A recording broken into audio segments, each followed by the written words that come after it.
stadiums and new stadiums and how much the public should or should not contribute to those things. I don't even know if we need to spend time on that. We'll make that assumption. Senator Rivera, let's get into the health section of the budget. Let's see. You put out a release right afterwards reviewing some of them, extending Medicaid coverage eligibility to new mothers, $1.15 billion in funding for safety net and distressed hospitals, $1.6 billion for health transformation capital grants. I mean, there's a whole host of things. You want to highlight some of the things that you like best that will have effect on your Bronx constituents? Well, certainly all the things that you just said. I mean, when we think about, just to step back for a second, the last 10 years of budgets as it relates to our healthcare system, our Medicaid system, safety net hospitals, certainly here in the Bronx and across the city and the state, have been, everything has been about austerity and about disinvestment. And we have to, it's a very big ship, and turning it takes a long time. But I think that there are some investments in this budget, some of which you described there. As far as things that are specifically for the district, I think I'll highlight, we managed to put $800 million to replenish what is ERAP, the Emergency Rental Assistance Program, to prevent evictions.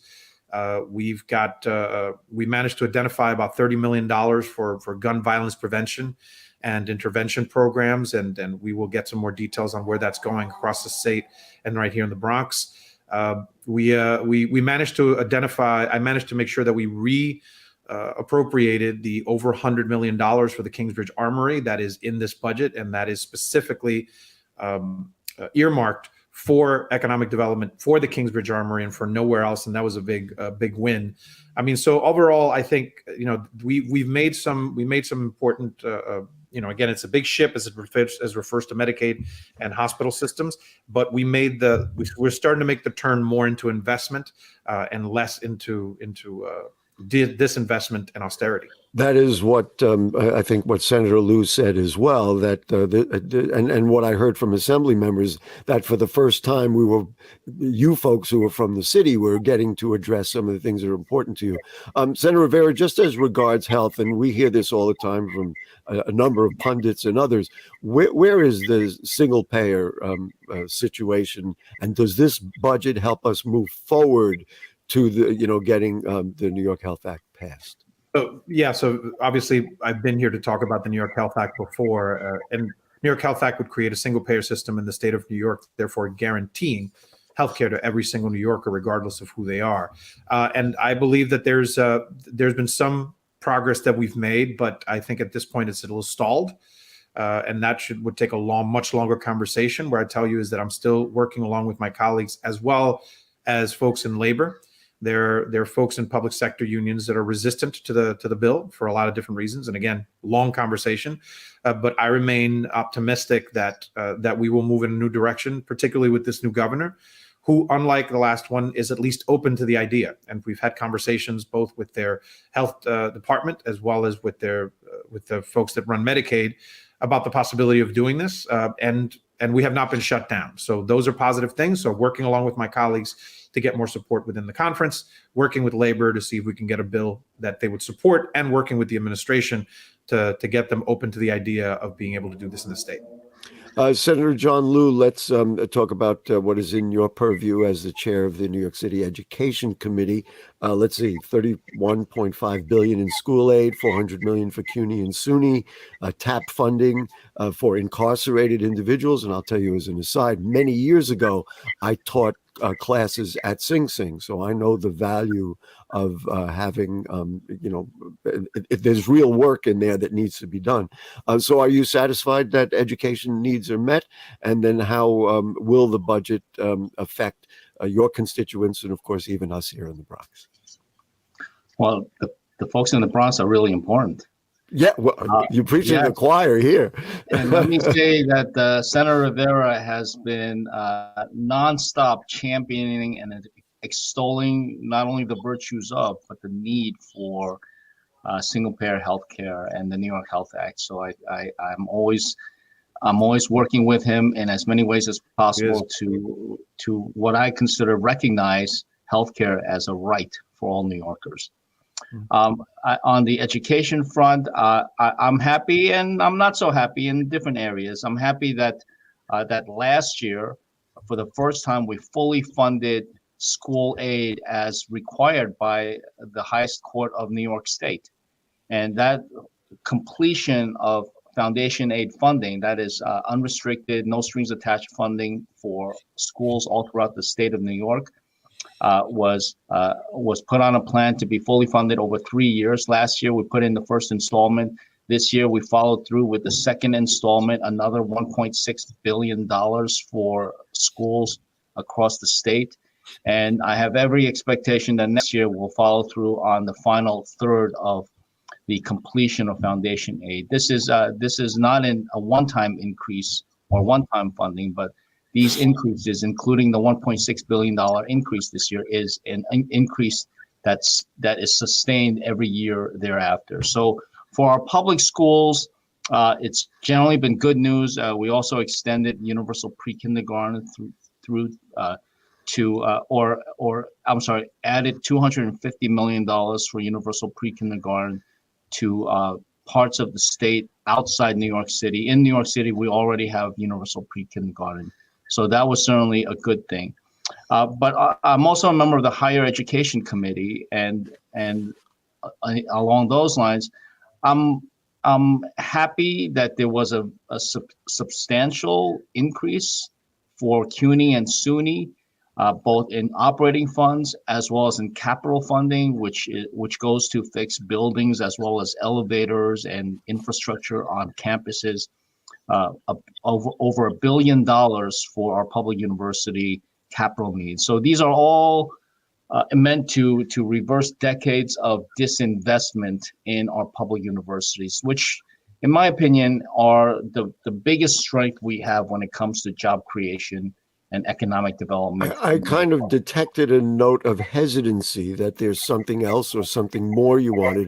There's been talk around here, like, look, when I went to Lehman College, it was free. And then when they instituted a $75 activities fee, there were protests that it's totally outrageous that you're gonna do that. There's talk now about saying, well, maybe it should be free. Do you agree with that?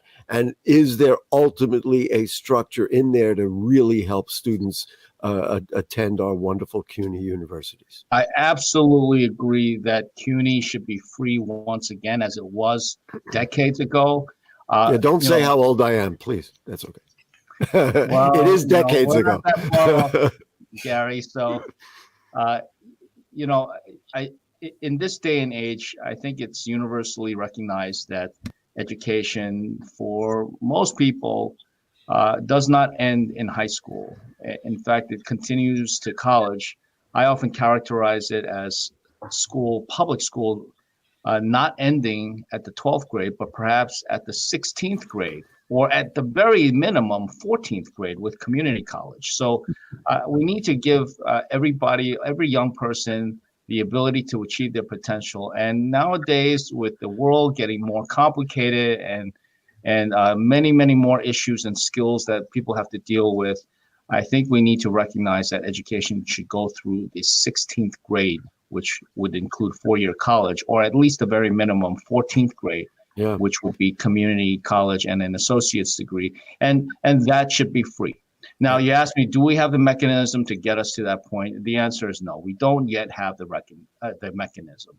But at least this year, we have, for the first time in a long time, a substantial increase in funding for our public universities. And at some point, we do need to get to that. We do need to get to reducing the reliance on tuition revenue to pay for operating costs at these public universities and colleges. And I will, last thing, I don't want to be too long-winded here, but Gary, Senator Rivera and we championed in our Senate budget resolution an inclusion of $1.1 billion of additional operating aid for our public universities.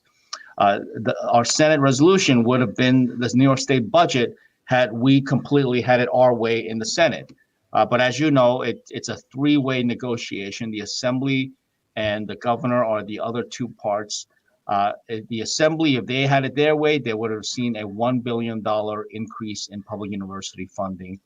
The governor did not have anywhere near that much. And in the final compromise, which is what the budget always is, we were able to come up with $400 million of additional funding for CUNY and SUNY, as well as the capital. I will just add, when I go by Lehman College and look at the brand new nursing building we're getting, and then evaluate the needs that we have in the Bronx and in the city of New York, this is win-win-win. And of course, if we can keep funding that sort of thing, I mean, that's at the top of my list. The other question I just want to ask you, Senator Lieu, I'm just curious because the question has come up again, is mayoral control and making sure that that money gets, because this has been a problem with the Board of Education and Department of Education for generations, that the money that comes out of Albany goes to be effective instead of in places that probably some of us can't trace. I remember a conversation I had with Herman Badilla when he was a chancellor.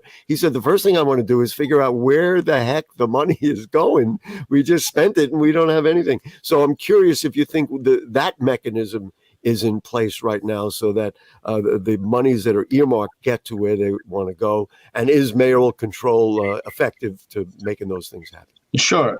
Well, Governor Hochul had proposed extending mayoral control for another 4 years without any changes. The problem is that mayoral control has become the subject of more and more intense criticism by parents who feel so left out of the process of how their kids' schools are being run. And so we excluded it from the budget negotiations because, I really felt that this is an issue so important that we shouldn't be discussing this issue with the overhang of thousands of budgetary items hanging over our heads and without giving parents and other stakeholders 100% of our attention. So we turn our attention to that now, and in the next couple of months, I know we'll have some kind of solution, but we're still in listening mode, preconceived notions of what that should be. But the mayoral control itself does not give us the mechanism by which we exact accountability for how the school dollars are being used. As I said before, most of the school dollars that we give to school districts, including New York City, are no strings attached. In other words, we rely on principals along with parents and the school leadership teams and the Department of Education to decide how best to use that funding to educate our kids. Senator Rivera, and I'll just for the audience, we're recording this on Thursday, and things can change literally every day between now and then. The judge the judges in the Court of Appeals turned down the redrawn districting lines, and nobody knows anything about it. I know even asking you're going to say, I really don't know where we're going with this.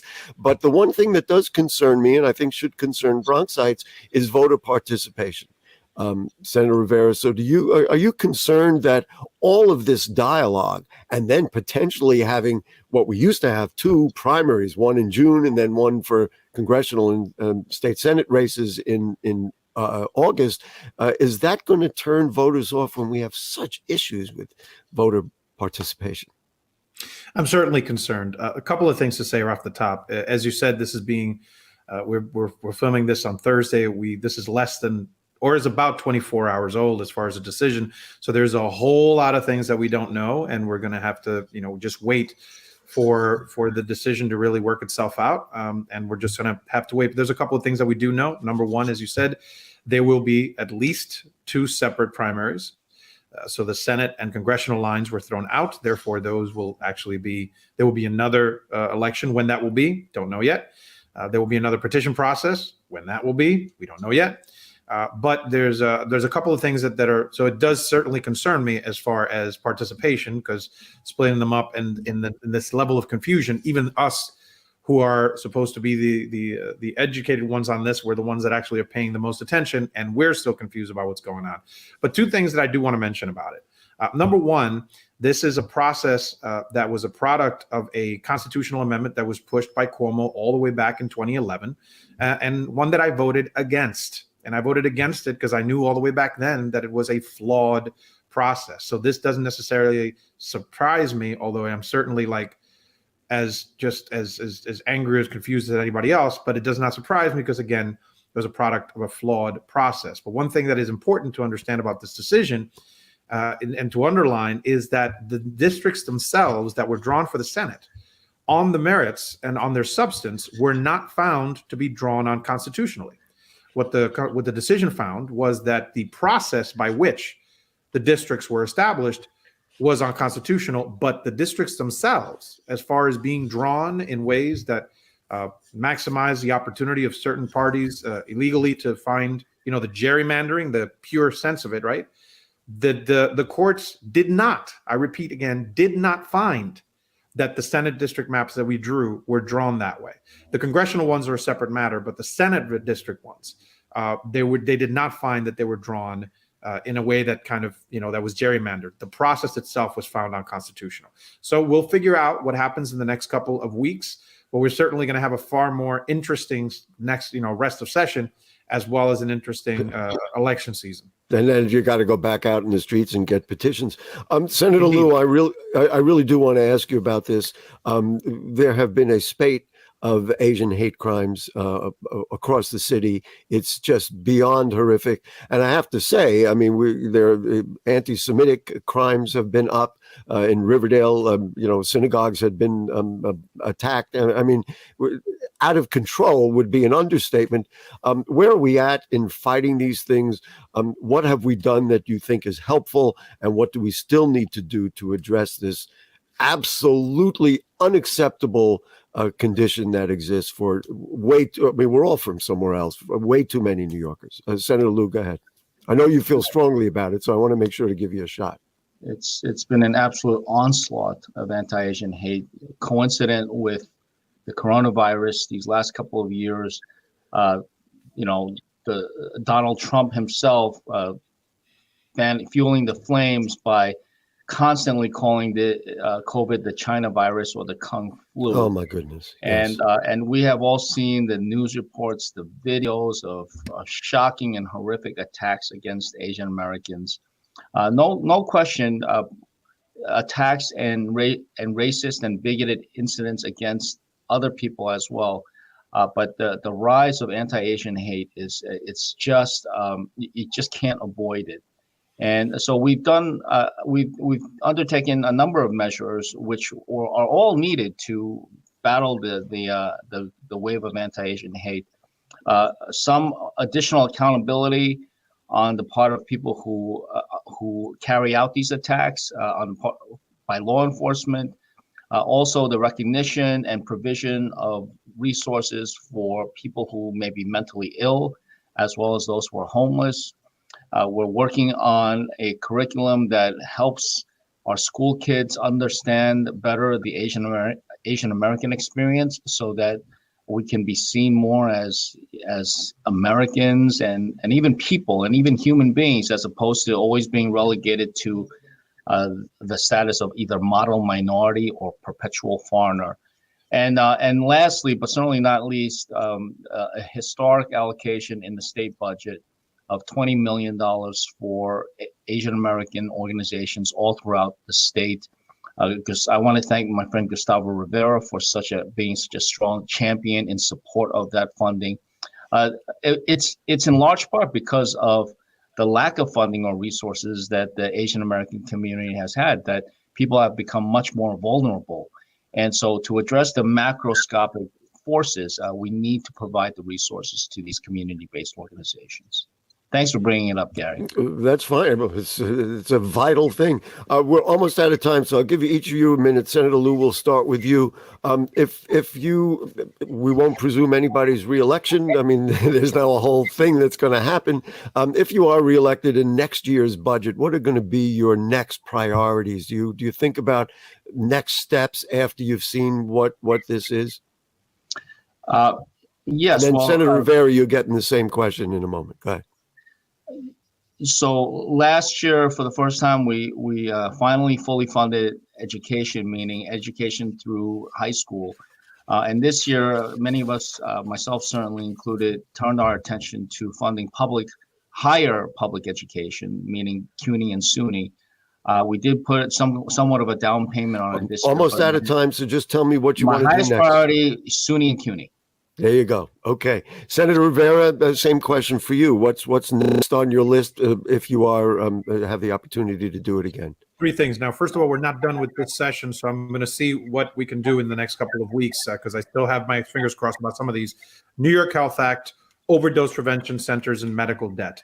New York Health Act, again, to create a single payer system in the state of New York, medical debt, something that has stricken so many New Yorkers, and we have bills to deal with it, but also overdose prevention centers, 2 of them already operating in the state of New York, saving hundreds of lives. We need them in places like the Bronx. I want it to come to my district.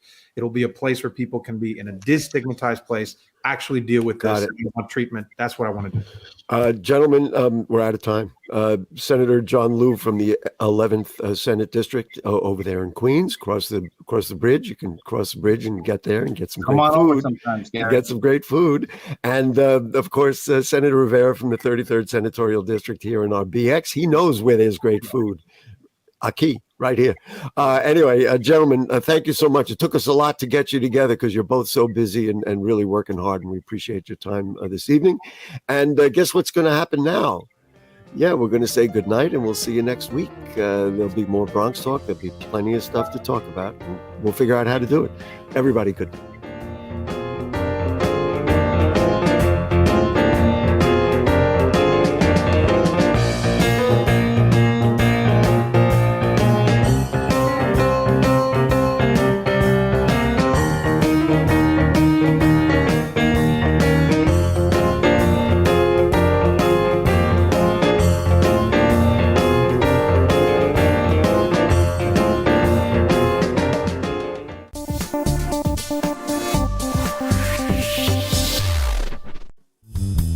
The views and opinions expressed in this program are those of the participants and do not necessarily reflect the views of BronxNet or the program underwriters.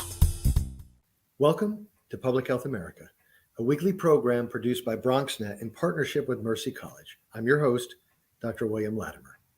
Here on Public Health America, we speak with experts from an array of specialties across the liberal arts and health professions to provide you with not only the best science, but practical tips to live a healthier life.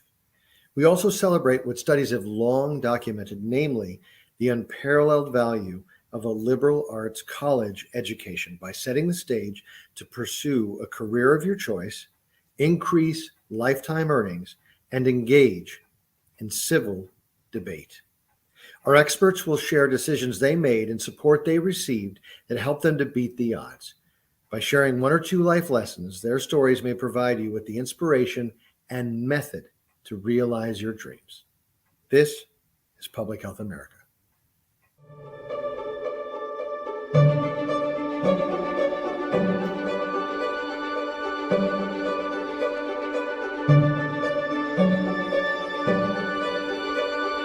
Hello, welcome to Public Health America. I'm your host, Dr. William Latimer.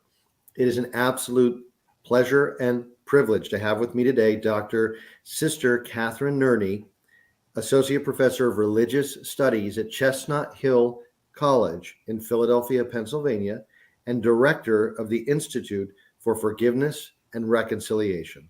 Sister Kathy, welcome to the program. Thank you. Thank you, Bill. It's really a pleasure to be here. I'm delighted to have the opportunity to be with you and to share some things about our college and our institute. Thank you so much.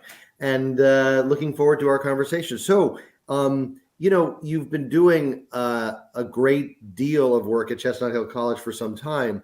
But in recent years, a new initiative that I think is quite exciting and very important is directing the Institute for Forgiveness and Reconciliation. Tell us a little bit about the Institute.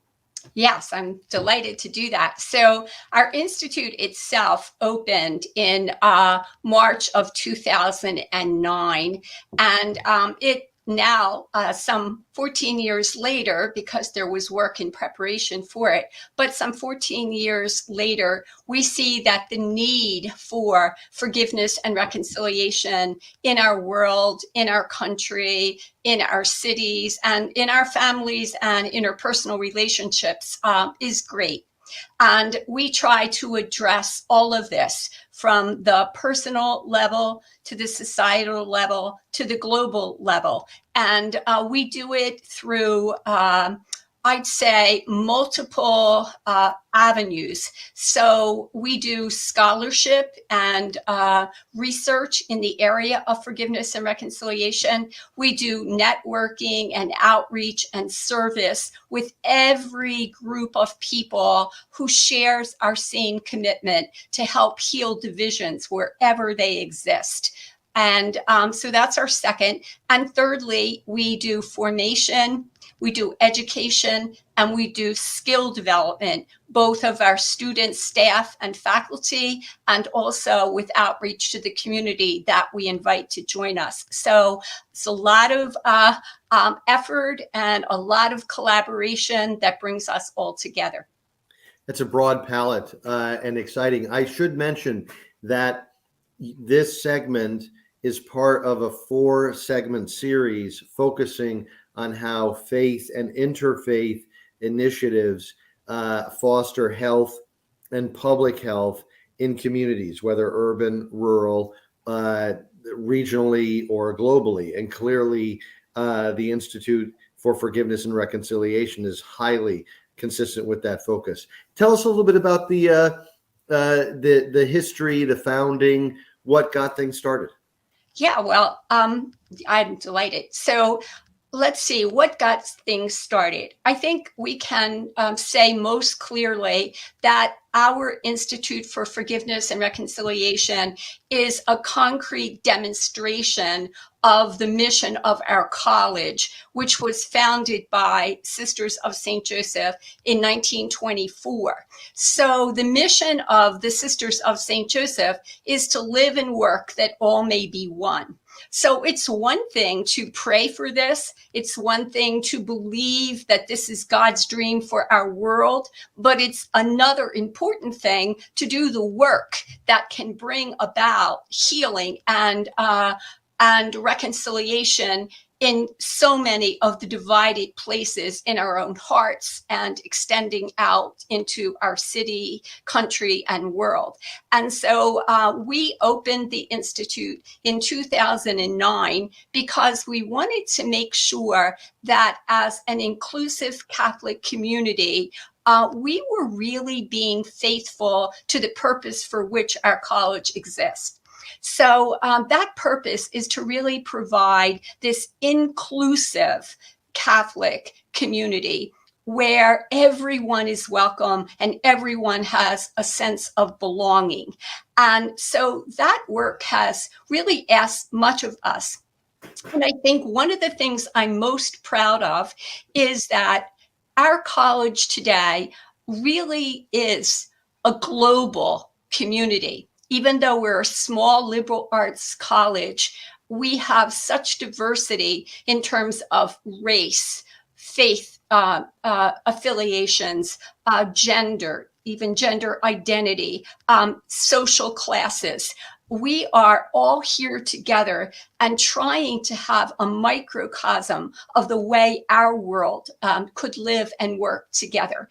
And we hope that the attitudes, dispositions, and behaviors that we're trying to promote here will, in fact, we trust that they will make a difference in our world. I think that's so important. And I'd like to, you'll correct me if I get the numbers wrong, but a typical private liberal arts college in the United States usually will have about 20% of its student population be Pell eligible, meaning students that might have some degree of financial hardship. What makes Chestnut Hill College unique, there are many things, and you've touched upon some of them, but the Pell eligible percentage, I think, is about 50%. Mm-hmm. There's a great many first generation college students of color, veterans, and a variety of student populations that might not otherwise benefit from the transformational value of a liberal arts education. Speak to that and how that incredible mission of the college intersects with the Institute. Yeah, well, as you described, over 50% of our student population really would be otherwise underserved. And a good number of them come from urban communities. And right here in Philadelphia, as well as in so many other cities, from Baltimore to Newark, New Jersey, Trenton, Camden, different places from which our students come. They live in cities which have been thoroughly threatened, let me say, by gun violence as a number one issue of violence in our cities today. And so we work with every one of our students. We had a month of nonviolence in October where we had another group of people that we work with called Heeding God's Call.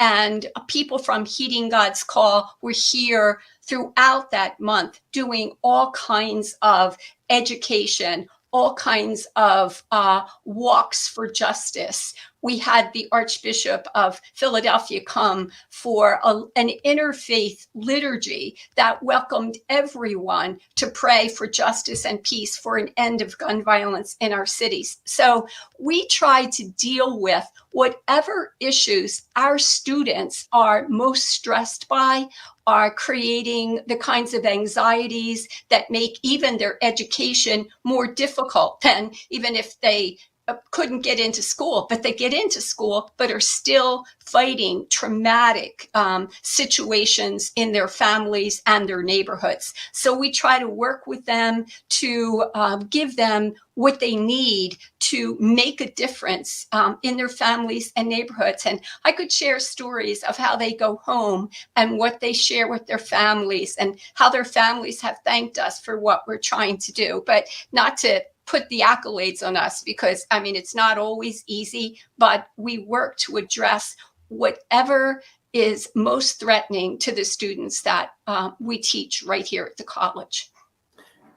Wonderful. So let's give us a little bit of an update on the international work. You've mentioned a couple of times that the Institute is focusing on regional, local, urban, but also global, and initiatives involving peace, involving linkages to interfaith initiatives that promote peace and address the terrible pandemic of gun violence, let alone regional. Tell us a little bit about the international work.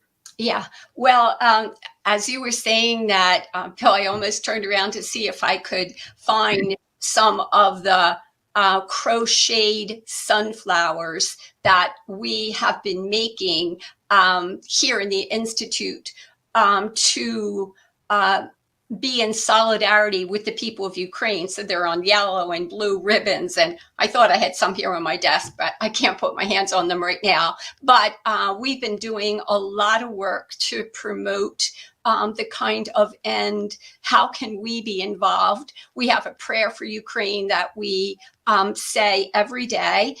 You can find the prayer in our chapel. We gave out copies of it at Forgiveness Day last week. So that's one thing. Secondly, we use other people throughout the world whose experience of forgiveness and reconciliation has something to teach us. And one of the countries that I have worked with most closely is Rwanda, where I spent a semester 12 years after their genocide, where 1 million people were slaughtered. But they made a commitment as a country to create not just a commission for truth and reconciliation, but actual pathways to help both perpetrators and victims to come together. So having spent a semester there and having met thousands of people, both those in prison as perpetrators of the genocide and victims that have come together to heal one another and their country, I have learned so much from them. And I think it's a great lesson for us here in the United States, a first world nation that sees itself very dominant and powerful, to learn from others who have taken this path to healing and have so much to teach us. So we do a lot of work with other people. We've brought so many people to campus to share their stories, to help us see what is happening around our world and how much we need to be invested in it, that we are one human family. And interconnectedness is a really important concept that we try to live by, that we are all so connected, that to think that anything exists in isolation is to be both non-scientific as well as non-faith-filled. We're going to take a quick break. When we come back, Dr. Sister Catherine Nerney is going to tell us a little bit about her journey and her education that set the table and the stage for the amazing work that she's done since. This is Public Health America. I'm your host, Dr. William Latimer. We'll be right back.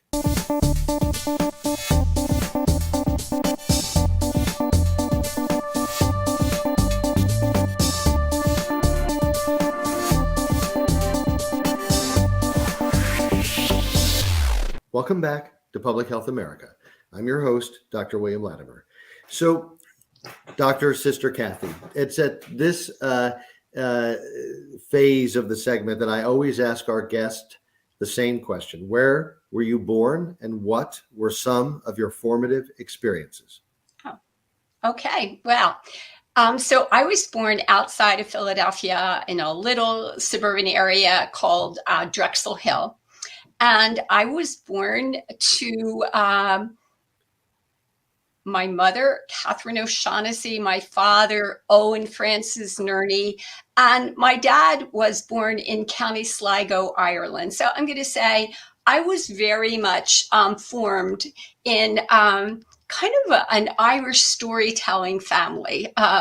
We sat on my dad's knee every night as he told stories and sang Irish songs. And I just grew up with a great love of storytelling and of entering the lives of others as my dad passed them on to us. So that kind of influenced me as I was entering college. And I have to say, I too was a first generation college student. Neither my mother nor father had a college background, though they were wonderfully encouraging of the five of us.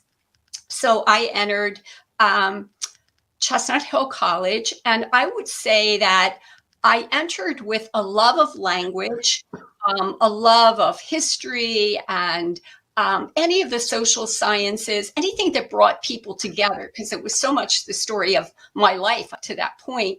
And I began with a major in French and Latin, as a matter of fact. I finished with a major in French. I took a lot of Latin courses, but not a major in it. So I majored in French. And here at Chestnut Hill College, everything we did was done with great passion and great commitment. And I think what I remember most about my education here is the fact that I would look at the professors and I would think, wow, they are so passionate about this. Like, they love this. They are so committed to this. And I remember thinking, whatever that is, I want it too. I want to have that, because it just seems to be so life-giving. So I graduated from Chestnut Hill College with a degree in French. And at that point, I began teaching French. I had entered the Sisters of St. Joseph, and I began teaching French. And it was at that point that I began to wonder if that would be the rest of my life, because, you know, my passion was to want the students that I taught to have purpose and meaning in their life. And how could I make sure that they were really developing kind of a passionate sense of why they were here and what they wanted to do with their lives. So my French helped me greatly. And I'll say more about that when we move forward. What a lovely narrative. Let's go back to your dad just for a minute, and your parents. So did your dad emigrate to the U.S. and meet your mom, or what was there? Were they both in Ireland, or what was the? Now, my mom's mom and dad were in Ireland, but my mother was born here in this country. Got it. My dad came from County Sligo and came here in his 20s after his mother died. And I know we know this story so frequently that he left 6 brothers and sisters back there, and he hoped he'd help send some money back to his dad. Not that that happened all that much as he arrived here trying to find work himself. So where did he meet my mother? He met my mother at, it's called AOH, the Ancient Order of Hibernius. It's an Irish a dance house place. And so I said they loved music, they loved dancing, and they met at this Irish dance, Ancient Order of Hibernius. And so they married, and we grew up in this Irish Catholic family. And I have to say that I think the importance of language and poetry and music and storytelling was so important in our family. I just took it for granted. I thought everybody felt that way. I thought everybody loved all these things. And I'm very grateful because I know it has shaped my life. I even as I talk about our institute, or I talk about people in Rwanda, it was listening to their stories, feeling so drawn in to their lived experience that kind of passed on to me the same desires that I heard in them. So I feel that my mother and father created a great sense of empathy in us, and I feel grateful for that gift. You go to Chestnut Hill, you major in French and sometime Latin, which is great. Tell us a little bit more about what made your experience. Why did you choose Chestnut Hill? What was that experience like? Were there any challenges you faced? Or may not have been. That's fine. And what were some of the highlights of that experience? Yeah, well, I chose Chestnut Hill. I went to a Catholic high school where we had many, many different communities of sisters and lay people and, all of that. But I have to say that I loved the relationship that I saw that the Sisters of St. Joseph had with one another. There was such a friendship, such an experience of the way they related with one another. I worked in offices with a number of them, and I loved the way they were together. So my attraction to Chestnut Hill College, I must say, came from my experience of the sisters that I had in high school. I wanted to have that same kind of interconnectedness that I talk about, but I saw it in them, and it wasn't something they were performing. It was just who they were. And I wanted a college community that had that same sense, and I found it at Chestnut Hill College. I never for one second thought, I wonder if someplace else would have been better for me. Never had that thought. And so I'd say I moved through the college pretty easily. Sometimes I wish I struggled a little bit more because I want to identify with everybody's struggles. I don't think I had all that many myself, quite honestly. But I know that that's pretty real. And I guess the biggest thing I want to say is that I didn't know what a degree in French was going to offer me. I had no idea. But as I moved on, no longer teaching French, went on to study theology. And I have to say that if I had not had French, I would not have been able to do the dissertation that I did, where my primary research was all in French. And I was so grateful that I had this background, which I never knew would serve me so well. And then, as I mentioned, the fact that I had spent a semester in Rwanda, which was a Belgian colony. And so their language beyond Kinyarwanda, their second language is French. And so I was able to communicate with everyone in Rwanda because of my French. And it's like, what a surprise. I had no idea in studying it that it was going to serve me for the rest of my life. And so I can't be grateful enough for what happened to me in college and how it has served me moving forward. So I say, wow, my college experience changed my life. And in very specific ways. Let's talk about that. You know, you've mentioned Rwanda a couple of times. Talk a little bit about, you know, there's the link with storytelling. There's the link to reconciliation and forgiveness. You brought perpetrators in prison from the genocide together with victims. I can't imagine how difficult that must have been.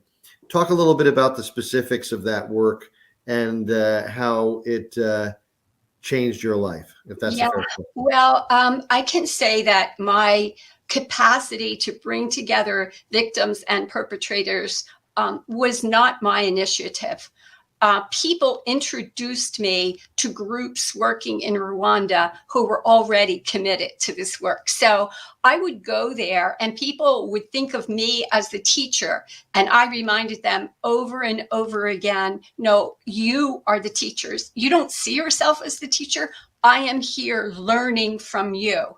So it was through a group called Les Bons Samaritains, the Good Samaritans, that work with both perpetrators and victims of the genocide. They go into the prisons. The victims tell their stories. And by listening to the victims' stories, so many of the perpetrators began to reflect on what they did, most of whom had thought they were just being faithful to their country.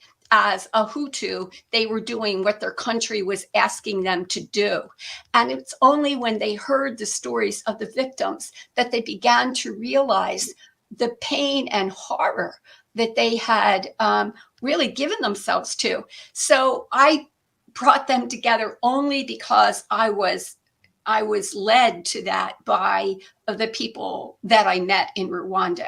And I would go, these perpetrators would be allowed out of prison to go meet with the families. And they worked in small groups, which I visited, in which they were led to say, how would you want to make reparation for what you did to these families? And they would say they would help rebuild their homes. They would give them anything that they could. So the people from prison would be allowed out and they would go to visit the families of those they had wronged. The families were prepared for their coming. So there are people working on both sides of this, with the victims to be ready to meet the perpetrators, with the perpetrator to have remorse for what they had done. And in Rwanda, they were rebuilding homes. They were re-cementing all the paths that had been uprooted by all of the bombings and things that they had done. There was so much good work going on. So I want to say that before I left Rwanda, there were widows that said to me, do not go back to America and just tell our stories. When you go back, we want you to figure out where your own divides are and cross over those barriers and bring forgiveness and reconciliation there. So I have to say, I have said to thousands of people that challenge that the widows of Rwanda offered me was something I could not bear alone. I shared it with our college, we did, and it seemed so integral to our mission that we did lots of work. So I've done work with prisoners, bringing prisoners in the state of Pennsylvania to meet with victims. There's a group in Harrisburg that works on this. I went for training. We do a lot of work with our own criminal justice system here. So restorative justice is a big part of our curriculum so that we can change our justice system so that people can talk together and find some path to healing whenever it's possible. It's not going to happen in every case, but whenever it's possible to allow that to happen. Incredibly powerful and poignant. I can't think of a time on this program where we had a vignette and a description that was more powerful than this. I want to thank Dr. Sister Catherine Nerney, Associate Professor of Religious Studies of Chestnut Hill College in Philadelphia, Pennsylvania, and the Director of the Institute for Forgiveness and Reconciliation. This is Public Health America. I'm your host, Dr. William Latimer. Take care. See you next time. For a blink moment in time, people are aware of what they're feeling every day. If you're going to restore and sustain a democracy, there must be an informed and engaged citizenry. I spent 2 years in immigration detention. You know how much they spent to feed me for one whole day? How much? 75 cents. Immigrants as a whole, migration as a whole, is associated with lower rates of crime. Immigrants make our communities safer. What causes climate change, the selling and burning of fossil fuels, benefits most the power elite. And so they have a disincentive to address it, and they have an incentive to deny it. They're not going to funnel more money into our schools. They're not going to do it unless they have to, right? And the way they have to is by our participation, our organization, us taking accountability for our actions.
From Bric in downtown Brooklyn, I'm Mackenzie Fagan, and this is Glitter and Doom. If you're joining us for the first time, the Doom part of the show is the usual suspects: racism, sexism, homophobia, systemic inequality, climate change, all the fun stuff. The Glitter? Each week I'll be talking to artists or cultural creators who are fighting back through their work, and we'll be taking a few detours along the way. Late last year, you couldn't turn on the news without hearing about the Caravan, the name the media used to describe the roughly 4,000 men, women, and children moving in groups big and small from Central America across Mexico to the U.S. border. Caravan. While a traditional reading of the word might evoke caftaned merchants traveling together on camelback through hostile deserts, a more contemporary usage brings to mind a joyous carnival or a lovable but unwashed group of friends heading to the Glastonbury Festival. In either case, the word describes a mass, a collective noun, a hashtag squad. Calling these roughly 4,000 people simply the Caravan made it harder for us to view them as individual humans with individual human reasons for undertaking a dangerous journey. Which is why the film Midnight Traveler is so urgent. It follows a family of refugees, not from Central America, but from Afghanistan, as they make the harrowing trek to the EU, seeking asylum. What sets this documentary apart is that the director of the film is also its protagonist. It personalizes the issue of migration in a way that is all too unusual today. We, of course, wanted to have the director of the film, Hassan Fazali, on the show, but Unfortunately, he is not free to travel to the United States. But we were pleased to welcome two members of the film's creative team, Emily Madavian and Sue Kim. Well, I wanted to thank you guys for joining me today. Emily Madavian, Sue Kim, thank you so much for being here. Thank you for having us. So you have a film called Midnight Traveler that is out in theaters now. You were both producers on it, and Emily, you also wrote and edited it. Is that right? Mm-hmm. Tell me a little bit broad strokes about the film. So the film is about an Afghan family, Hassan Fazali, who's a filmmaker, his wife Fatima, who's also a filmmaker, and their two daughters. And they find themselves in the position of having to travel the migrant smuggling route to Europe when the Taliban puts a price on his head. So the film opens with a family in Tajikistan. Why do they find themselves there? So Hassan, like I said, was a filmmaker. His wife was an actress on Afghan television. And they're living a really sort of middle-class, normal life in Kabul. And he was hired on a project where he made a documentary that profiled Taliban fighters who laid down arms. And it aired on Afghan national television. And after it aired, the Taliban assassinated the main subject of the film. And he was just extremely fortunate through a friend that he heard that he was also next on that hit list. Why do they flee to Tajikistan, and what do they do once they're there? Well, Tajikistan is a Persian-speaking country, so for a Dari-speaking Afghan, it's a common language, and it's a safe country relatively. Afghanistan is landlocked, so you have limited options, and from where they lived, and given the connections that they had, that was the best place to get to quickly and to get a visa to enter quickly. Sue, I want to ask you, how did you become involved in this project? So I saw the material, and what really drew me to it was the fact that it was from this perspective of the people who are actually going through the journey. Most of these kind of images are from outsiders, and while still valid, but they're from a very journalistic point of view, or from people who are not going through the experience. So this sort of being so personal was deeply affecting. You could really relate to the family and what they're going through and their little girls, and you wonder yourself, what would I do if I was in this situation and this really horrible thing happened to me? And it's like a great way to open up a dialogue about this issue of migration. You do feel a real intimacy with the family because it's shot first person and because you are in small enclosed spaces with them so often. It is entirely unlike any other film that I've seen that has a more journalistic or third person lens on it. The film is shot on cell phone. Tell me a little bit about that process. What was he using, and why did Hassan decide that he wanted to do this while his family was fleeing? Well, so it was shot on 3 cell phones because he and his wife and his older daughter were all filming. So it's actually multi-perspectival. It's the whole family filming together and filming each other. And the cell phones were really just a necessity of the situation that they were in. There wasn't, any way that they could have done it with professional cameras. And the reason for doing it was really because that's who they were. They're filmmakers. They wanted to document what was happening to them, in their life, and they felt that this was something meaningful that they could do to transform their own situation when nothing else in their life was under their control. Was there an end goal in mind? Were they thinking, at the end, we're going to have a feature film that we're going to submit to Sundance? Or was it just more, we're going to document this as we go along for posterity? Initially, it was really just about documenting it for whatever it would turn out to be. And when I talked to them about it, we knew that we were maybe trying to make something. Would it be a short film? Would it be a sort of episodic piece? We didn't know how large the story would turn out to be. But it became clear relatively quickly that it was, large enough to sustain a feature film. And so at what point did you come into the mix, and how did you connect with the filmmakers?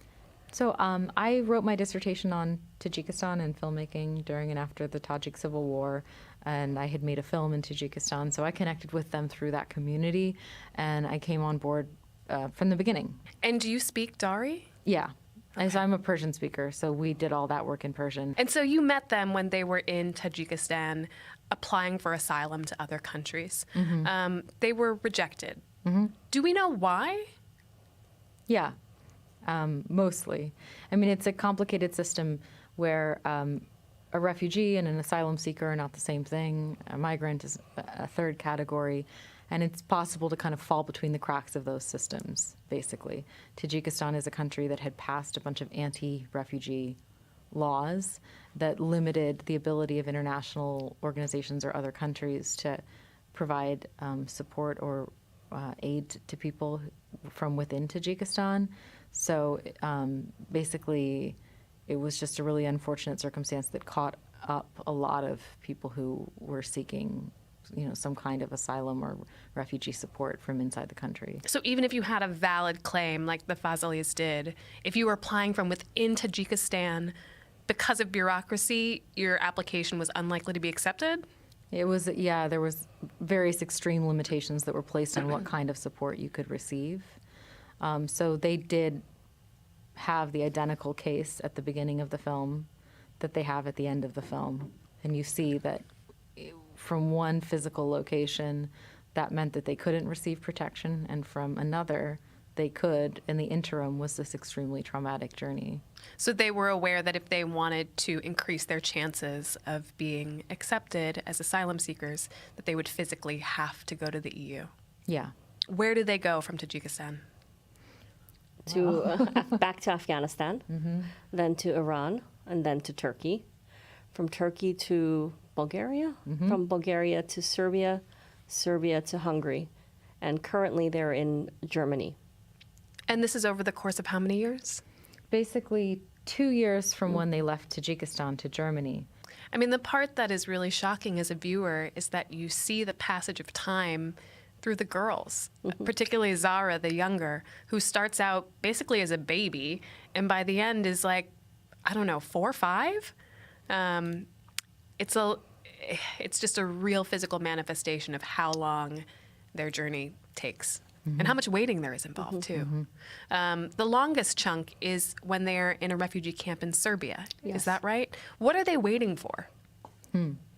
So in Serbia, they were waiting for their names to come up on a list that would allow them to go to Hungary and put in an application to the Hungarian government. And there's a lot of people on that list, and some of the people end up leaving the list and trying smuggling routes through other countries. But the legal route is to wait for your name to come up, and in that case, it was 14 months.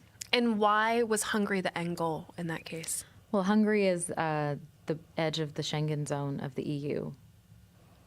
So in Serbia, they're not inside the EU, and in Hungary, they are.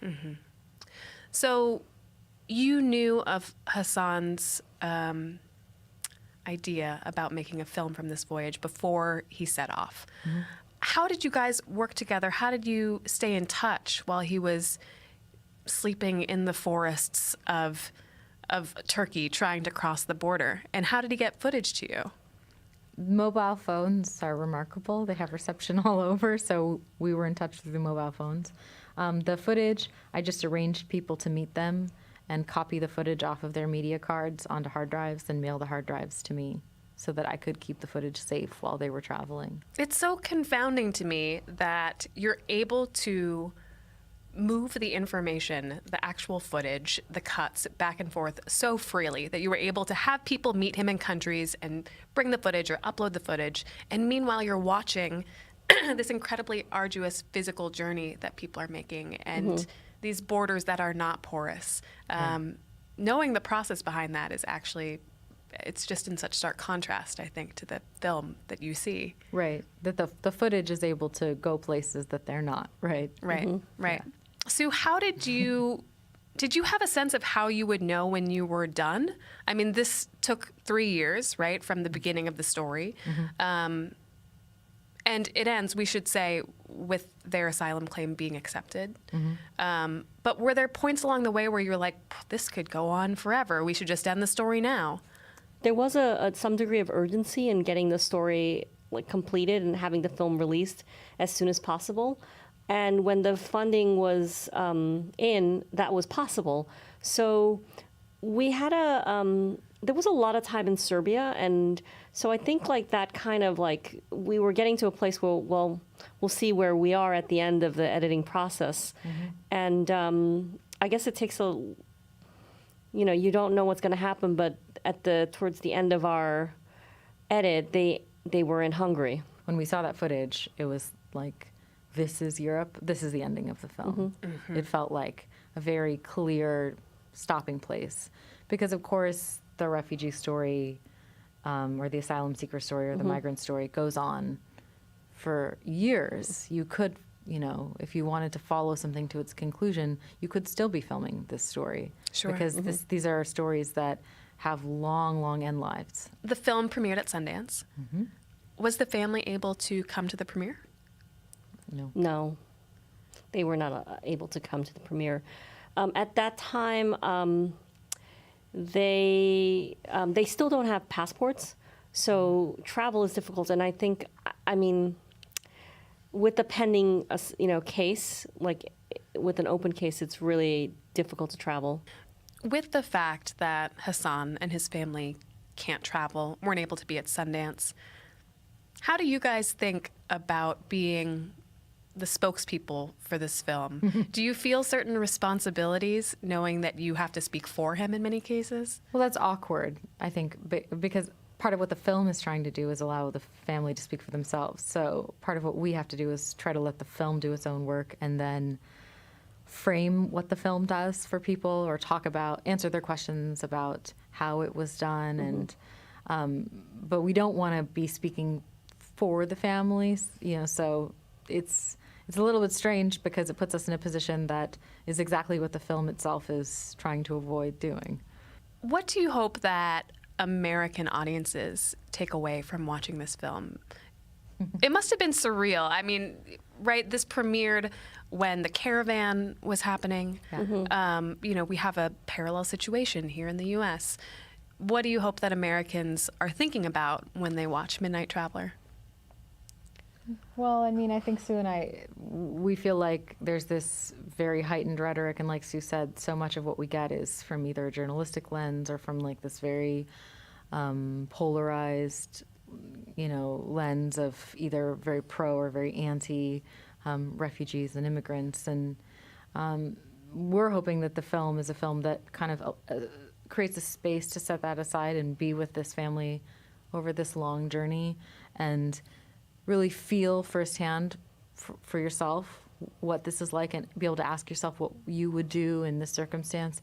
And then maybe afterwards, there's a conversation that you can have with your family or within your community about these wider issues that the film is framed within, but that for that 87 minutes, you're with this one family on their journey. I think that's the goal, is that the film can really open up a way to talk about these issues. And one of the things is that in America, it's not taking place in America, so it gives it sort of this like way of someone being outside it to look at it. I'm curious about if it has changed the way you think about borders at all working on this film. I think it's a yes and no question. It's really, I don't think you can just like flat out and say like, okay, you know what, I'm gonna like move to New York City. I'm from wherever you may be from. I think there needs to be some way of regulating something, but I do think that what the real issue is that I think there's no protection for people who are in these very difficult situations, and that's really the issue.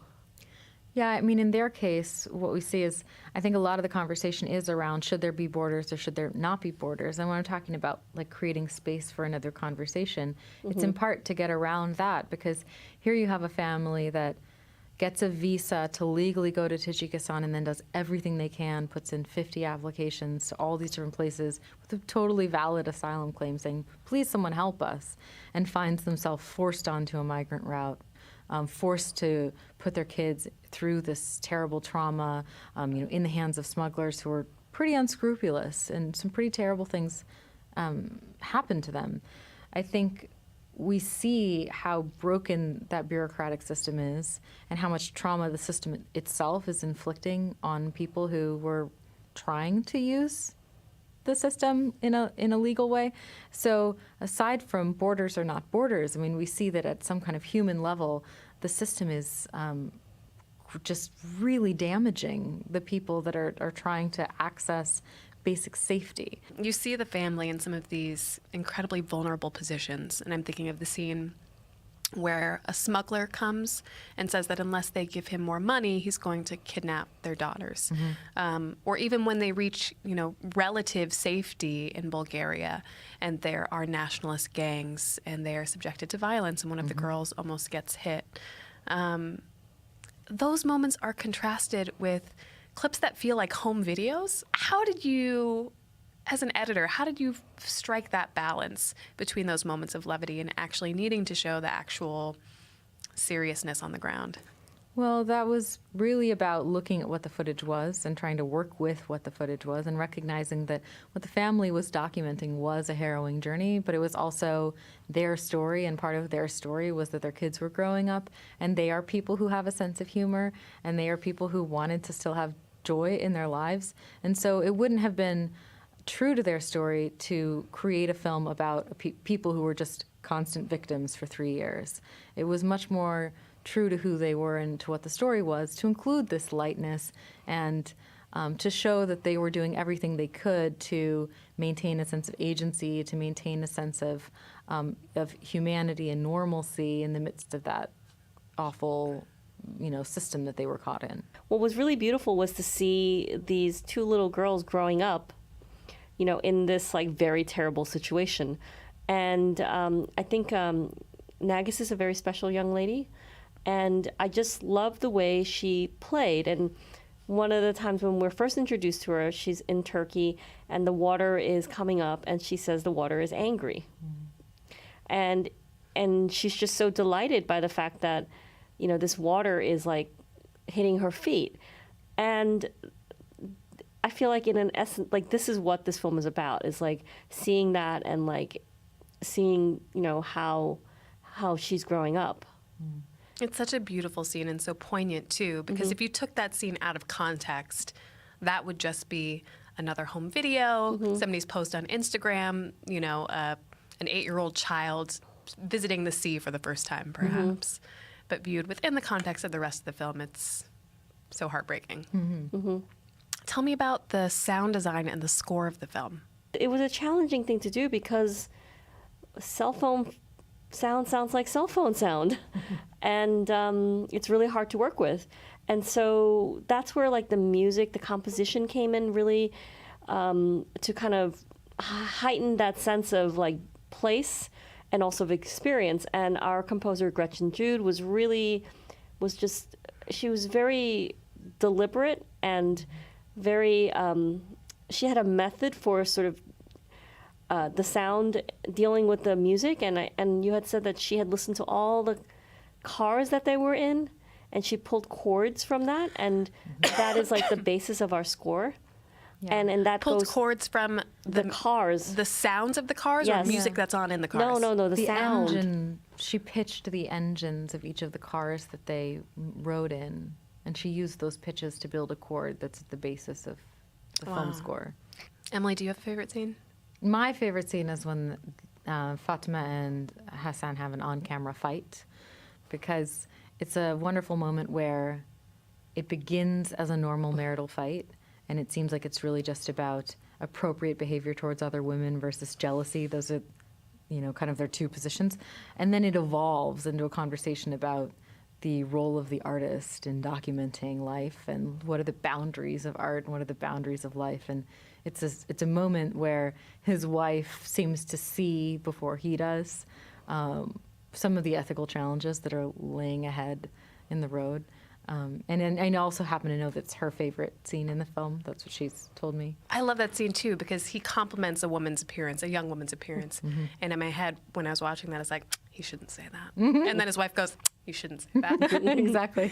That's a theme that emerges very strongly throughout the film, is sort of this line between artist, observer, and active participant, father, filmmaker. Right. Talk to me a little bit about that conflict that comes up for Hassan. That's a common problem in journalism. It's a common problem in autobiographical filmmaking. But for him, at the beginning, film was this great opportunity to document what was going on. It was almost this, he had, I think, almost a utopian relationship to film. And his wife was much more pragmatic, much more focused on making sure that film didn't get in the way of taking care of their family and their safety. And it took him a little longer to have that crisis hit. And when it does hit, it hits him really hard. Well, Sue, Emily, thank you so much for joining me today.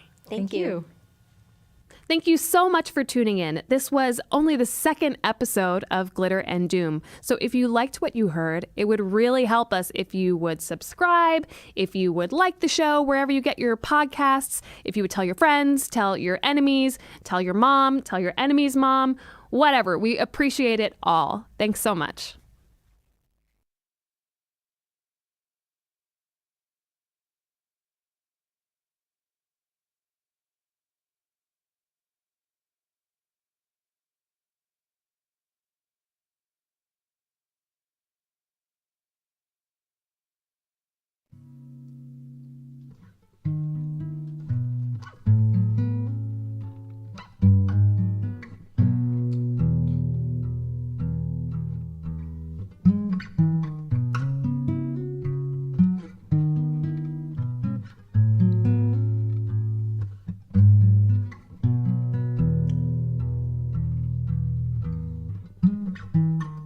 In the day, she dresses in her sea blues and chain smokes.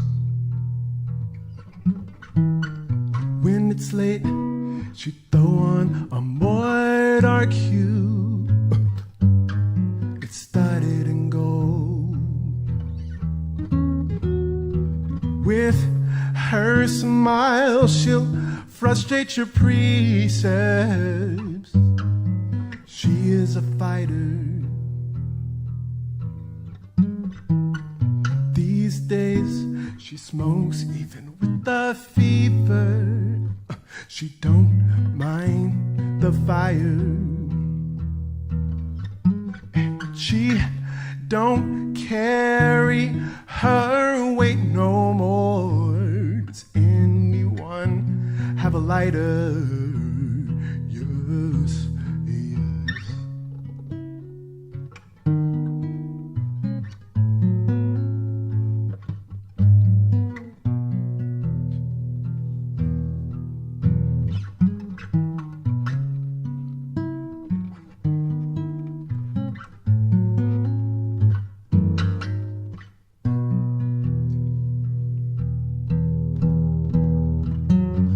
I'm her pessimistic little baby. I'm doubting it all. Wouldn't change to save even my old lady, though she is on fire. I shield my eyes from all of her illness. She's not in full form, no. But at night she dresses in her finest. She needs fashion dire, dire. Oh, oh, oh. Oh, oh, oh, oh, oh, oh, oh, oh,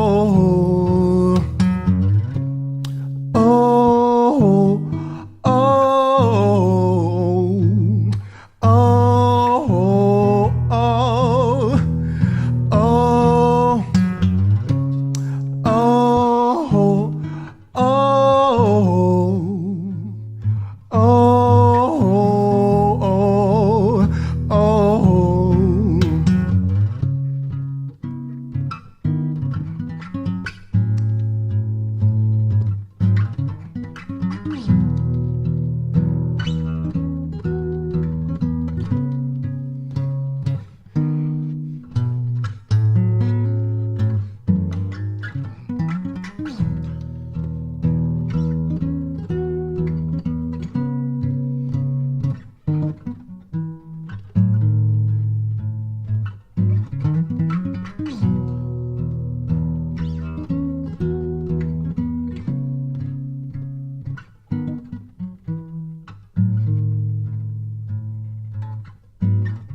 Jayam, Bolo Subha Sham, Hare Krishna, Hare Ram, Hare Krishna, Hare Ram, Hare Krishna, Hare Ram, Hare Krishna, Hare Ram. That's how it goes.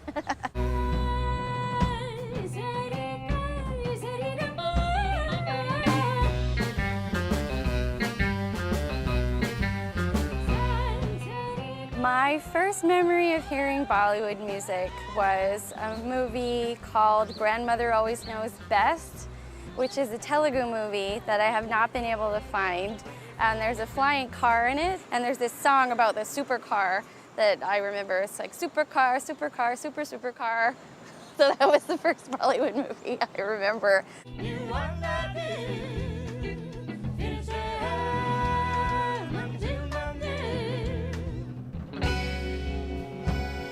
My dad is Indian, which is how I was first exposed to Bollywood and to Indian music. I asked him what some of his favorite Bollywood songs were, and he pointed me more towards the 60s, 70s, Asha Bhosle and Lata Mangeshkar, and that's the stuff that I find that I actually gravitate towards more. I definitely have a preference for the older Bollywood movies and songs.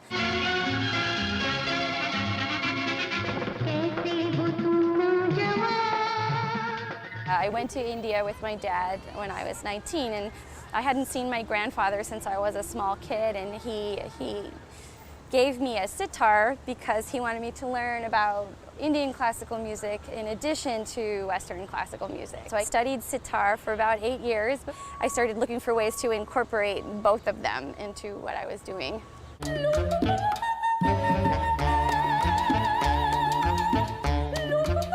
I performed with Philip Glassick, Carnegie Hall. I did Einstein on the Beach there. I toured with the Worcester Group doing a Baroque opera on and off for a few years. I've done the last 2 Anthony Braxton operas. So I fell into opera, but I still was interested in the Bollywood connection. So this is sort of bringing them all together.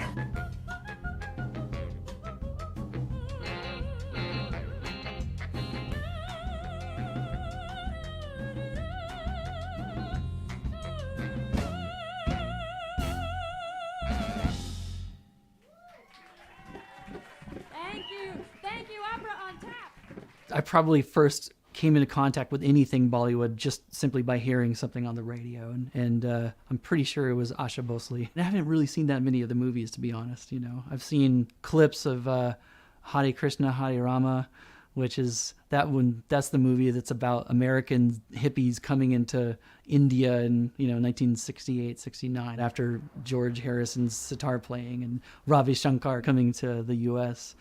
So they were just looking for pot, essentially. I didn't really sing any Bollywood songs until Bombay Ricky because I didn't study classical Indian singing. I studied sitar, which is very, very different.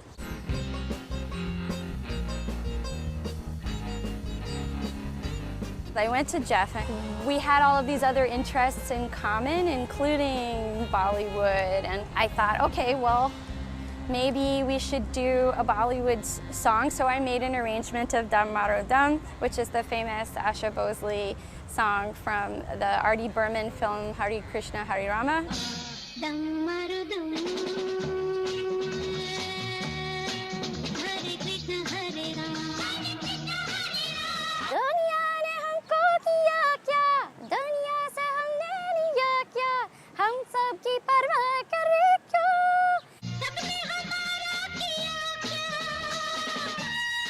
I love the traditional songwriting in Bollywood films. I think they're just absolutely astounding in terms of form, in terms of just instrumentation and orchestration. And some of the movies are pretty good too.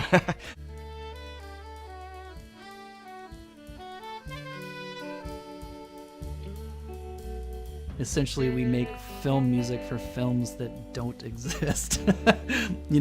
And sometimes that's vague, and sometimes that isn't. Kamala has a piece, Bombay 5-0, which she imagined as a film that doesn't exist that stars Amitabh Bachchan, and it is kind of like a cops 5-0 kind of movie.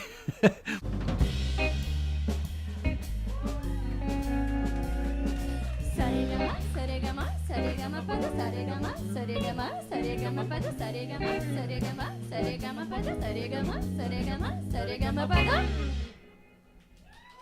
the beginning, we knew that we wanted to write our own songs, even though the original idea was this cover project. The inspiration of Bollywood is that R.D. Burman, for example, is trying to modernize the way that Bollywood sounded by borrowing from Latin jazz. So he puts a lot of Latin rhythm into his music.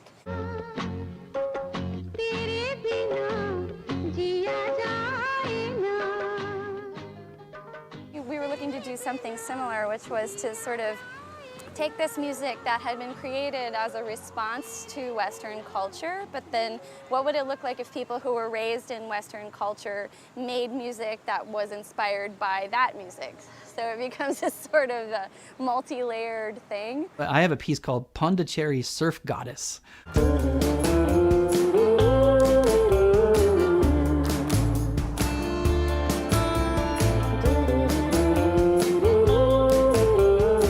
Which I'm not even sure that can even exist in real life, you know.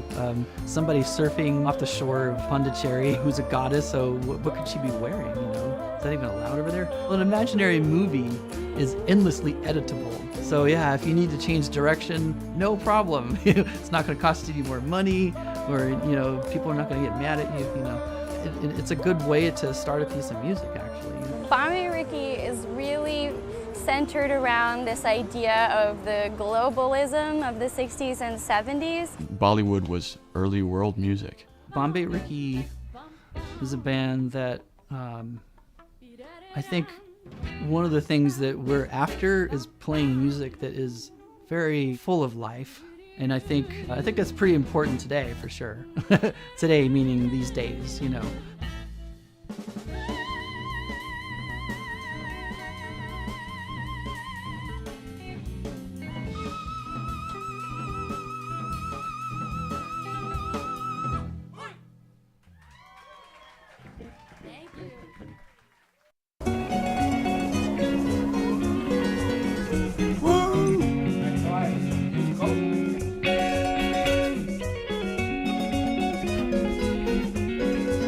The Midget Squadron Yacht Club, it's wonderful. We're all equal partners in the place. The name of it is Midget Squadron because most of the boats that were here were little small boats. The creek across the street, they were always a wealthier type club. These were working people that were here, and they only had their little boats. So they put a name on it, Midget Squadron, and it stuck. It started because of the small boats, and we grew. And that's what we got today. I would say we're in the Canarsie Riviera. For me, this is as good as it gets. I was born here, yeah. Canarsie was open fields. As a kid, it was a beautiful place. I was here when the neighborhood was a wilderness. The original builder who built the neighborhood up was spot building. You know, we were like Huckleberry Finn. I was always on and in the water. The fields became houses, and the population grew. It's an interracial neighborhood. You've got everything here. I've been a member here for 40 years. The club is in existence for approximately 110 years. It's a great club because we allow everybody. There's no point where you can't come into this club. There's no restrictions. Not only that, we have boating members. We have what's called social members. In other words, if you don't have a boat, you can still belong to this club. We come barbecue, we have access to the place 24/7. And anytime you want to have a party, we have the catering hall. We do a lot of fishing, a lot of partying, a lot of barbecuing. It's all good. It's different than a marina. Here you can socialize. You got your boat out there, you got all the members, you got your friends. You're allowed to bring your friends as guests to the club and enjoy the place. We don't have to go anywhere. We have everything here. The little kept secret in Brooklyn. The favorite part about Midget Squadron is the camaraderie. You get to meet people, you make new friends. Very nice people. It's more like family oriented. They want you to bring your family, not just you. Bring your family too. There's 100 of us here. You get to know 100 people. It's like a family. You know, get some good ones, you get some bad ones. Good brothers, bad brothers. But in all, it's 100%. It's good. It's a lot of people in one place. Of course, there's differences of opinions. At the end of the day, I consider everybody, even if I argue with them, I consider them my family. is more family oriented. It's mostly on integrity and honesty. And everybody has to help each other. You take an oath to help your boatmate. Any organization has to have good leadership, and they got to get along with all the members. You know, there's characters in any organization. The membership has the opportunity to elect a new Commodore. I'm the current Commodore of the club. To draw a parallel, if anybody doesn't understand, it's like being the president of the corporation. It's a hard job. You're dealing with a lot of personalities, and you do a lot of work. This is a democracy. Actually, the forefathers who wrote our Constitution, we have a Constitution to the club. The forefathers who wrote this Constitution were, in my opinion, very sharp. And when I read it for the first time, I had a similar feeling as when I first read the Constitution of the United States. It was well thought out, well planned, and it made common sense from different directions at the same time. It's fun when it's good, and it's horrible when it's not. No one person can do anything. It takes a team. Anything that happens here happens because there's a team of people doing it.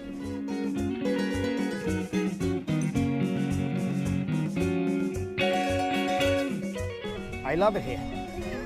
Best place in the world. It's an oasis in Brooklyn. You know, you come through the gates, you're on vacation. It's an instant vacation. Beautiful. Boats going back and forth, membership, talking to each other. It's a paradise. It's beautiful. I want to go home. And call me, I want to stay here all day. I'm here all the time. It's just nice. We're a great mosaic of people at their best when they're having leisure time. Once you open that gate and you come through the gate, it's a different world. It's beautiful. I've been here for 40 years, and I hope I can stay here a little longer.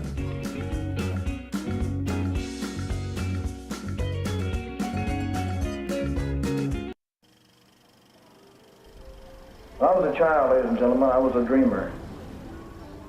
I read comic books and I was the hero of the comic book. I saw movies and I was the hero in the movie. So every dream that I ever dreamed has come true 100 times. I learned very early in life that without a song, the day would never end. Without a song, a man ain't got a friend. Without a song, the road would never bend. Without a song. So I'll keep singing a song. Come at a good time. Am I ready to sing? You got me in the mood for talking. You want to sing or talk? I was born in Brooklyn. I spent my entire life here in Brooklyn, and I can tell you now I will die in Brooklyn. My name is Steve Campanella, and I own this house. It's called Steve's Playland in the heart of Bensonhurst. People come by all the time. It brings back memories for them. If they have little kids, they like the kids to look at the statues. Everybody seems to be pleased with it. I've had no bad reviews as far as I'm concerned. Originally, I didn't set out to do this. This is something that happened. It just blossomed. I started getting into these statues of Hollywood personalities. I started with one, and I put it outside, and then I decided I need another. And then once I got that one, I decided I need another one. Altogether, if you go throughout the house, up and down, there's 32 statues in this house, all of which I grew up with as a kid. We got Betty Boop over here, Marilyn Monroe with her dress going up. We have Elvis, of course. You gotta have Elvis. My few pets that I have here, in case I have intruders. And of course, Humphrey Bogart, James Dean, the guy who works at the local gas station. His name is Hans. Why Hans? Well, he just looks like a German guy, doesn't he? Look at the guy. Looks angry. Yeah, exactly. In 1978, I bought my first Corvette, and before you knew it, I got a second Corvette because my first Corvette was in the shop being worked on, and then eventually that one went into the shop, and then I started collecting 50s and 60s cars. So altogether, I had about 12 cars at one point in time. It was insanity. I would have a garage in Sunset Park. I would have a garage in Sheepshead Bay. I would have a garage in Bay Ridge. It's ridiculous to keep paying that amount of money. So I started looking for a place to keep all my stuff in one spot. Here's some of the toys that are in the garage. This is a Prowler. That's a pink 59 Caddy. I forget it's there sometimes. He scares me sometimes. I'm sorry. I'm actually like terrified of spiders. That was good. That was worth the whole thing today, as far as I'm concerned. If you look behind you, to your left, to your right, whether you go up or whether you go down, it doesn't matter. There's stuff all over the place. You behaving yourself over here? Huh? You awake?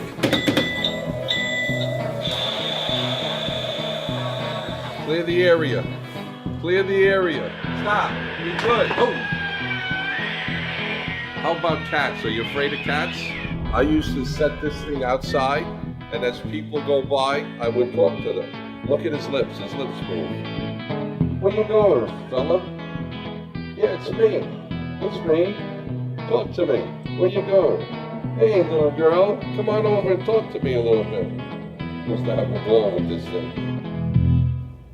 How does your wife feel about all the artifacts and things you have in your house? Well, I had to hide all the sharp instruments in the house so she couldn't grab them and slit my throat in the middle of the night. How's that for an answer? I can't stand him. Come on, say goodbye to me. Oh, goodbye, honey. You have a lovely time, you and all your He girlfriends. will not, see, look at this. Even when we are dancing, he'll turn around and be sitting, and I'll be dancing around him, you know. Come sit here. You should be very happy that I have allowed you to have this house with all these freaking statues. Yes, I understand. You're the queen. And I have to leave because my girlfriend is there and I'm going to a brunch. Have a good time, guys. Make us look good. Love you. Thank you very much. Bye, Phil. Thank you. Eva, if you need me, holler. Eva, did you hear me? If you need me, holler. I'll holler and you will come. And I'll be there. My wife. I try to keep her out as much as I can, but she insists on coming in every once in a while. Most of the time, I'll sit down, I'll do something, I'll put on my music, whatever mood I happen to be in, and I'll just stay in here and chill out for a little while.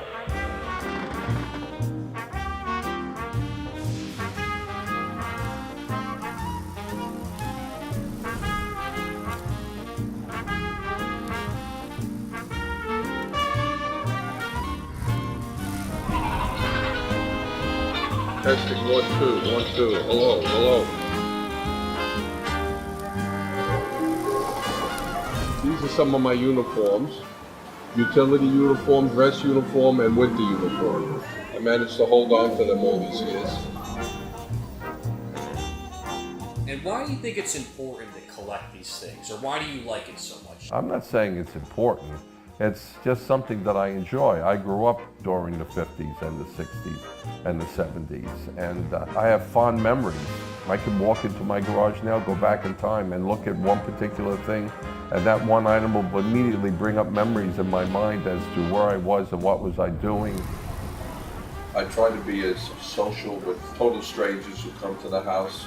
They look in the garage, they see their past the same as I did. Young kids today who come in, they'll ask me questions like, what was that? Why did you collect that? What do you do with that? What is that thing? I've never seen anything like that before. It brings me closer to some of the people that come by here and look at the house and look at the garage. And it makes me feel good in a way.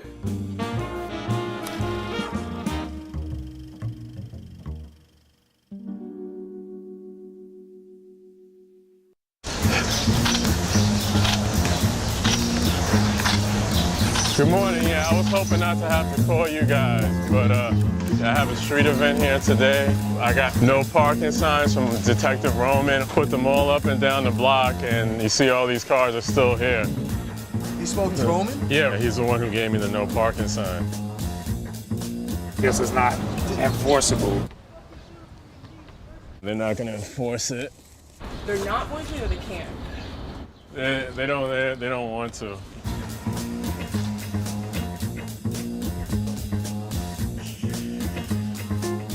It's sci-fi DC comics. With sci-fi goes Ninja Turtles, Transformers, Star Wars, and Star Trek. Anything with those. That's a lot, all first? Yeah, that's the first hour. 3 to 4, you do the DC comics, so that's Batman and Wonder Woman. Crayons. There's crayons. I do have crayons. Who is Wonder Woman? What is that, Marvel or DC? That's DC. And Batman is? DC. What about the Justice League? Oh, Justice League, that's DC too. I'm the only one of us three that's getting in costume. This is the stuff for the mask making. We need the volunteers to get here. The tables ain't gonna get here. The tables that are going in the street, they're not gonna get here till 11:30. You here to volunteer? You're not averse to wearing costumes, right? Hopefully our generator will show up and we can get the popcorn machine ready and the lemonade making, and as more volunteers come in, we'll be able to assign them to certain duties. Hey, yeah, you're here to volunteer? Yeah, you guys, yeah, let's work a little faster. Let's get all of those put up on this garden. Right now, you guys can share that tape. Excuse me, are you here to volunteer? What's your name? Raymond? All right, would you be adverse to being in costume? Wonder Woman or Catwoman, go. All right, here to volunteer. Where you put the bouncy castle? The cars, exactly. We're way over budget by now. You don't have no problem getting a costume, right? Costume? We're gonna set these tables up in it's gonna be funny. In front of all of these cars on this side of the street. Now they stuck in here with us. I want to at least have the popcorn machine up by 1 o'clock. Say that again? I want to have the popcorn machine up and running by 1 o'clock to get warm. Oh, this is actually bad. We have to actually unhook this.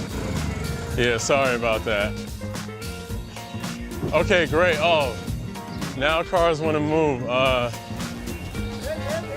Let him figure it out. All right, 12:19, great. I don't know if that's shown outside everything. It's not that mighty, so I'm thinking maybe just plug up the popcorn machine, get it warm, make some popcorn, unplug it. We're gonna use these to hold doing the tent. Who's doing face painting? Hey, would you like to do face painting?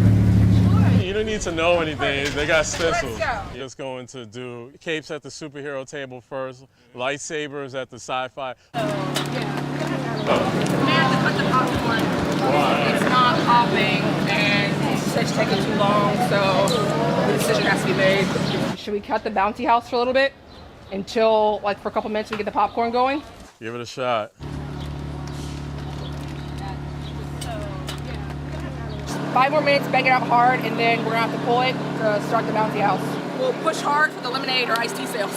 Turn around, fool. Are you gonna put the helmet on already? I beat it with an afro. Oh, no, bro. I gotta get in the costume.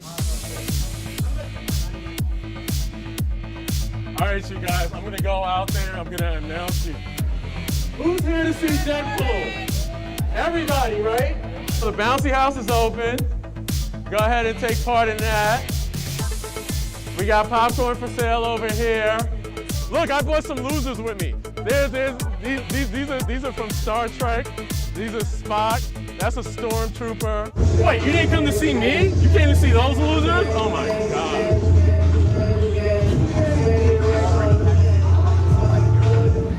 Do you have batteries over here? Sorry. You came to see me! What are you screaming for?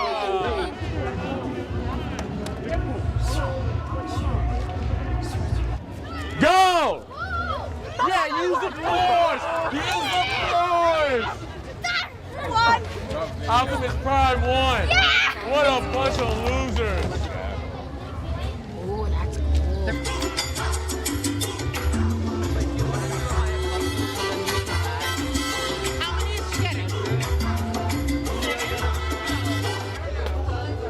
You have a problem?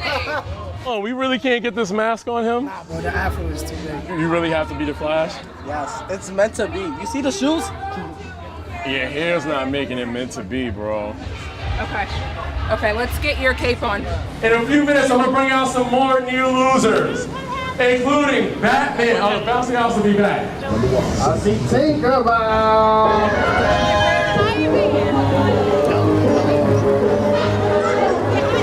That's right. We have 2 Batmans. Where's your mask? I don't know where it is. All right, bro, take the costume off. Yeah, take pictures. You got 2 Batmans? I don't know what's the difference.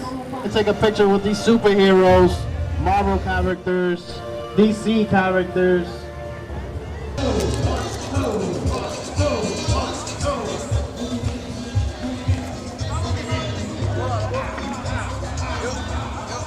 I'll get one of them lightsabers. You just have to go and line up, yeah. Go ahead. Yeah.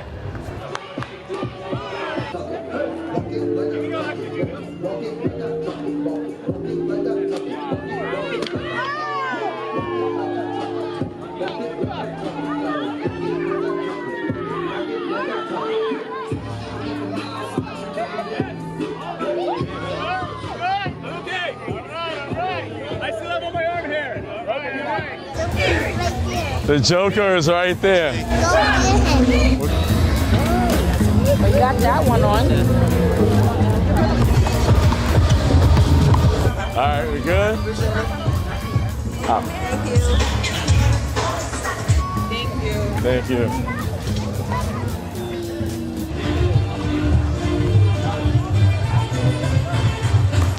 Okay. Thanks. Hi, Mario. No problem.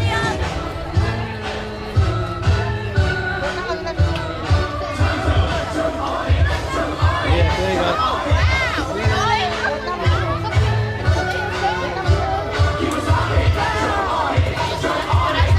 I need adults who want to win baseball tickets to line up right here. I need the playground clear. Just yeah. First person to get to this stupid looking duck wins. On your mark. Hold on. Time out. Bro. Back up, please. Thank you. I don't want them getting hurt. Go!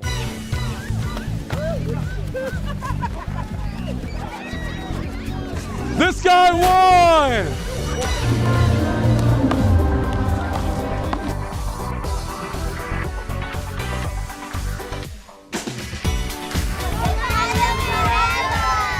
All right, that really looks, all right. One hop this time. One.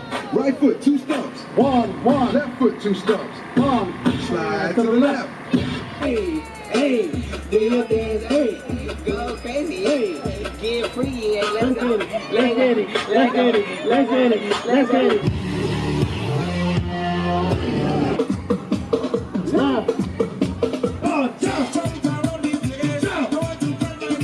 Oh man, the cleanup is gonna be great.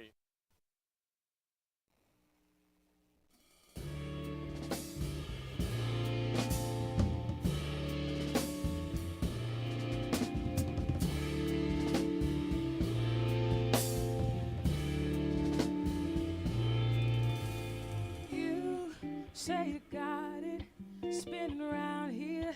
How ironic, don't you know you bring the nighttime and I bring the day.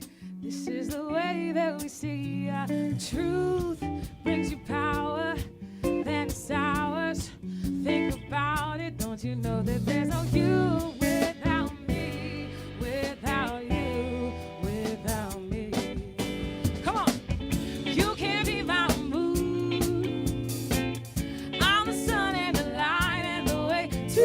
there's no you if I stop coming around, so you can be my mood. You can be my mood. I'm the sun and the light and the way too. There's no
for a blink moment in time. People are aware of what they're feeling every day. If you're going to restore and sustain a democracy, there must be an informed and engaged citizen. I spent 2 years in immigration detention. You know how much they spent to feed me for one whole day? How much? 75 cents. Immigrants as a whole, migration as a whole, is associated with lower rates of crime. Immigrants make our communities safer. What causes climate change, the selling and burning of fossil fuels, benefits most the power elite. And so they have a disincentive to address it, and they have an incentive to deny it. They're not gonna funnel more money into our schools. They're not gonna do it unless they have to, right? And the way they have to is by our participation, our organization, us taking accountability for our actions. Dream of the things you'll never know. Oh, dream of the beauty within your soul. George Floyd! When you dream, dream slow.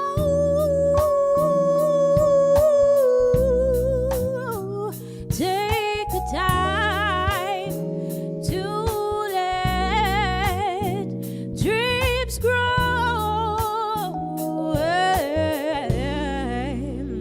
Just dream, just dream, just dream.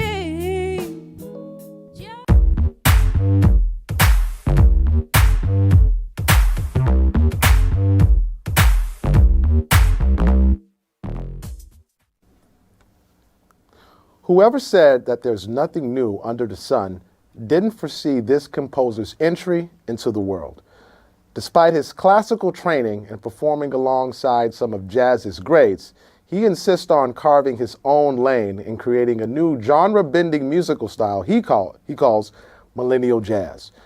Braxton Cook and his band, The New, are here tonight to bring you some of his innovative singing, songwriting, and saxophone instrumentation from not his first, not his second, but his third release. I'm your host, Kenyatta Beasley, and stay right where you are because Braxton Cook is here to bring us his one-of-a-kind sound right here on B-Side.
Braxton, welcome to B-Side, man. If you could take a second, could you introduce this fabulous band? Well, yeah, first, it's a pleasure to be here. Thanks you guys for coming out. Appreciate it. Yeah. Yeah, on guitar, so it's Andrew Renfro right here. Yeah.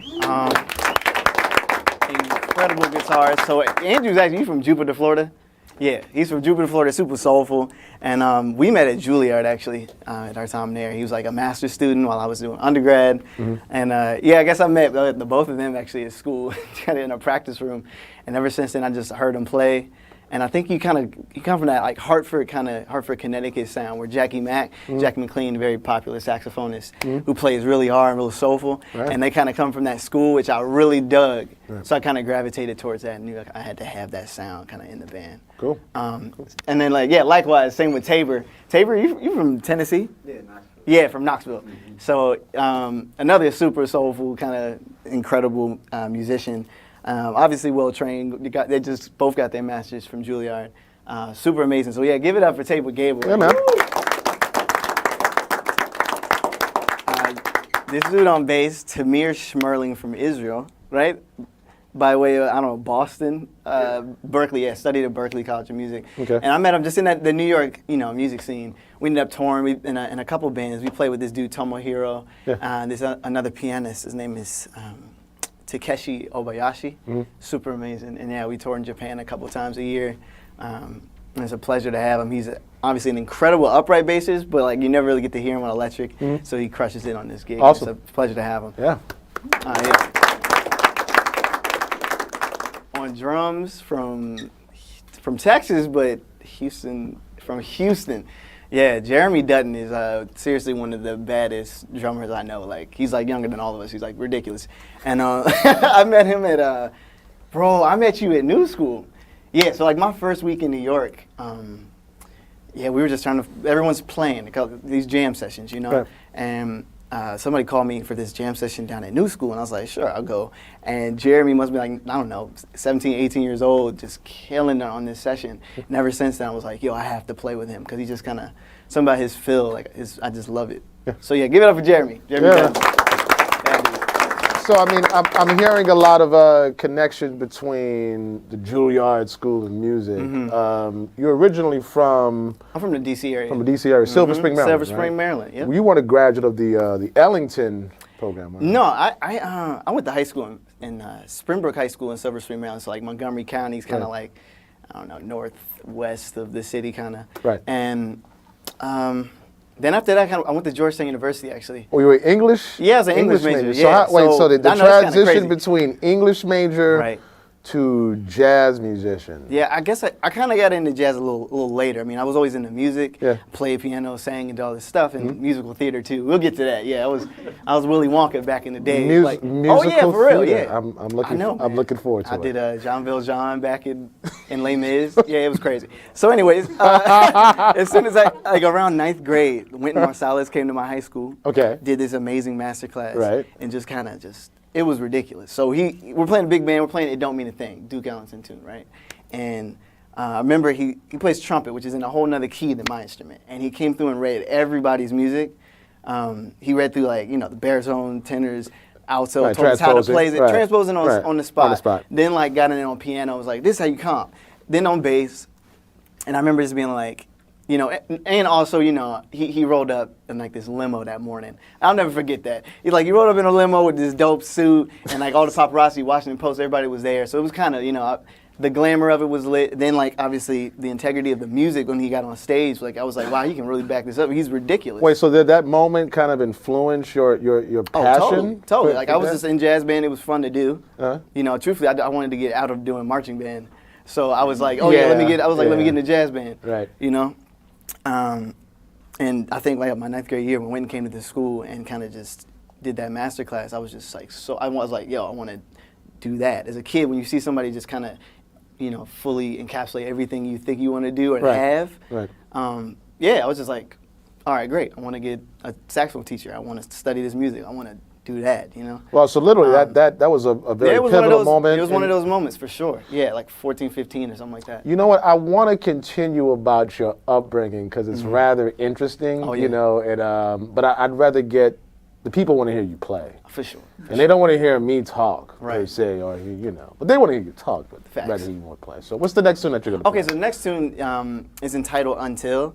And it was originally like a love song that I wrote. And and then like upon bringing it to the band, I just felt like I better get the point across. Yeah. Just doing instrumental and kind of just rocking out on the tune. Okay. But yeah, it's entitled Until, and it's also on the upcoming album of mine entitled Somewhere in Between, coming out Cool. April 7th.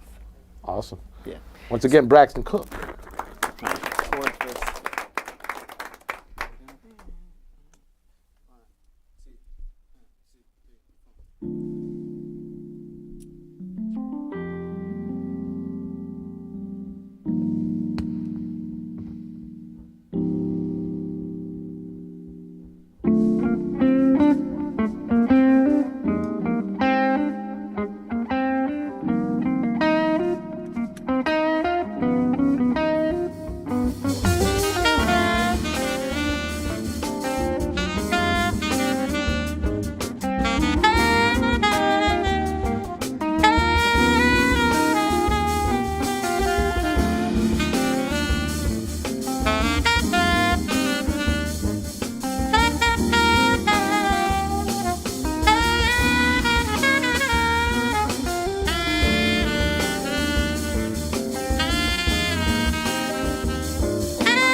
Awesome, awesome. Let's get back to your journey towards New York. Oh, right. From English major to Georgetown. So I'm assuming at that point, when you were back in high school, the commitment to jazz, because it does take a certain kind of commitment. Oh, for sure. And I'm assuming that as college approached, you said, okay, Georgetown, which is an accomplishment by itself. For sure. So what led you to say, you know what, I'm going to drop this, and I'm going to go to Juilliard, I'm going to move up to the big city. Oh, right. You know, and study jazz? It was some friends of mine. It was a bass player, Josh Crumbley, also plays with us, and then a pianist who's also on the album. His name's Samora Penderhughes. And I remember, they called me on my birthday in March, which is coming up. And they called me on my birthday, and they were like, bro, you need to apply. Like, one of the alto players got kicked out of school, and some other cats are not coming. They were like, yo, there's an opening. I think you should apply. Right. So, yeah, my second year at Georgetown, not that I was miserable there, just couldn't find what I wanted. I was jumping around majors. I picked English because I wanted to minor in like African American studies, and I found a lot of connection, at least between African American studies and jazz, and I felt like that was something that filled that sustenance a little bit, but it wasn't it. So to get back to the story, so when Samora and Josh called me, I was like, oh, you know what? This must be a sign. Let me give this a shot. So I applied to transfer, just one school. It was like, if I get into Juilliard, I'll go. Right. So I got in, and they gave me a full scholarship and everything. They matched the scholarship I had at Georgetown. Right. My dad's a law professor at Georgetown. So me and my brothers, we both went, and we had full tuition. So I kind of used that when I was sitting there with the admission board at Juilliard, like, yo, Georgetown gave me full, I'm gonna need something. And then Juilliard, exactly, leverage, it's business. Yeah, and then they came through, and they were like, we got you. And once that happened, I knew, I had to make that switch. So once you got to Juilliard and you started experiencing the scene, I've seen your name come up in a lot of different situations as a leader and sideman. As a sideman, tell me about like what have been some of the more like some of the gigs and performances that you've had that have had the most impact on your career or your musical development so far? Definitely my stint with Christian Scott, his trumpet player from New Orleans. He's like, we know. And same high school. Went to this, Oh, okay. You went to Noka. Noka, yeah. Okay, yeah. So Christian is an amazing trumpet player, nephew of Donald Harrison, amazing saxophonist. I met him at a gig at Symphony Space, like 96th Street, and just went backstage hanging out, and he was like, yo, I like this dude. We just kind of hit it off, and he hit me up for a few gigs. And then 4 years later, here we are. But that was probably my longest stint as a sideman. And I learned so much from just touring the world with him, learning how to balance that with school. Like, Christian Scott, definitely. What's interesting is that you guys, I mean, not saying that one has like, has ownership of whatever the style of music that you play, but it's I'm hearing the term millennial jazz. For sure. And it's almost like this new rebranding of jazz, and it's a new sound. It's definitely not from the tradition. So, and it's something that when I've heard Christian's records and I've heard what you've been playing tonight in your material, how do you define millennial jazz to like an audience? Oh man, really, it isn't that deep. Christian calls his music stretch music. Right. I think a majority of this, we're in a music industry as a business, and I think some of it, at least on that level, is just marketing and rebranding and a business thing to just. Give viewers, so there is that. But gosh, I don't even like labeling music. I just like to play the music I like. But to answer your question, I think millennial music, I call it that because one, we're all millennials. But two, because I feel like our generation, we just grew up with so much, with with technology. We grew up with access to so much music. Like I said, grew up on soul music and then obviously I had jazz in the house, some classical music, and then with the access to the internet, you could get something immediately. So I feel like we process things, our generation, like very quickly, and we kind of assimilate all those things into our sound. It's all kind of in there, and I feel like that's kind of what separates us from other generations in that sense. It's just like we just have so much information. I'm not ranking it. It's just different. No, it's just different. It's just different, and it's basically. And it doesn't seem weird to me. Someone's like, "Why are you singing on tracks?" I'm like, "Why not? I want to." And it's not. Why not? It's not that deep. But you know what I mean? Because previous generations are kind of stuck in that dogmatic sense of, oh, well, this is jazz and this is R&B. That it feels weird to incorporate other things. So basically, I mean, to throw you a bone here. Please. I mean, so maybe it's like you just the kind of music that just can't really be classified. I don't know, man. I just want to, I just play the music I like. I don't know. I don't know. I feel like cats like Herbie. Herbie's been doing this since the '70s. It ain't that new, but we just do our spin on it. Well, it might be new to your audience per se. Facts. And so the thing is, you do sing, correct? Oh yeah, I dabble. And what you dabble? So explain like the dabbling and like how did you get to this point to where, hey, you know what? I'm about to start singing all my records. Right. Here I am, world. Like anything else, it was a process. Yeah. So, like I said, I sang in honors chorus and musical theater kind of coming up. Right. And it was just something to do, like, to add to my resume so I could get into Georgetown. I was like, oh yeah, I'm in all these things. It was just like, and plus everyone in my family, everyone kind of sings, plays a little piano. Yeah. It's just kind of what it is. I don't know. But I think a lot of how it got incorporated into my music now is really due to, I don't know, getting out of school and clearing my head about what it is I really want to be doing. Would I be happy just playing straight ahead? No. Would I be happy just doing R&B? Yeah. No, not really. I feel like, I'm not getting to what I want to get to. So it's like, why not just blend the two and make a lane where I feel complete? That's good. So it's on your terms in a sense, right? So you're going to be singing. The reason I started talking about singing is that you're about to bless us with your vocal capabilities. We're gonna get to something. We're hoping for the best. We're hoping for the best. Tell us about the next song. This next song is the title track from the album. It's entitled "Somewhere in Between," and similarly with what we've been saying, it's about how I feel my music is somewhere between these genres that so many people say that needs to sound like this or sound like that, and for me. I find a lot of people in our age group, in our generation, particularly people that went to Juilliard from our class, all my friends were interested in other things, and just a lot of people just wouldn't do it. I don't know if it's fear. I don't know what it is. I want to come back. We can get back to it. But I was like, to me, it was like, if you're a DJ or you produce, you should produce. Yeah. If you're, if you like to make house tracks, you should do that. Maybe you can incorporate piano with it. It didn't, it was never like too weird to me. And I think some of that is my background in my household. Right. Then also my experience at Georgetown, going to a normal college. Cool. So then coming to a conservatory, I kind of was like, wait, we should be able to do whatever. Cool. So yeah, after being out of school for 2 years, just getting back to that. And this song, Somewhere in Between, is kind of trying to encapsulate that idea. Cool. And hopefully motivate others. Yeah. Braxton Cook, once again. Dope. All right.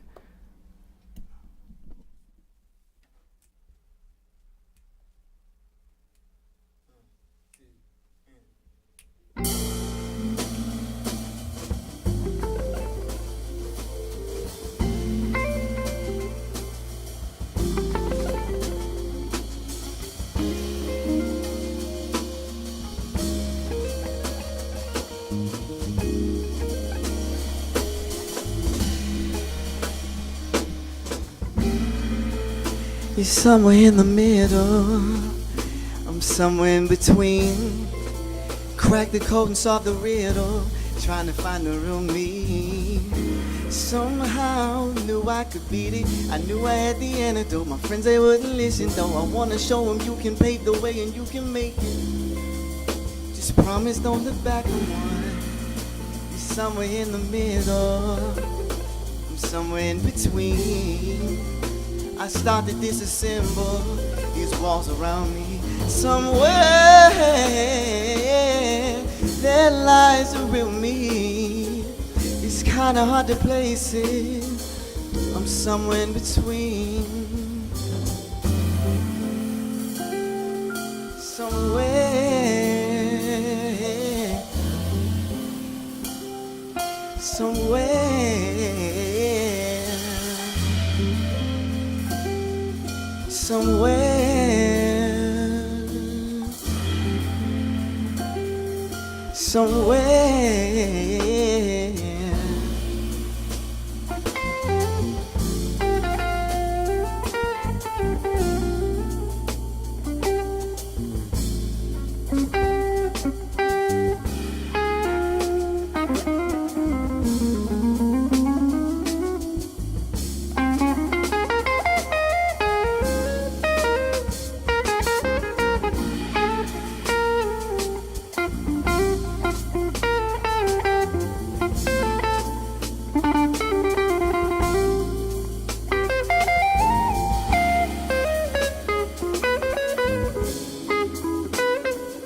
somewhere.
So that last song, is that on your latest record? It is. Yeah. Tell us a little about this new record. The third as a lead. Oh yeah, the third project. I'm calling it like the first debut actual album because we have like an actual label that we found. It's a really dope label out in the West Coast called Fresh Selects, and they have artists like Amon Amari, Mind Design, some super cool, like, I guess more Spotify SoundCloud type artists on there, but. They're just like thinking about streams and the future of this music. So like, I'm really happy about that. So the album's coming out with Fresh Selects April 7th. And the album, it features Andrew Renfro, actually different cat, so sorry y'all. But thank y'all for doing this, man. Yeah. I feel bad. I wasn't on the date either, fellas. Yeah, Cat was like, yeah, he was like, exactly, yeah. So we'll all be mad together. That's cool. My bad. Yeah, man, I got you on the next one, bro. Okay. So it's Andrew Renfro, Joshua Crumley, bad bass player. He plays with Terrence Blanchard, Jonathan Pinson. Matisse Picard, cats I went to school with, homies and friends, and yeah, it's like I'm super excited about it coming out, and then we have more stuff that's more music that we're working on, workshop and new music. This stuff we've been working on for like a year now. But so everything that we're hearing tonight is already on this new. Oh yeah, it's on there. It's on there. It's coming out. Hopefully everybody can check it out, stream it or buy it, however you digest music. Right. So I mean. Back to that where we left off before you went to that. What you're playing has so many different styles; it really can't be defined. I find that to be like quite an advantage because you can't be defined, and when you need to make your next move, then you can probably go into a different direction. I think that's a kind of what separates today's musicians from past generations. Is that? Do you share that same sentiment? I agree with that. I mean, for me, I mean. Do I feel like I'm not in any one direction? Is that what you're saying? Like it's Yeah, it's like open. It's like kind of open to interpretation, in a sense. Sure, I guess I can't really be mad at that or not. That's sure. You know what I mean? Like I was like, yeah, sure. Like I'm not necessarily saying I'm anything. I'm just me. Right. Cool. So but yeah, sure. So tell us a little about the next song that we're gonna hear. Oh, Runaway. So this is like a love song I wrote. I wrote this on the road actually with Chris when I was like touring with Christian, and like I've been dating my girlfriend like 4 years now, and this song kind of came out of just that place of frustration when you've just been away for 6-7 months on the road trying to keep things going, and people getting tired of dealing with Skype and FaceTime. I wrote this song. It's just that experience. I'm just of trying to keep a relationship together while you're on the road. I'm still with my girl. We got through it. It was everything. Everything's amazing. Don't get me wrong. Yeah. But yeah, that's where it came from. I was in a hotel room, and I was just like, damn. Oh, excuse me, I can't curse.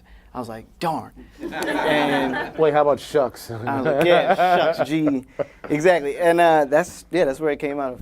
So yeah, I mean, is that part of your creative process though? I mean, so when you start, is it something where, hey, you know what? Instant. I think a lot of the songs come from an emotional place for me. Cool. Somewhere was a frustration with finding my direction. The first song, FJYD, was my frustrations with juggling school and touring and life and just New York City. Yeah. It was like not a F Juilliard thing, but just it was like a love-hate relationship I have with the institution of jazz, I guess. And that's kind of where FJYD came from. Yeah, I guess everything comes from a feeling. I'm like, it annoys me, then I write something. Or like, oh, I love this. I think that's the first place to start writing a song. It connects with people.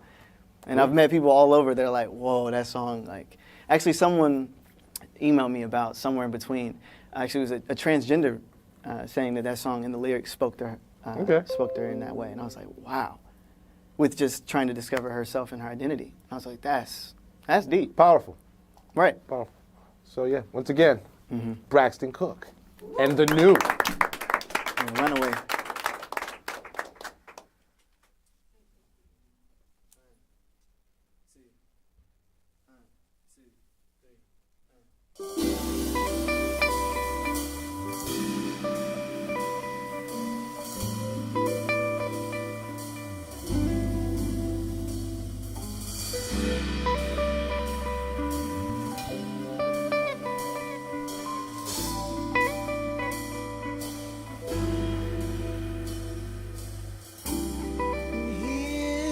All alone, how do we keep a love from falling apart?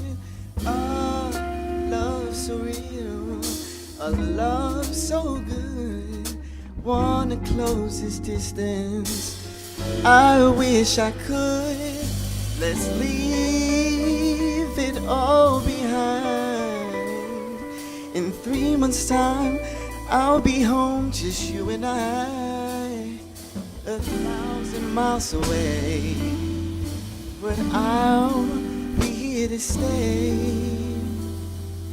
Well, sometimes we need to run away.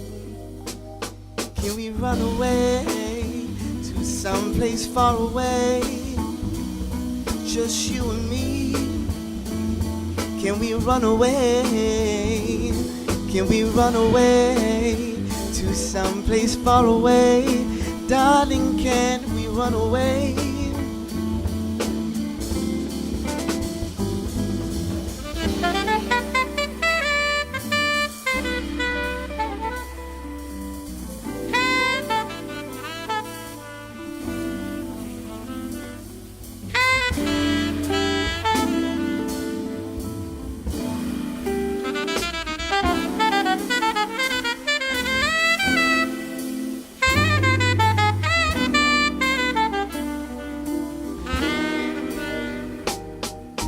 Run away to someplace far away, just you and me.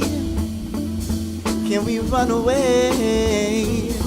Can we run away to someplace far away? Darling, can we run away? Just you and me. Can we run away to someplace far away?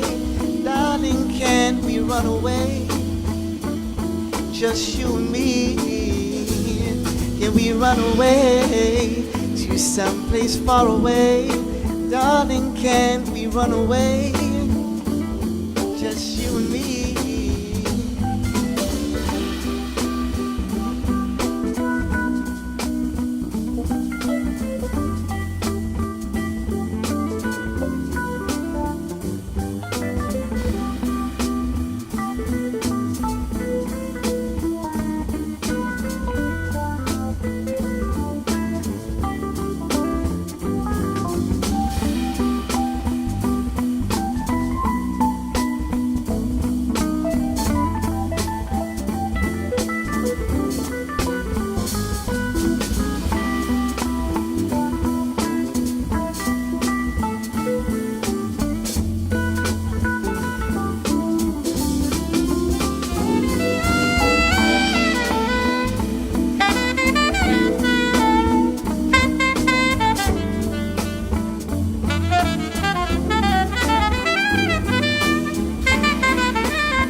Yeah, man. So I mean, you're working with like a lot of great artists. If you can pick like a really great collaboration as of right now, what kind of thing would you do?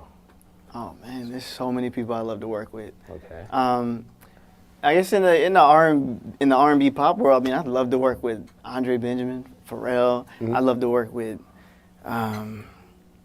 Solange. My brother plays with Solange, but I need to make that happen.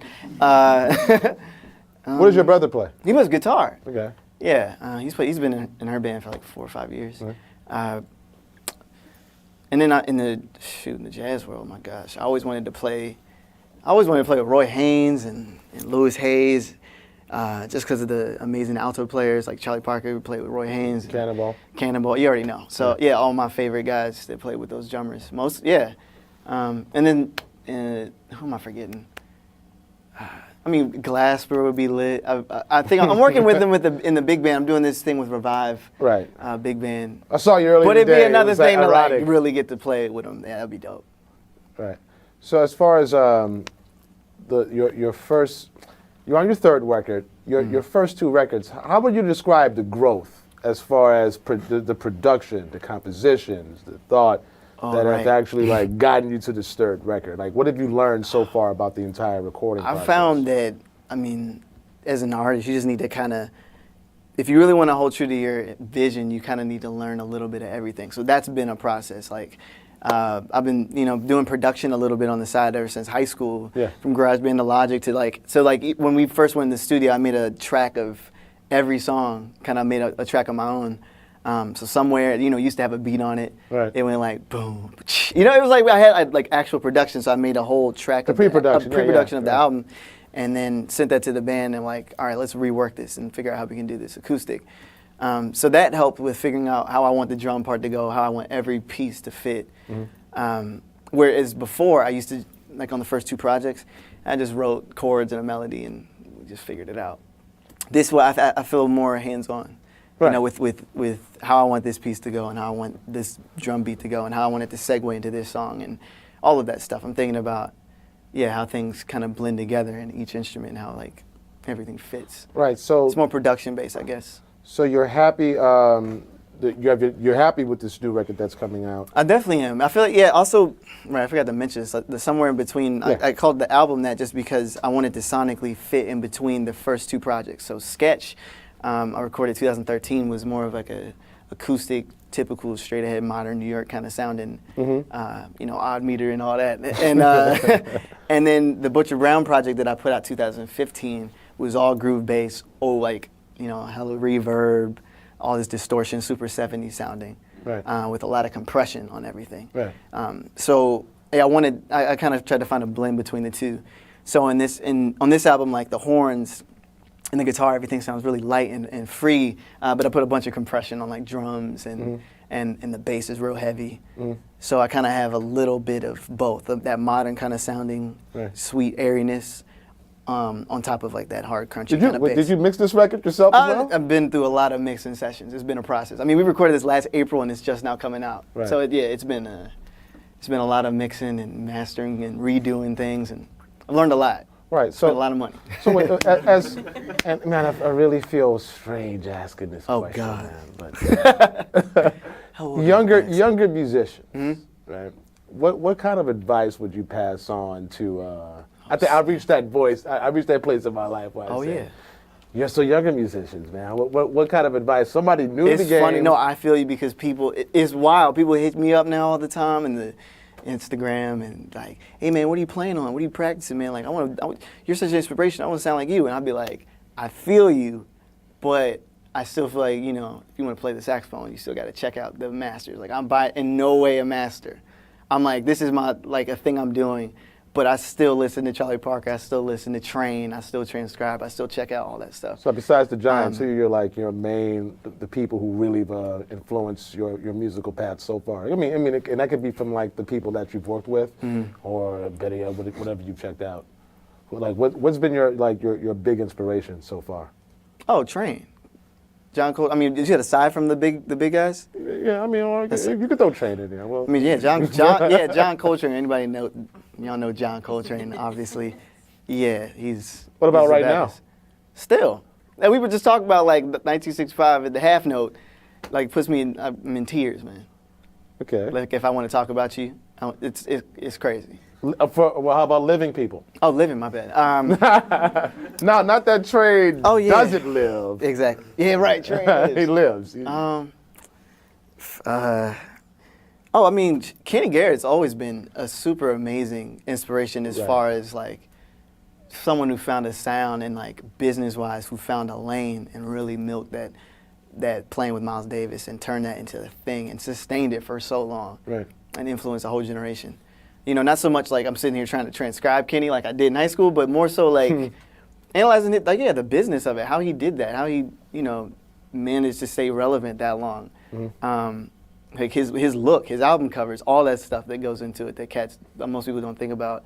Right. Like, he definitely put some thought into it. And I feel like that has a lot to do with why he's like so like in the jazz world, iconic in that sense, Right. And Christian thinks that way, Yeah. The look of things in addition to the substance of the music. So what's coming up in the future? Besides the release of I got like a South by Southwest show. I'm gonna go down there. Yeah, I'm probably doing something either duo with him. Those flights can be kind of expensive. So yeah, we're gonna do a little showcase down there, hang out. Like I said, we're probably dropping a single called "You're the One." So yeah, be on the lookout for that. And then April 7th, we're doing like a release show actually at Lincoln Center at David Rubenstein. If everybody knows what it is, it's like maybe 60-something street. The Atrium? The Atrium. Yeah. We're doing a double bill with Jezebel. And that's going to be really cool. So April 7th, Friday. Still got to figure out the time. Yeah, I don't know. I gotta let y'all know the time too. Well, I mean, there's a lot to manage, man. I'm out here. I'm doing it solo. They'll be the last to know. Yeah, exactly. Oh yeah, always. They were like, bro, so what time we gotta be at Bric? I was like, you didn't put that in your all email, day, bro. Like 3 o'clock. It's been a long day. Awesome. Set up the next song for us, man. All right, this next one, is Pariah. This is actually from the first one. We kind of reworked the beat, but this is from the first project, 2013 Sketch. Beautiful. This is Pariah.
I wish we could stay longer, but I hope that you've enjoyed this taste of Braxton Cook's exceptional sound.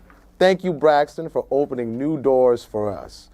Be sure to check out Braxton's new album, Somewhere in Between, wherever you buy or stream music. And you can also keep up with Braxton Cook on social media at Braxton Cook. I'm Kenyatta Beasley, and I hope that you had a great time with us tonight. Make sure that you stop by our Brick House studio every Thursday to hear more of the best music that Brooklyn has to offer. You can also check out tonight's installments and past episodes anytime at youtube.com/Bric Tv, or check out our Brick Radio podcast of this episode at soundcloud.com/Brick Radio. All right, Braxton, please give us one more song right after this.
Dream of the things you'll never know. Oh, dream of the beauty within your soul. George Floyd! When you dream, when you dream, dream slow.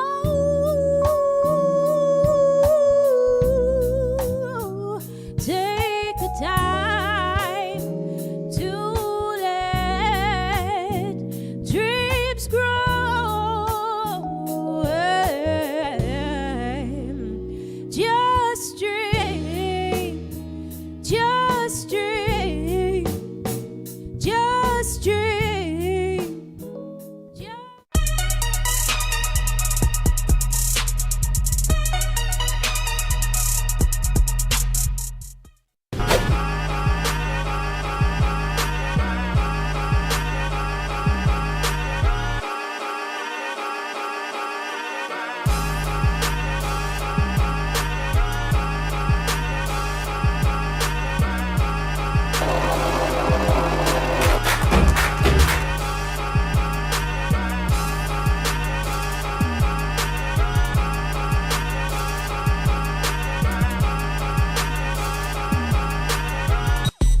I am. It's your boy Redistricting, Laughaholics Live, presented by Bric TV. I'm your host and producer.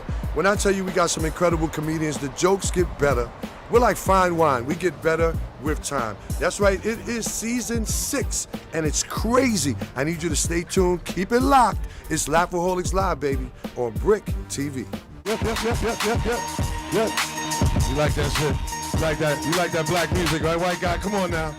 Come on, come up here with me. We're gonna start the show with me and you. Me and you, man. We're gonna start this shit with me and you. Keep that plan. Come on. Come on, skinny jeans. Come on up here. How you doing, buddy? How are you? You know how to rock to this? You know? What's some more? You do? Go ahead. Let's go. Oh, come on, man. We're gonna all fuck you up in here. I swear to God. Hey! What's up? Hold on. And he got rhythm. Come on, y'all, give it up for him. Yeah. That's right, man. Ain't nothing like starting the show with my lawyer. All right. How's everybody doing tonight? Make some noise. It's Laughaholics Live. Are we in the building? How many people are from Brooklyn in the house? Brooklyn, make some noise. Who is not from Brooklyn? Who's not from Brooklyn? Who is not from Brooklyn? Everybody from Brooklyn say, fuck y'all. We don't give a... Welcome out, y'all. Make some noise. Make some noise. Welcome out. It's Laughaholics Live. I'm Redistricting. We are in our 6th season. Come on, clap it up for that. Season number 6. And Mace, we got some celebrities in the house, so every time I tell you to drop the music, I'm going to go to my celebrity. Celebrities, you snuck up in here without us noticing that you came in, and we want to acknowledge that you're here. Drop that song for me, please. Drop some music for me, Mace. Okay. We got some celebrities in the building. When I point to you, I really want you to stand up and acknowledge this crowd. All right. I can't go too far. Let me see how far I can go. All right, hold it up. Ladies and gentlemen, please. He started off by making a mistake saying the Kings of Comedy. I'm not part of the Kings of Comedy, but Cedric the Entertainer is. Stand up, sir. You with the hat. Y'all give it up for Cedric the Entertainer. There you go right there.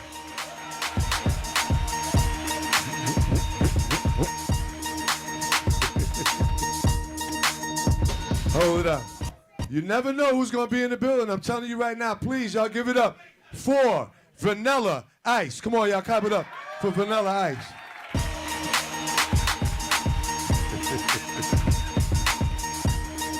Man, we got him in here. I love hip-hop, and I love Jersey as well. I really love Jersey. This gentleman came all the way from Jersey. I'm telling you, man. This brother's been doing hip-hop forever. He's always taking his shirt off. Y'all give it up for Tretch from Naughty by Nature, y'all. Clap it up. There you go.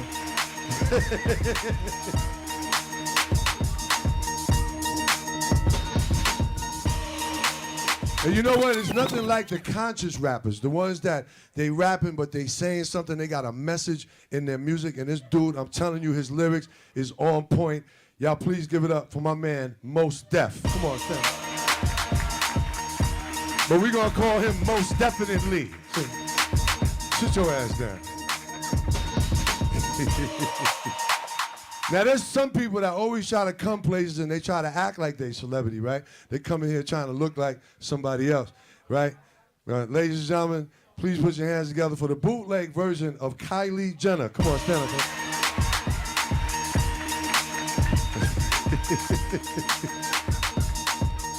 And last but not least, she always comes to my show. She's my #1 supporter, and she predicts and she tells me exactly what's going to happen. She told me that tonight is going to be an incredible show. Please give it up for Cleo from the Psychic Network. Come on, y'all. That's my girl right there.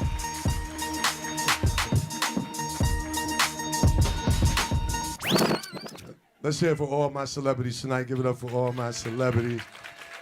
Yeah. Ah, damn it, I forgot one. How did I miss this one? And this is the most relevant celebrity in the building. He's still doing tremendous movies. He got a movie coming out. I just seen him on an interview on a late night show the other night. Y'all please give it up for Samuel Jackson. Come on, stand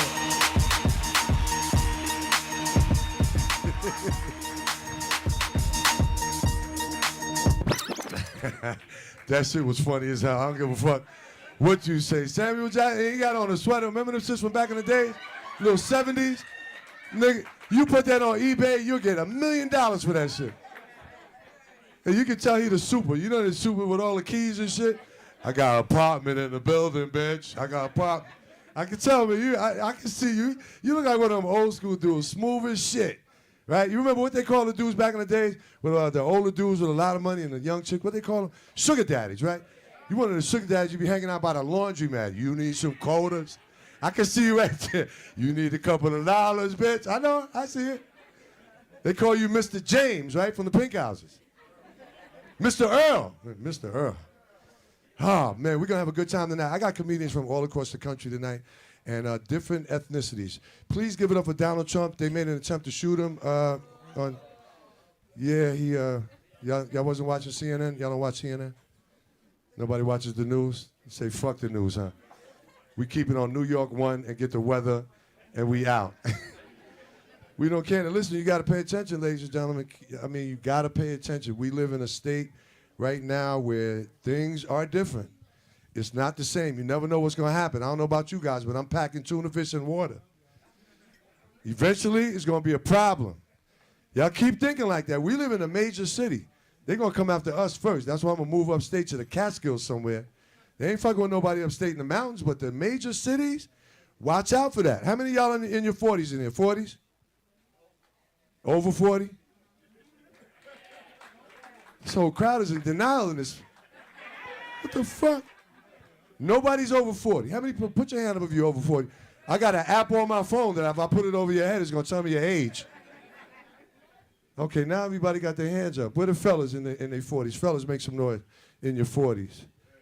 You guys married? Didn't be married, sir? You're getting there, though.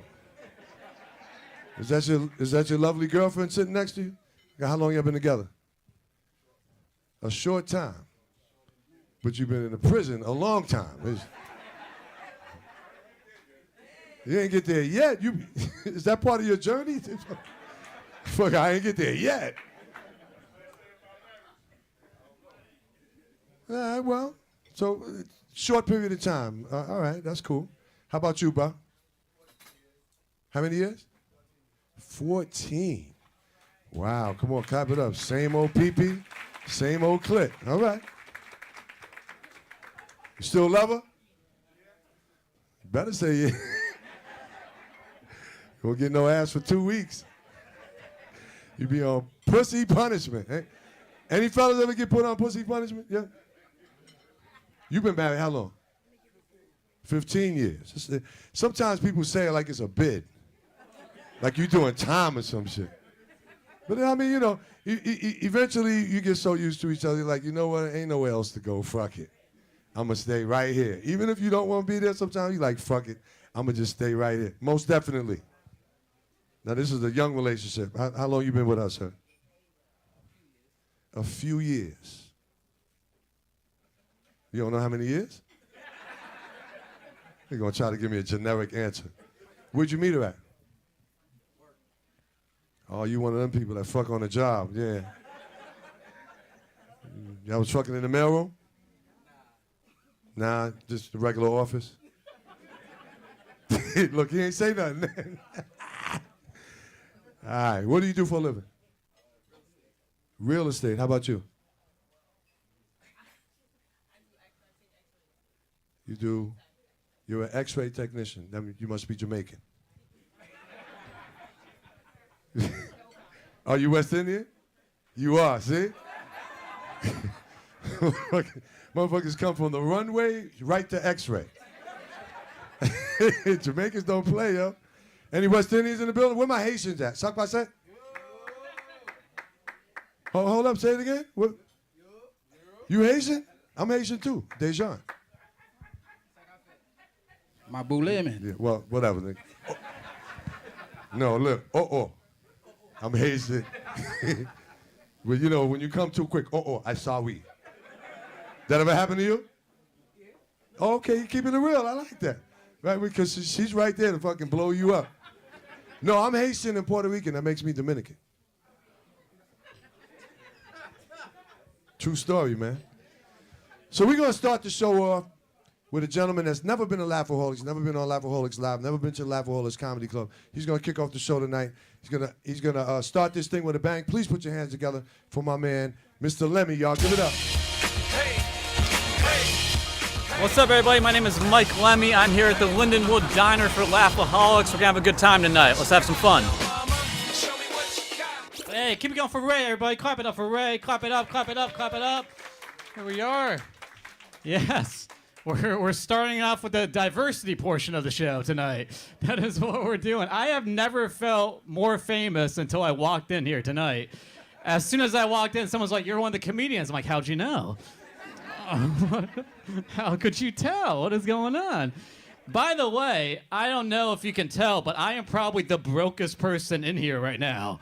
I'm so broke I can't afford a haircut.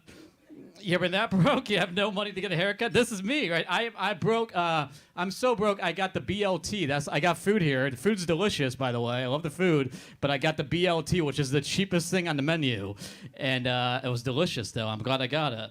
BLT is like the sign of how broke you are. It should just be like, I'm just not gonna do that joke. That's a joke I wrote in the hallway, and I'm like, don't do it. Why? Why? Just do the jokes you prepared. Why not do that? How about it? I'm not from New York City. I'm from Massachusetts. I've been living in New York City for 7 years, and I just bought a bed for the first time. Yeah.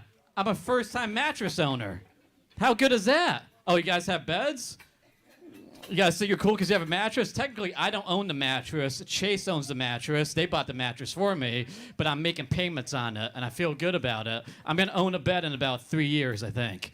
I have the bed now, but I don't technically own it. I'm making payments on it. But I messed up. I didn't measure my apartment before I bought this bed because I didn't know you were supposed to do that. I didn't measure my bedroom, so now I don't have a bedroom. I just have a bed. That's it.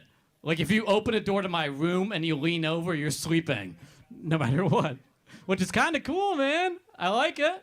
Because now when I bring a woman back to my apartment, we don't have a lot of options. You know, like, what do you want to do? As soon as we walk in, there's just a bed. There's no space. It's like, what do you want to do? Do you want to lay on my bed and talk to each other, or do you want to stand on my bed and talk to each other? Those are our only options. But I like it. I mean, I live with 2 other broke comedians, which is fine. My first roommates in New York were a married couple I found on Craigslist. That's real. And I lived to tell the tale. I'm here. I'm still alive. I lived with a married couple I found on the internet for 1.5 years. For real. My first roommates were a 33-year-old Jewish woman and her 55-year-old Puerto Rican husband. And then me. It was like the most diverse apartment in Queens. It was fantastic. It was cheap too, man. $500 a month. Yeah, some of you want to move in right now, don't you? $500 a month in New York City is a steal, man. For $500, I got a room, Wi-Fi, and a Puerto Rican father. It's like, I'm a white kid from Massachusetts. A Puerto Rican dad's pretty much all I ever wanted, and I made it happen. Dreams come true in New York City, man. That's it. $500 a month was good, too, because I feel like they loved me more than my family did. Probably because I paid them $500 a month. How many of you have kids? A lot of you, yeah. Okay, now how many of you would love your kids more if they paid you $500 a month? Yeah, I'll move in with you right now. Okay, I'll give you $550 if you say I love you. I mean, I might do that. Why not? I grew up in Massachusetts. I'm not, New York City kind of makes me happy. I like being in New York. New York doesn't scare me because I grew up in the suburbs of Massachusetts, and I got a lot of mental illness in my family. Anybody else? No, we're all just drinking because it's a night out on the town. Yeah, I feel like some of us have problems. No, we're not all just drinking because it's Thursday. I mean, I think some of us have some issues. New York doesn't scare me, man. You know what? Once in a while in New York, I feel like I might get killed. But that's just part of the experience, okay? In the suburbs, sometimes you think about killing yourself. And that's much worse, okay? In small-town America, you think about killing yourself. Listen, I don't care what you think. The world is a safer place when the person who wants to kill you is not you. Hey, guys, listen. I saw the YouTube views, Ray. I don't want to bomb on the show, so you guys need to step your game up. I'm trying out here. I saw the YouTube views. I'm like, oh, this might be bad. I don't know. I hope not. This could be my big break. We're doing it. If this goes well, I'm going to get a haircut. Why not? I could do it. I might make enough money off of this video to get this cut.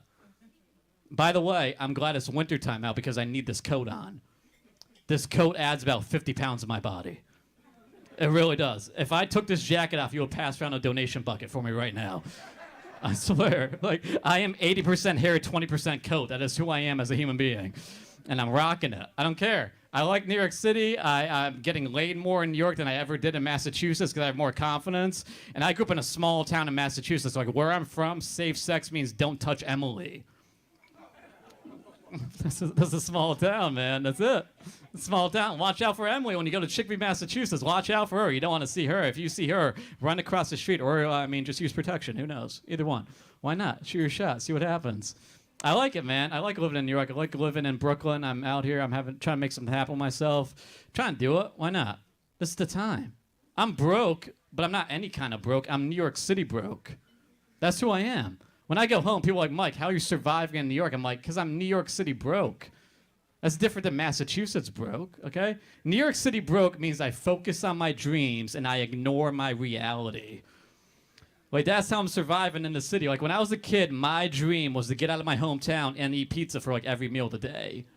And guess what, guys? Dreams come true. Anything's possible if you work hard enough for it, you know? Or sometimes you get a BLT if you want to do it. Who knows?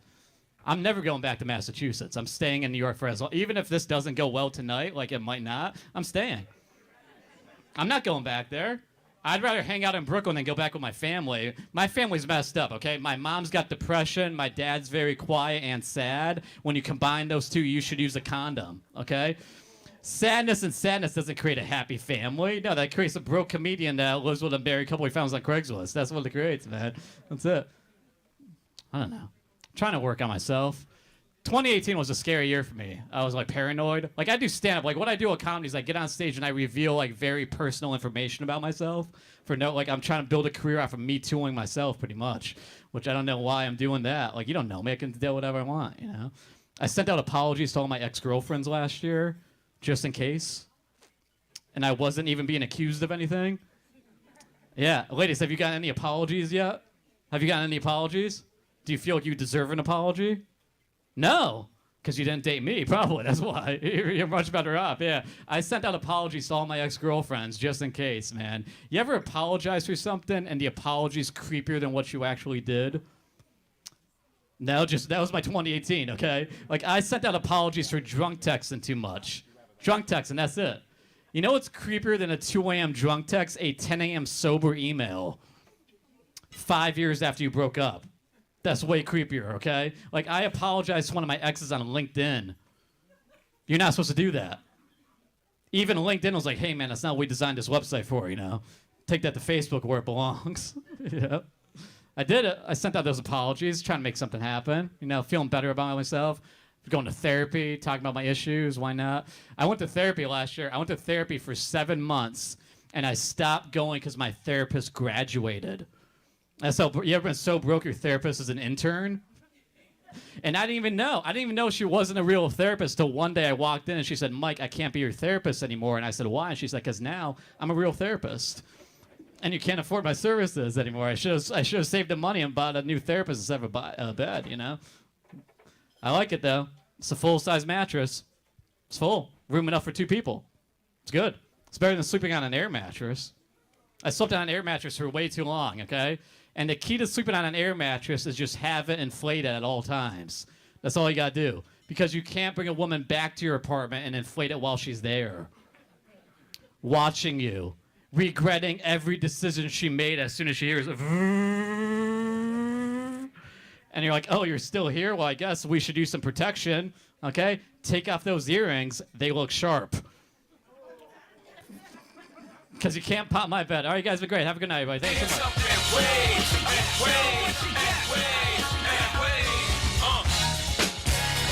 Ladies and gentlemen, the most incredible H-Show. H-Show.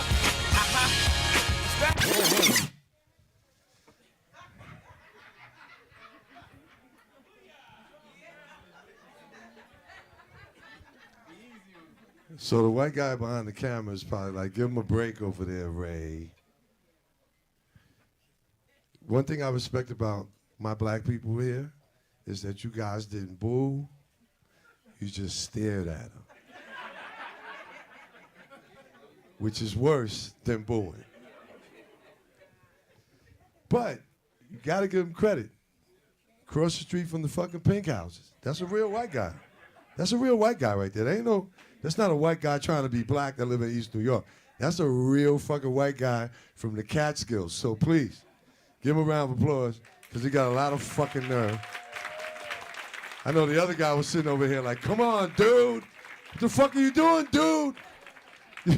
You're fucking it up for the rest of us, dude. He's over there like, God, he got to get one fucking laugh. He said, no. But now, hey, man. Well, y'all give it up for Jesus Christ. Come on, clap it up. And for one of the disciples. This motherfucker. He definitely could be Jesus Christ stunt double. I tell you that shit. Couldn't get a haircut. Oh, shit, man. Hey, it's all good. This is a hard job, ladies and gentlemen. This is very difficult. So if anybody thinks they could do it at the end of the show, you can come on up here and try to do a couple of minutes. This is very hard, especially making you motherfuckers laugh. Because y'all are critical. You just looking at everybody joke by joke. That shit was all right. He could do a little fucking better on the next one. That's how y'all just looking at. Look at it. Look at you. You fanning, you're not even in church. All right, we're going to move on to the next guy. This guy's from Albany, New York. I believe he originally lived in New York, moved upstate. We're going to turn the funny up now, ladies and gentlemen. Please put your hands together for my man, Mr. B. Burgess, y'all. B. Burgess, come on, y'all, give it up. This is B. Burgess. We're here making stand-up comedy great again, all the way from Long Island. Come check us out. 1, 2. Can I get some noise for stand-up comedy? How about a little noise for Redistricting making stand-up comedy great again? Somebody say, yo, B. Burgess, why are you doing stand-up comedy? Because I get to talk about the world, how I see it, and I always tell the truth, even when I lie. My kid said, Daddy, where do babies come from? I said, mixed drinks. Everybody knows that. They said, well, Daddy, since you know everything, what about Santa? I said, hold up, family meeting in the kitchen right away. I'm no Scrooge, but there is no Santa. There's no Easter Bunny. There's no Boogeyman. There's no Tooth Fairy. If you see anybody in the house, wake me the fuck up. Wake me and your mama up. What? It could be a no-knock warrant, foreclosure. Wake me and your mama up. I always tell the truth even when I lie. Just like Bob Marley. And I quote, yeah, I shot the sheriff, but I ain't shoot that deputy. He was dead when I got there. I will be 49 next month. Can I get a little noise? I mean, I'm taking better care of myself. I mean, I don't want to live forever. I just want to outlive my mortgage. Anybody else? I want to outlive the mortgage and sell the house and then move in with each one of my children for 6 months apiece. The name of this joke is called Parental Revenge. I want to do some shit like leave the front door and the back door wide the fuck open with the AC on bankruptcy. I want to invite all my friends over after we smoke our medicinal marijuana. And just open up the refrigerator for no fucking reason. Just leave the shit open. And eat up all their snacks.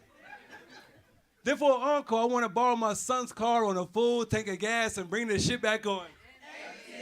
Exactly. Why does stand-up comedy? Because it's better than therapy and cheaper than church. I was at a church in North Carolina. They are not passing the basket around. They are swiping and paying tithes with a debit machine. I said, hold on, are we swiping for Jesus? Now what happens when I swipe and I got insufficient funds? Because sometimes that payroll don't drop on time. Now my credit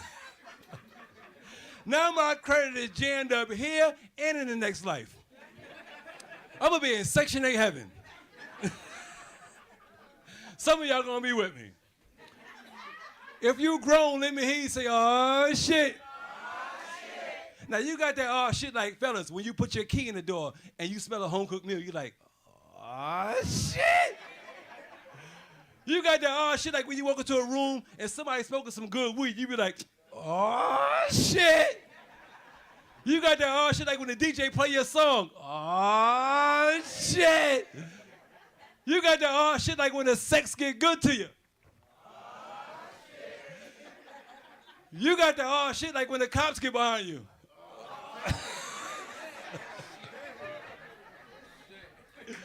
Oh shit. But now that I'm grown, I don't even party the way I used to. Now that I'm grown, you got to be careful because the DJ will line you up. They get you like this. Now throw your hands in the air and wave them like you just don't care. That's how you get your watch stolen. They will line your ass up. You out there in the dance floor. If you broke, be quiet. Oh, money right there in the hoodie. We're going to get his ass. We're going to get his ass. But now that I'm grown, groceries turn me on. You want to get me in the mood? Keep your Victoria's Secrets to yourself and put a pot roast on. Gain is the truth, too. I don't care how you could be the toughest gangster. You lay in that Gain pillow sheet, it's like, this Gain? I love Gain. I'm telling you, now that I'm grown, I'm attracted to different things. When I was in my 20s, I like cute toes, nice little ass. But nowadays, as long as she got her mind right, we good. I was dating, my taste has changed. I had this one girl, she was sexy, but her house was nasty. She was nasty, but I knew the pussy was gonna be good because when I walked in the kitchen, I heard this. I said, oh shit! The floor is sticky. It's gonna be good.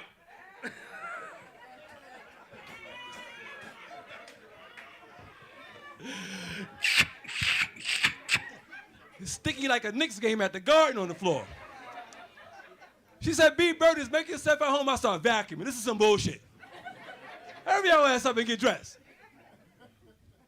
Why stand-up comedy? Because I cannot keep a day job. Without a punk-ass supervisor coming in the break room saying, hey, Burgess, I see on your application it says you never went to jail. I said, technically, I never went to jail. I was taken.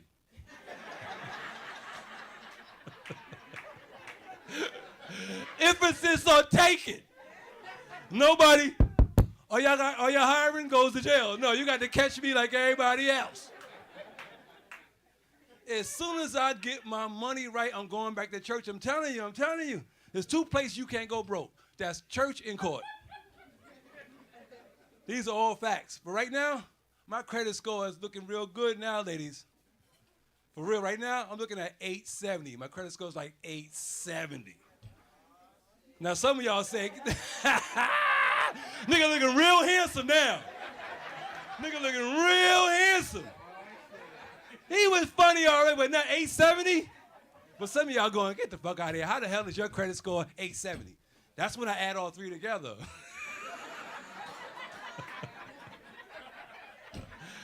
Some of y'all can add up your credit score 3 and still be at 450. You in the jam. You in a jam. It's 2019. I ain't trying to knock nobody hustle, but I was coming out the BP gas station and a guy tried to sell me a toaster with no cord. I said, what am I going to do with a toaster with no cord? He said, brother, it's Bluetooth. I said, all you got to do is get the app. If you don't get the fuck out of my car with this bullshit, leave me alone with this. I feel like having a 90s moment. Can I have a 90s moment, DJ? Hold up. Pull up. Now, when I bring this on, you got to remember, when guys would come in the club with this dance right here. Let's go. You talking about like 93. When the beat drops. Suckling sing. You ready? Yard up for him, kick up. Rock wine. Sing. Ding-a-ling-a-ling. Sing. Hand silent swing. Pull up. Look at that. A dude would be the best bowler in the club and come in here serious. Big it up. Can you see your body ride and murder? You must want the DJ charge for a date. Big it up. When you see your body ride and murder. Yeah. I was Jamaican for like 2 years in the 90s. What? But all the Jamaican names was taken. Winston, Donovan, Trevor, all of it taken. What? What? The dress like this on you. That's it. That's it. You had that belt hanging like that. It was on. It was on. What? At the Biltmore Ballroom, Shaba, everything was belt. Blood. They brought us great vocabulary from the Caribbean. They brought us blood clot, pussy clot, Ross clot. If they really get mad at you, bumberaz clot. If they want to hate, they hate you. Bumberaz clot, pussy-o. What? Jamaicans are serious. Serious. Shout out to all the white boys in here with cool hair. Now, brothers, we know we are the coolest ones on the planet, but there's one thing that white boys got on us that we cannot do. It's this shit right here. Oh, he wanted to do that shit. For real. My brother right here. This shit is, white boys wake up in the morning, jump in the pool and get out and do this shit right here. Always wanted to be in the bed with my lady. She's like, did you come yet? They'd be like, dude. That's the shit right there. Dude, why are you late? Dude. That's the shit. I always tell the truth even when I lie. You gotta laugh at this, because if you don't, if you try to hold it in, you're gonna have chest pains when you get to the crib. You don't know, why's my chest hurt? You gotta let that shit out. Some of it's gonna be funny in the car. I'll be 49. But every now and then I still play games with the kids. You know, like, remember Uno? Yeah. Uno was the truth. What if you could use Uno in a real life situation? My man, is your lady right here? Your lady right there? You in here by yourself? That's your sister? Out your niece? Well, you know, R. Kelly is rocking, though. This your lady right here? We using Uno in a real life situation. That was 2 jokes at once. Bop, bop. You playing Uno.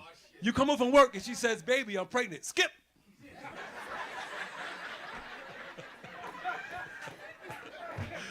You are the father. Pick up 6. Pick up 6. The color is red. The color is red. Well, they all want nothing to do with it. Crack kills, right or wrong. But it also pays for daycare. It's too late, you already laughed at it. Too late. I cannot make this shit up. But now that I'm grown, I realize that music is motivational. Now, music can start or end the fight. Like, I used to watch my parents fight all the time, but they wouldn't physically get into it with each other. They would just play music back and forth at each other. I can always tell my mother was mad, because she'd be playing things like, you abandoned me. Love don't live here anymore. You better listen to your lady, fellas, when she clean up the house. She telling you a message. You ain't just listening. Fellas, you in trouble if she drop this. You gonna make me love somebody else. If you want. She said, I don't want to do it. I don't want to do it. Oh, shit. I ain't gonna play with you. If you think you're lonely now. I might even get KC on her. Ooh, yeah. Wait until tonight. I'm telling you. Now that I'm grown, I'm seeing things more clearer. Like I can tell, I'm telling you, your relationship is over if your lady don't bring you a plate at the barbecue. You ain't got no boo. If you come to the barbecue or a family function and she feed everybody else at the house and don't bring you no plate, pack your shit, nigga, it's over. It's over for you. You just don't realize it. She was already telling you with her music selection. She was playing things like, I'm in love on the new management. You like, what is she saying? Boy, she telling you to pack up and go. Listen, the music is motivational. It can start or end the fight. What else we got? Any more 90s music? 90s was the shit. I'm still trying to get used to Twitter, Instagram, Facebook, because last time I told somebody where I was, who I was with, and when I was coming home, I was on parole. So now y'all out here on social parole. Be careful on Facebook and Twitter, especially if you leave in town. How you gonna post, I'm going out of town for 6 days. You know I have no guns in the house and I don't have any pets. Bye. Every stick-up kid on your friends list is at your goddamn door. Is she in there? Is she in there? This is crazy. These dudes are walking by like a drive-by. That's how Malcolm X caught it. You gotta be careful nowadays. Can I get some more noise to stand up? This is beautiful.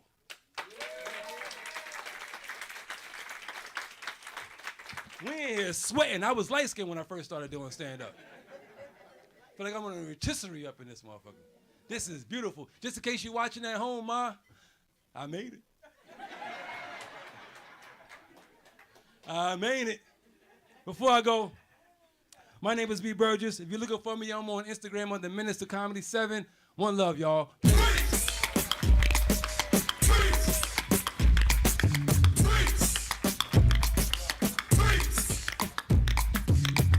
Come on, guys, you did a great job. Give it up for B. Burgess. Hey, B, before you go, so B, he kind of brought me back with the 90s and the 80s shit back in the day. He kind of brought me back. He kind of made me just, wonder how back in the days, you can stay right over there, how back in the days, how the fellas used to do. He played some fast music, but he also played some slow music. And some of them slow jams back in the days, fellas are responsible for getting a lot of pussy. Y'all agree? This is during the time, fellas, when we ain't really had to talk. We ain't had to try to get our rap game on like these little niggas. We ain't had to do that. Because these little niggas don't even know it. They always talk the girl out of the pussy because they talk too fucking much. If you was to just shut the fuck up, relax, play a couple of songs, nigga, you be in the pussy. It's a little strategy. And you know what? You got one of ours. You got a nice one too, my man. You got a nice one. That's right. Your credit is up now, huh? Yeah. I know. You don't need Rapid 3. You got him. You don't need it. You don't need it. So back in the days, and you can identify with this, my transit man, we didn't talk shit. We profiled the ladies. We said, you know what? She likes this, this, this, and that. By the time I get to song number 10, I'm in the pussy.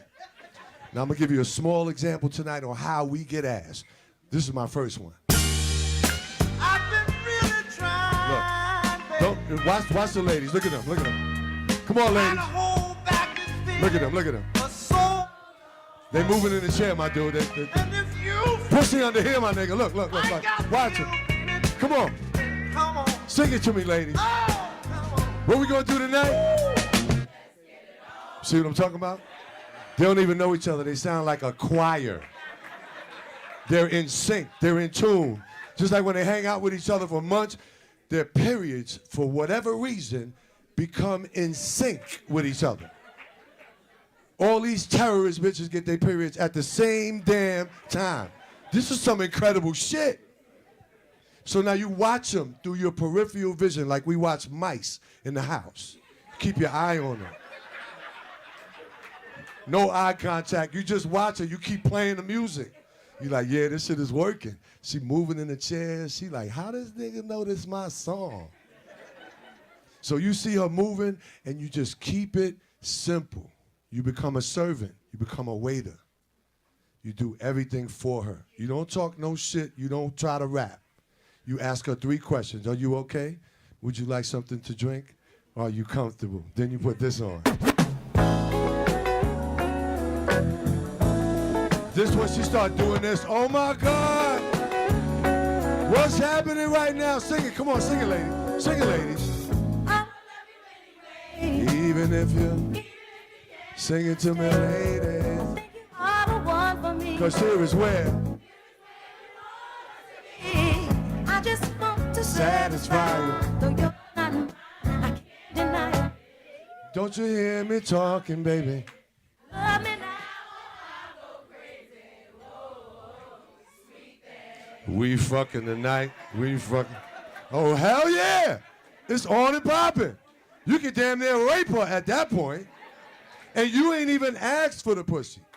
But this is how you're going to know. This is what you need to do. You pull out a pen on this one because this is the indicator, the sign. If you know this information right here, you know that she's getting ready to give you some pussy without her telling you. She's going to ask you a very simple question. What's your name, sir? John? Joe. Joe, can I use your bathroom? Joe, let me explain what that means. You ever pick up her pocketbook? First of all, chicks are like terrorists. They got all kind of shit in their pocketbook. They got the just-in-case weekend outfit. Right? They got the morning after pill. They got a gun. They got 2 of their best friends in their pocketbook. They got the BFF is in the fucking pocketbook just in case you acting the fuck up. This bitch is right there. So they go in the bathroom, take this heavy-ass bag, They turn the water on, put their foot up on the tub. Let me see what's going on with this pussy. Let me see what's going on.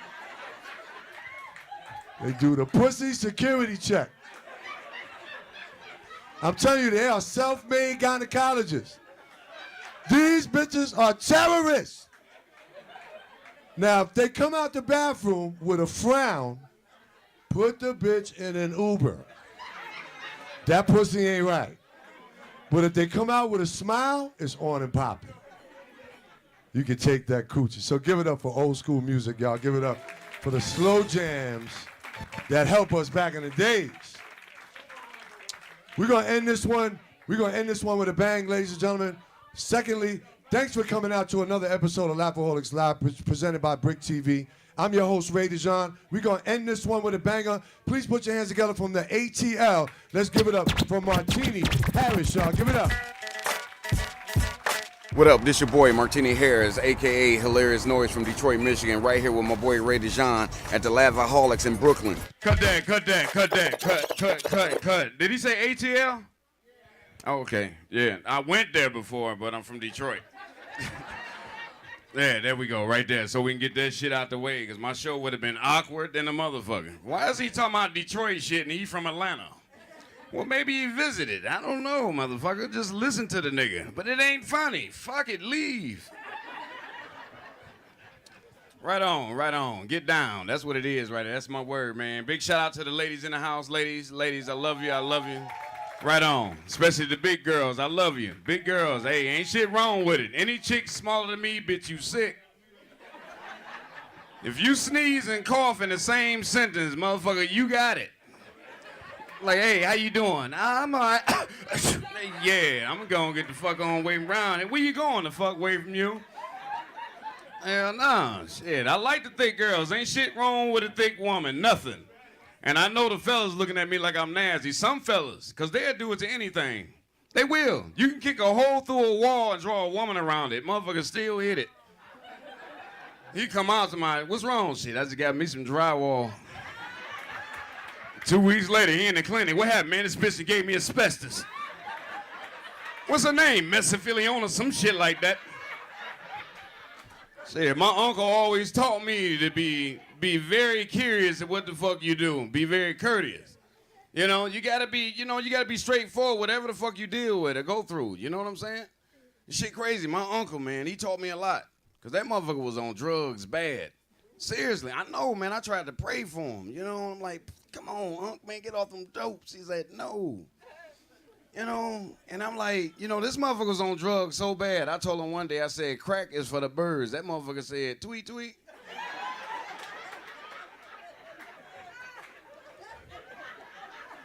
My uncle was crazy, man. I'm serious. That motherfucker told me, he said, look here, nephew. As a man, if you ain't got no money, the second best way to a woman's heart is laughter. I was like, all right. And I tried that shit. Yeah, I mean, the shit worked, you know. Hey, me and my old lady, she seen a Gucci purse and I seen the price. She was like, ooh, I want that. I said, shit, knock, knock. Like, who's there? Not us, motherfucker. I'm not fucking with that. But I got, you know, I felt bad. I bought her purse anyway. She said, thanks, baby. What's this? What is MKII? I said, yeah, baby, that's Michael Kors it is. She said, but it's fake. I said, not if you swing it. Better swing that motherfucker. That's what I do. I don't buy real shit. Fuck that. I don't buy, hell no. This Gucci belt, this ain't no real $400. Nah, this $12, motherfucker.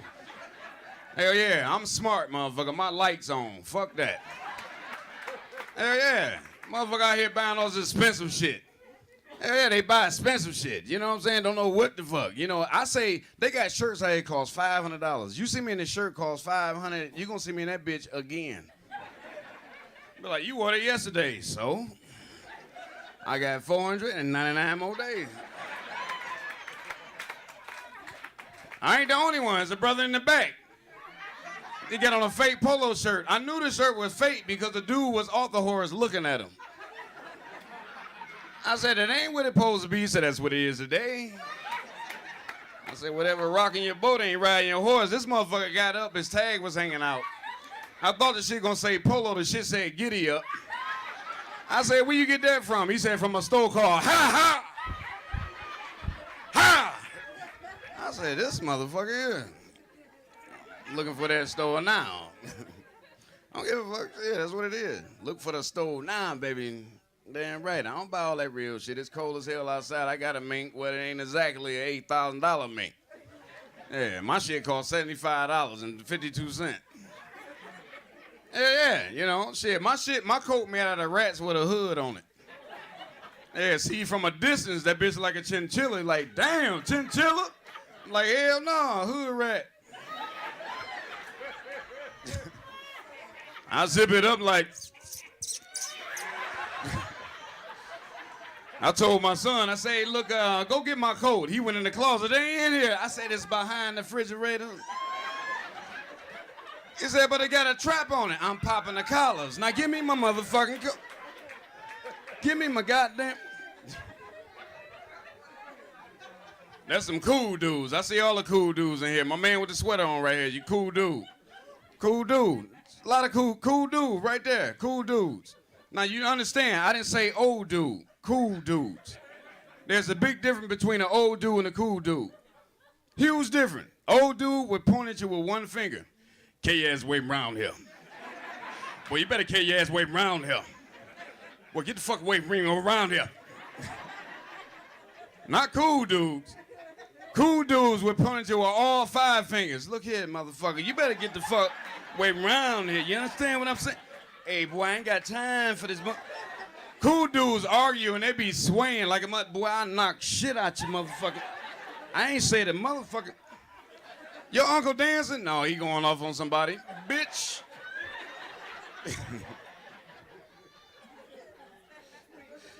I'm having fun, man, because I'm making this shit up.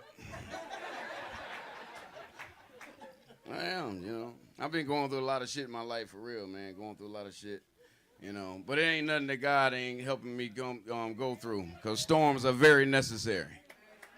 So when you're going through a storm, don't look so bad, man. It's only God building you up, all right, for the next level. So if you don't get a storm, motherfucker, worry. Motherfucker be, what's wrong? Shit, I ain't going through everything working around me. What was the number? 628? God damn, hit it straight. What's this? Goddamn light bill. Overdue. Somebody gift you all your... Oh, this motherfucker done paid the whole bill. Where the storms at? Hey, man, get the motherfucking storms, man. Go through them. That's what you gotta do. Ain't nothing wrong with it. Hard times. Everybody that been through hard times. If you ain't been through it, you seen the motherfucker go through hard times. Because you know when you're going through hard times, when you take your right hand and rub the back of your neck to answer any question a motherfucker asks you. You know what I'm saying? Be like, hey, man, how you doing? Shit, man, I'm just trying to hold tight around this motherfucker. God damn, man, you know, shit just been getting at me. Shit. Why shit always get at you and you looking for the answer? God damn. No, what you looking for? Shit, something to answer this motherfucking question. But then you got that other dude. He just like that, but he don't let life get him down. He know about storms. That's when he take his left hand and scratch the bottom of his neck to tell you about his plan B. Hell yeah, ask him anything. Hey, man, how you and your old lady doing? Oh, man, we done busted up last week. God damn. You know, man, I be jumping bad and shit. But, you know, I'm going to go down here and see about Etna and see what she talking about around here, because I know she got it. Shit, she been digging the motherfucker since high school. You ain't been in high school in 40 years. Hey, I don't give a fuck. We together. Oh. All right. See, that ain't nothing but God right there. Help me. Yeah, the coat fell on my beard, could have spilled over, to fuck the stage up, everything. Just, they had to cut the cameras off. Just, damn, why did you fuck up, Detroit? So, yeah. All right, that wasn't shit right there. I wasn't really saying for y'all to, you know, because this can angle my show somewhere else. So I'd rather rewind and shit and go back to where I was before I fuck up. Man, so, you know, I take my shit serious. I do. So here we go. I just must. I just.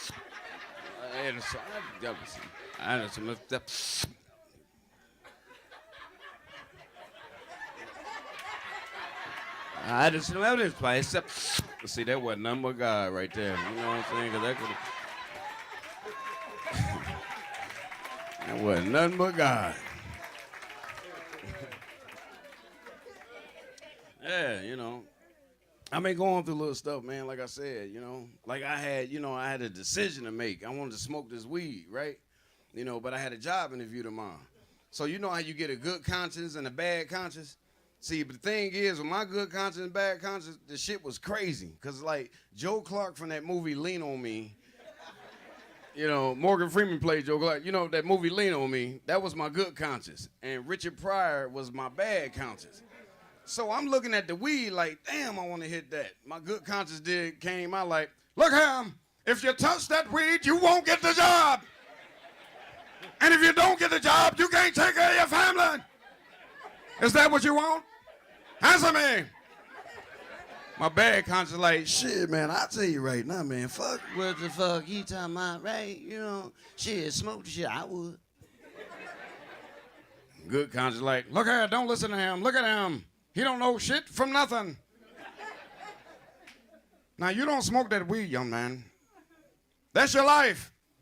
You understand? Richard Pryor come out like, shit, man, I say, motherfucker, smoke the weed and act like you already worked there.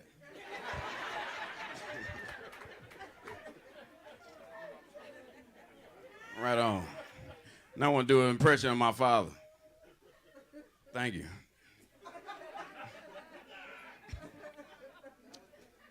Yeah, that was it, motherfucker. Y'all motherfuckers probably know him. I don't know. Ain't no all. It's cool. I still love him. I don't know where the fuck he at. Shit, without him, I wouldn't have been here. You know? Yeah. So you got to look at it like that. Don't have a bold heart. So if y'all got grudges, man, let the motherfuckers go.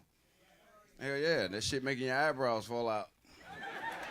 You see one motherfucker with one eyebrow. Oh, the shave? Nah, I just hate some motherfuckers. Damn, I like that joke. Thanks, Kool-Aid. Yeah. Right on. That motherfucker.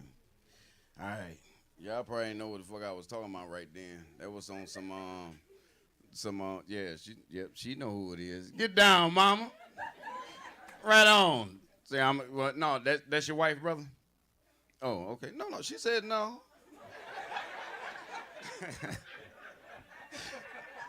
I'm sorry, baby. I'm an ad-libber, and shit just fucks with me, so I gotta deal with that right now. But no, did you hear that? You know, I was like, that's your wife. My man couldn't. No. Why? Oh, nothing. I was just, y'all was sitting together. I mean, together like what? I mean, he there, you there, y'all at the same table. Motherfucker, we in the same car, but I don't give a fuck. I ain't fucking with that. No, Lord. Told you, that's a cool brother. Cool brothers will slap the shit out of you and still straighten themselves out. They do. They get mad and still care about their appearance, Be like, hey, my man, you better carry your ass on way around.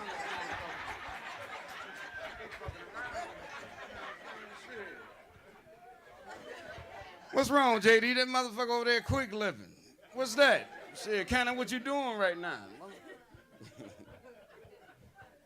Right on, Y'all got casinos out here? Yeah.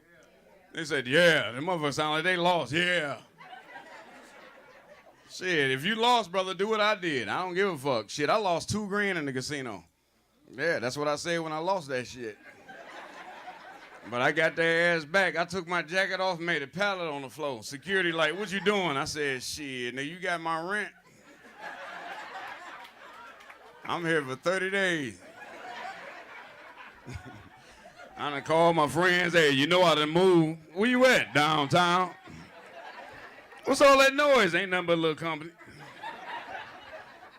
Well, I'll be over next month. I ain't gonna be here.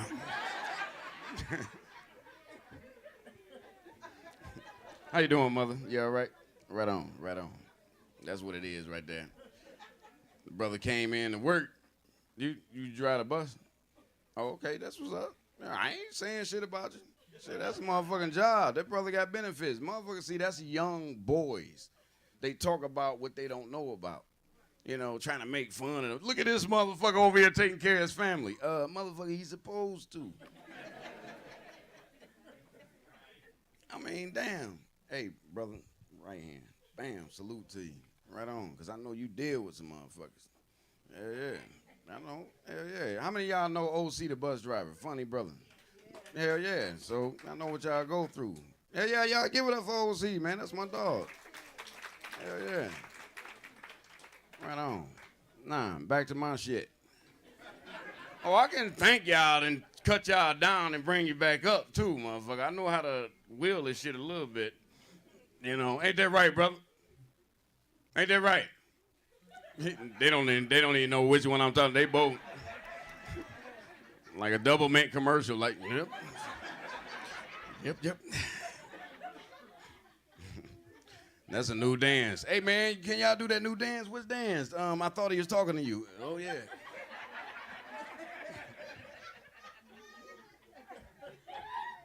Yeah. All right. I gotta break out like a rash, man. I did that. I'm having too much fun with y'all. I'm sorry, mama. Don't laugh too hard. You make me think my clothes out of whack or something. Don't you know somebody laugh at you, you look at yourself like, ah. Hey, that's my time. My name is Martini Harris.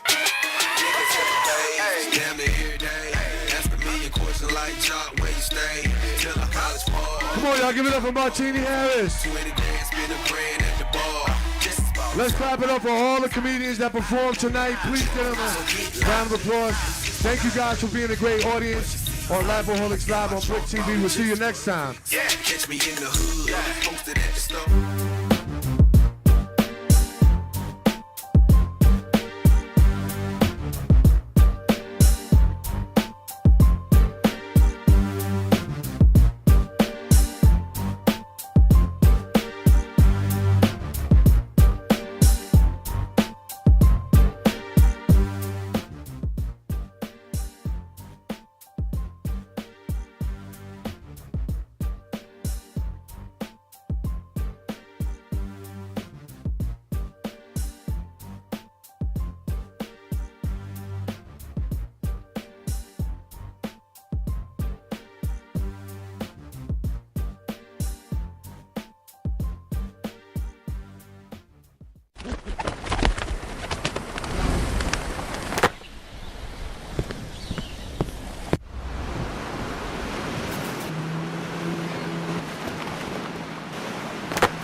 For a blink moment in time, people are aware of what they're feeling every day.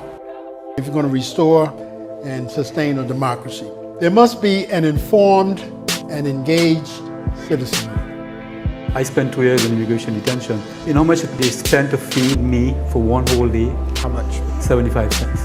Immigrants as a whole, migration as a whole, is associated with lower rates of crime. Immigrants make our communities safer. What causes climate change, the selling and burning of fossil fuels, benefits most the power elite. And so they have a disincentive to address it, and they have an incentive to deny it. They're not gonna funnel more money into our schools. They're not gonna do it unless they have to, right? And the way they have to is by our participation, our organization, us taking accountability for our actions.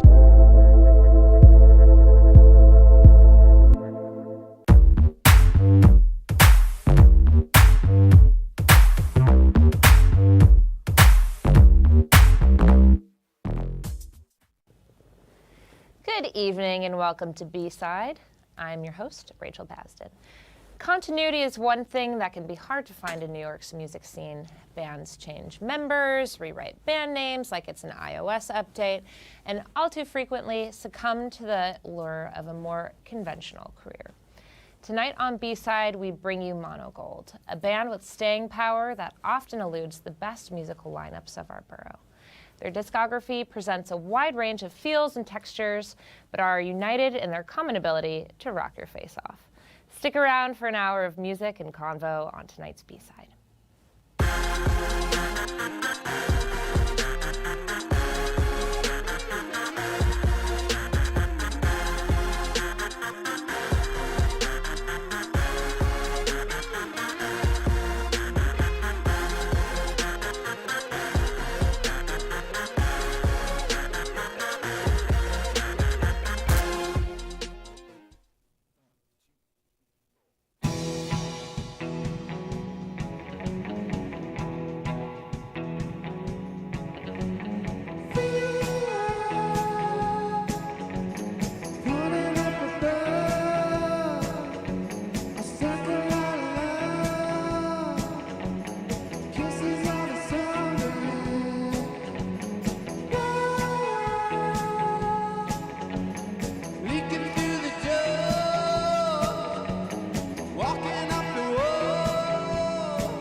Fantastic. Thanks. Well done. Thank you. Do you guys want to start by introducing yourselves, members of the band? Sure. This is Michael Andrew Filotico on bass, Jared William Apuzzo on the drums, and Nicolas Saucier Dubé on the guitar. Merci. I'm Keith. That's Keith Thomas Thomas. Kelly. Keith Thomas Kelly. Keith Thomas Kelly. And how did you guys all get together, and what's the kind of genesis of Monogold? Jared and I met at SUNY Purchase. Ah, Likewise, yes. alumni from Fellow SUNY alum. Purchase. Yes. He was in the music department. I was wasting all my money on a painting degree. Not really. And so you guys started playing together in college. Yes. And then how did the other two come along, Michael and Nicola? Well, Keith and I worked together at Galapagos Art Space. Oh. I mopped the floors there and bar backed. When it was in Dumbo? No, the first one in Williamsburg. Oh, Yeah, on North okay. 6th, back in like 2006. Yeah. And yeah, Keith was bartender, and he was in this really cool band that I liked.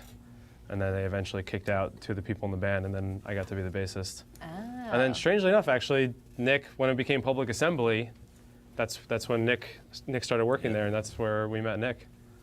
Wow, Yeah. fantastic. And so Monogold has existed with that proper name since SUNY Purchase? No. It was a culmination of different names and different people and different dramas. But yeah, since Mike really has it been Monogold properly. Okay. With like I guess our first real record, which was The Softest Glow. Okay. Where did the name come from? There was this artist in like the late 50s, early 60s named Yves Klein, and he kind of is the person responsible for photo montage in Okay. sort of a real sneaky way. He did it and didn't tell anybody, but he hated his clients and he hated the bourgeoisie. So he said, give me all of your gold jewelry, I'll melt it into tempera, I'll paint you a gold painting with it. But instead, he kept all that jewelry, fled the country, and sold them gold leaf paintings called monogolds. So he's just a thief. But it was an amazing thief, talented thief. Inspirational thief. Yes, so we thefted it from his inspiration and stole it back from him. Fantastic. That's the name, yeah. Great. No relation to Santo Gold. No, I mean, yeah, not that I know of, I don't know. Wonder if that's like comes from that same story at all. Could That'd be. Funny. And you guys are all New Yorkers, correct? Yep. What boroughs? I was born in Brooklyn, raised in Staten Island. Okay. No. I was born in Queens. Queens. I was actually born in Maine, so Oh, I moved here shoot. about 10 years He's the new guy. He's the New guy. New guy. That's all right. Jared, I'm where are you from? Westchester. Okay. So I'm like halfway. Okay. Weren't you born in Manhattan, though? Did I make that up? New Rochelle, actually. I think I made that up to like add to the. I thought you were born in the Bronx. I was born in the Bronx, and in Staten Island, Okay, cool. and in Westchester. He was born in all 5 boroughs. Yeah. It was a difficult labor. Yeah. Wow. Damn. And Keith, are you primarily writing, or who's mostly writing the records and new songs? Is it a group effort? Yeah, it kind of comes from all over the place. A lot of times, like, I'll just have like very, very simple structures, and it'll get dismantled 20 different ways. And a lot of times, like, for what I have, it'll change completely. You know, I had something that I brought in yesterday that was completely different once Mike and Jared started playing on it. So, yeah, it's kind of like I'll go shopping for the ingredients, but we'll all cook it together, I guess. Cool. Aw, that's sweet. You know. Cute analogy. I love Cute being in the kitchen with you analogy. Can we roll into the next one? What do you Yeah. got? Yeah. Like right now? Yeah, sure, please. Oh, Earth. Ready?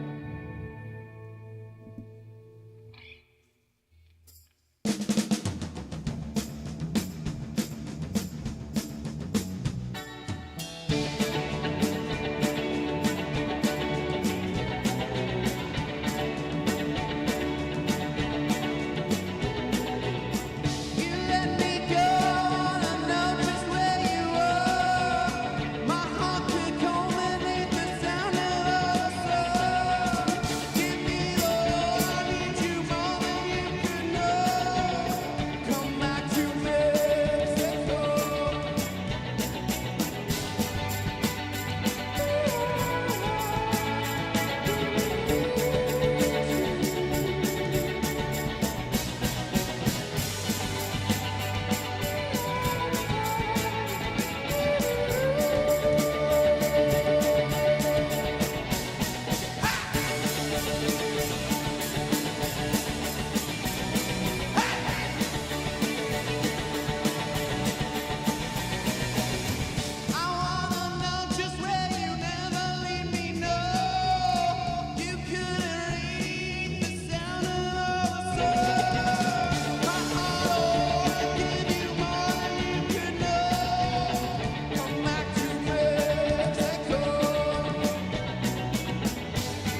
What inspired that song? How old is that song? Is that a new one? Very new. I think that's probably... Baby food? No, it's newer than that. Oh, We're writing wow. another record again. Great. Yep, yet again, another record. Yeah, so this is all unreleased stuff. Cool. Yeah. The first one was from Baby Food. Yeah, That was Feelers. Which actually we're animating a music video for right now. Oh, cool. Yeah. Are you guys doing the art yourself? Yeah. Yeah. And are you still practicing art? I mean, are you painting still and all of that? Yeah, I'm still doing paintings. Mike has been doing zines and illustrations, and he did record cover for a couple bands. Yeah, we're still active in the fine arts visual world. Yeah. Great. And are you guys touring every time you're making a new record? Is that usually the cycle? Because you guys have been kind of coming out with a record almost, or EP every Yeah, year it's been for like while. a record a year. Yeah. Almost. I think in February, late February, we'll probably go down south. It's all excuse just to get to New Orleans, I think. Is that where you guys like to go? That's your favorite city? Yeah. Besides Brooklyn. Yeah, besides New York, it's definitely second favorite city. Would you live there? Would you guys relocate? It's too hot for me, but I think that these guys could probably do it. I could deal with that. I could do it. No. Yeah. Could definitely deal with that. Especially when it comes, like January, February time here. Definitely. Yeah. Maybe. That's why February is a perfect time to get out of here for that. Yeah. Yeah. Good strategic tour time. We know what we're doing. Yeah. I don't want to go there in August though. Any place that you could see like the heat moving. Right. This is not for me. Right. What other cities do you guys like to tour in? I like Chicago. Chicago's pretty fun, yeah. I want to go back to Cincinnati. We played a really good show in Cincinnati one time. Was it 20th Century Theater, 21st Century Theater? Yeah, that's cool. We went on tour with Chapo. Okay. It was like a room full of people who had no idea who we were, and they were dancing more than any crowd we've ever had in New York. So. Really? Yeah. So I definitely want to go back to Cincinnati at some point. Midwest. Yeah. Mm-hmm. Are there any other cities where you guys have just found like an incredible music community outside of New York when you've toured besides that one? On our last tour, actually, one of the shows got canceled. We were in Detroit, and I think Mike and Jared jumped on Facebook, and these kids, I don't know, they must have been like right out of high school. Like they were having a house party in Chicago. And I think it was in Chicago. It was like right on the outskirts. Yeah, it was Chicago. But yeah, they were just like, absolutely, like come play at our house and play with these bands. And I mean, it still exists, and it's awesome when you see it, especially like at that young age when people are like still dismantling their house and throwing shows in it. So that was really cool, and we still keep in touch with a lot of them. A lot of those come down to like basement parties and stuff, and house parties. That's when you actually see what's really going on. I liked Valley of the Vapors. Where was that? Arkansas. Yeah. Hot Springs. Hot Springs, yeah. Hot Springs, Arkansas, yeah. That Those was, people rocked out. that was a pretty weird little town. Yeah. Rural colleges seem to do pretty well too. Oh yeah, those kids have nothing else to do. Oh yeah. And they're really we just played St. Lawrence. Those kids went bananas. Oh wow, crazy. It's great. Yeah. How about West Coast? Kind of West Coast is avoiding where we're trying to get out to next. LA? LA is like that's where our label is that just put out our record. Wow. in LA, Okay. so that's it would just make sense that we go out there. But yeah, it's a bit of a hike. It's definitely a hike, especially if you guys are in a van. I mean, if you're already going all the way to Louisiana. Yeah. It's a few hours, I guess, more. Yeah, the drive isn't the problem. It's getting the drive organized. That's really the getting the all the shows self-tour on the way there. managing. Yeah, exactly. Yeah, we've self-tour managed and had other people do it for us. It's still all like a crapshoot. There's so many variables. When you get Yeah. out there that are unforeseen. Do you guys have any team at all, or have you been your own team this whole time in terms of like management, or besides label? You guys have a label. Pretty much had every piece of the puzzle at one point or another, but never really working at the exact same time where it was like that made the full push. You know, like we've worked with booking agents, we've had managers. Unfortunately, somehow or other, in the end, it just winds up not working. I mean, I can go down the list of reasons why, but I mean, you work in the industry, you know how it can go with people. Yeah. You know. Yeah. Humans are humans, and things happen. So, yeah. Unfortunately, so right now we don't really have. Do we have anything right now? We don't. We got a label. We have a label, yeah. Label's yeah. pretty important. And Yeah, someone paying for vinyl is kind of massive. So. Yeah. Yeah. Vinyl. Yeah. Yeah. I love that. I love that vinyl. And our last EP was on cassette, and then this one is on vinyl. And I love that that's happening now. Like, and then it will everyone's go just back to CD. yeah. Well, the tape. I like the tape coming back too, and because you could just throw it around. Yeah. Totally. Like, you can never really do with a CD. And I was trying to explain to my little cousin what a record was. Like, she was like 9. She was like, I don't get it. It's just a big, like, black round CD. I'm like, I guess. I guess that's kind of what a little trickier to operate. Yeah. But yeah, I love that people are embracing that we all like to hold things. Yeah. And like, you know, we're like tactile creatures, so it's like we want to grab stuff and put it on a shelf. Yeah. And you can't really do that with like relics. Stuff in the clouds, you know, whatever that means. Well, can we go into our next song here, or Sure. two songs? Yeah, Which this one is is this? Naked. Naked. This is Oh, from. this is off of Baby Food. Yeah, this is on Baby Food. There's a video for this one too on the old YouTube.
got two for in that one, right? Yeah, Double up. Double it up. New one into a newer one. Wow. So much newness. It's overwhelming. Yeah, I mean, we were just talking about how you guys have been putting out music, like basically an album or an EP a year, right? For 10 years. I mean, that's kind of been the rhythm. Like, Not quite that long. I think it's in like the last 7 years. Yeah. Okay. Well, yeah. We put one out in 2010, and then the next one was 2013. But then we've been going since then. And then 13 to now, every year. And did you guys kind of take a break during that time, or? Touring and lots of stuff. Mixing what we thought was going to be a full-length record, and then it turned out to, by the time we finished it, we're like, oh, we only like 6 of these songs. So that's what became This Bloom. It was supposed to be a full-length. Oh, okay. Yeah. Okay, got it. And I feel like you guys, your sound has changed and evolved throughout the years. I was just listening through today, and I noticed that you guys, like 1 or 2 albums ago, put more of a mellow record out that was like more acoustic and. Yeah, that was inspired by. We got asked by Nylon to do like a whole acoustic set. Okay. Which we've never done. And instead of like taking the songs that were already done and melding them into something different, we're like, let's just write a whole new record like that for that platform. Because we know so many musicians that do so many cool things. Like one of our friends, Elena, plays like a full scale harp. You know, she's just like hanging out. Like, well, let's do that. Like, you play, you know, the saxophone, and you play the piano, and you do this and you do that. So it was just like, why aren't we? We're all friends. Why don't we just make a record that involves all of those instruments? Totally. It's cool. And did you feel like that process and like exercise kind of informed how you were writing the next record after that, or do you feel like you want to go back to that? I don't want to go back to that. No. Not for now. I think it definitely lent itself to the more stripped down kind of stuff. Okay. Not so heavily loop based, and you know, I feel like Keith used to have a couple songs where it was like a lot of clicking and looping live guitars and stuff, and definitely brought it down. And that's eventually what brought us to bringing on a second guitar player, was because all the stuff became so guitar oriented, instead of either not necessarily synths, but like organs or loops, which became more guitar parts. More of like a rock band. Yeah. Right. Yeah, for the moment. Yeah. And how is that exercise in like working with different members of your community and like bringing in a harp player? Did you feel like that helped you like become more connected to your music community in Brooklyn? It seems like you don't want to return to that process. Oh, it was just, yeah, it was hard. It was like, it was weird to do the most stripped down basic thing. Was actually really hard. Because like, you don't rely on all your trickery of like, effects and loops and pedals and stuff. It's just like pure songs. And then like having people add to that and like with organic instruments, like flutes and stuff like that. It was weird. It was like very simplistically complicated, but in a very gratifying way. Yeah. Also, sometimes getting 3 people to rehearsal is kind of difficult. Right. All of a sudden it went to 7. Right. To try to rehearse for the 2 shows that we played with that full setup. You imagine like Afrobeat bands.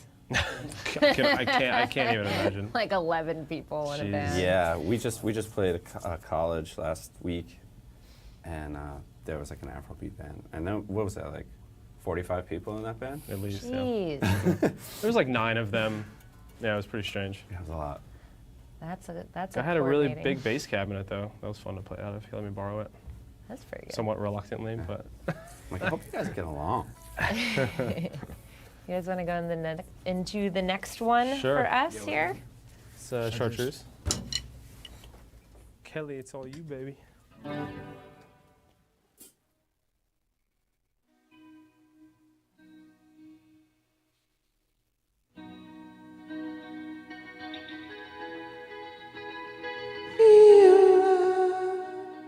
Feel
make your vocals out of anywhere. Thank you. So good. I think. Thanks.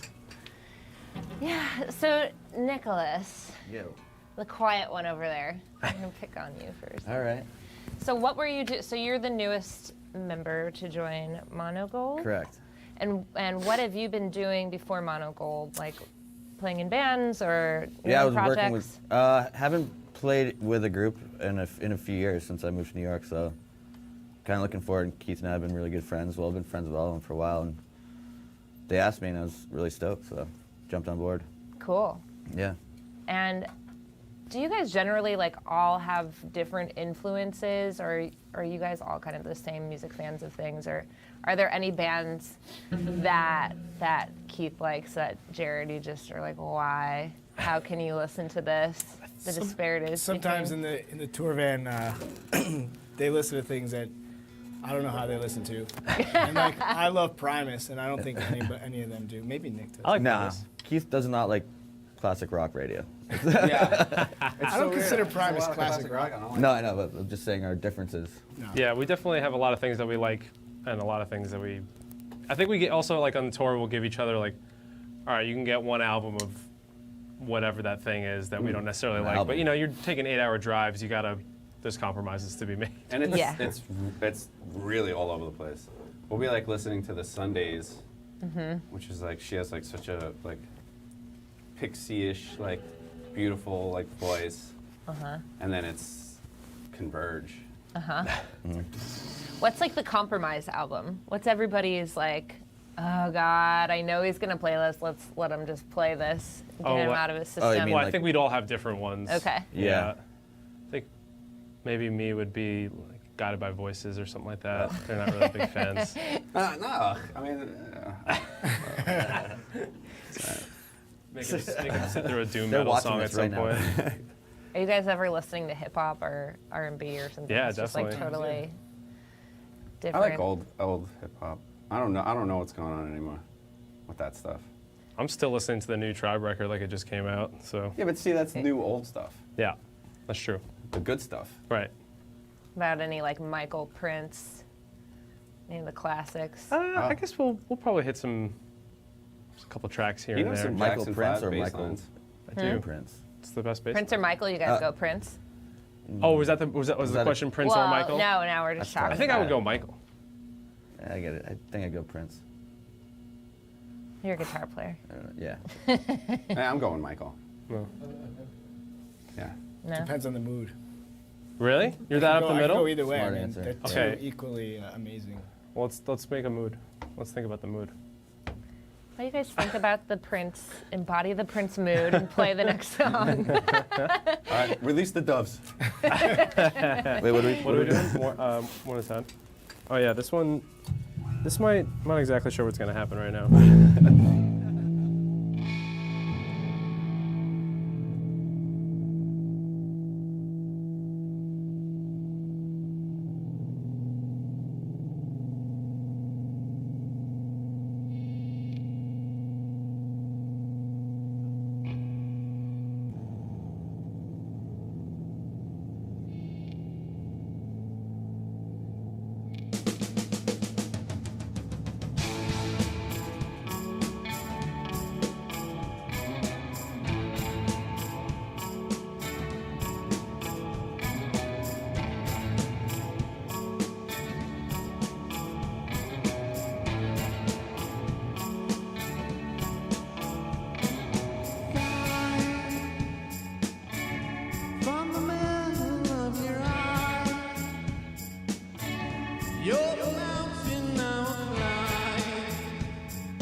you tonight. Blasting.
That one's like So 80s or something. It's like Cool, I'll take that. 80s to me. Cool. I love 80s. That's a new. Newest. Newest. Gosh, just so much newness, guys. It's like a month old, I think. We got Restless Brains. That's all right. Speaking of newness, so what's on the horizon? You guys are hitting the road in February, retreating to the south. Yep. Going south. As far down as we can go. Yeah. Probably skipping South by. Yeah.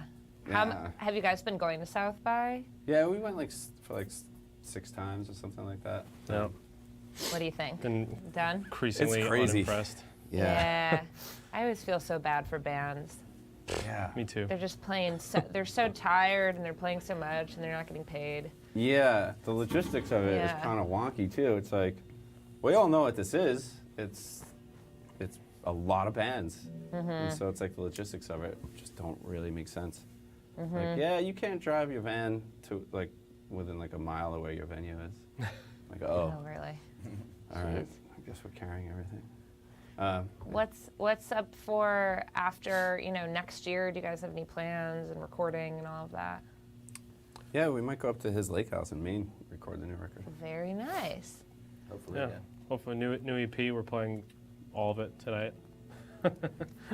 Awesome. Yeah, You heard it here first. Great. Good. And then when would that come out? I mean, are you guys going to just kind of continue on this kick of Yeah. Yeah. record?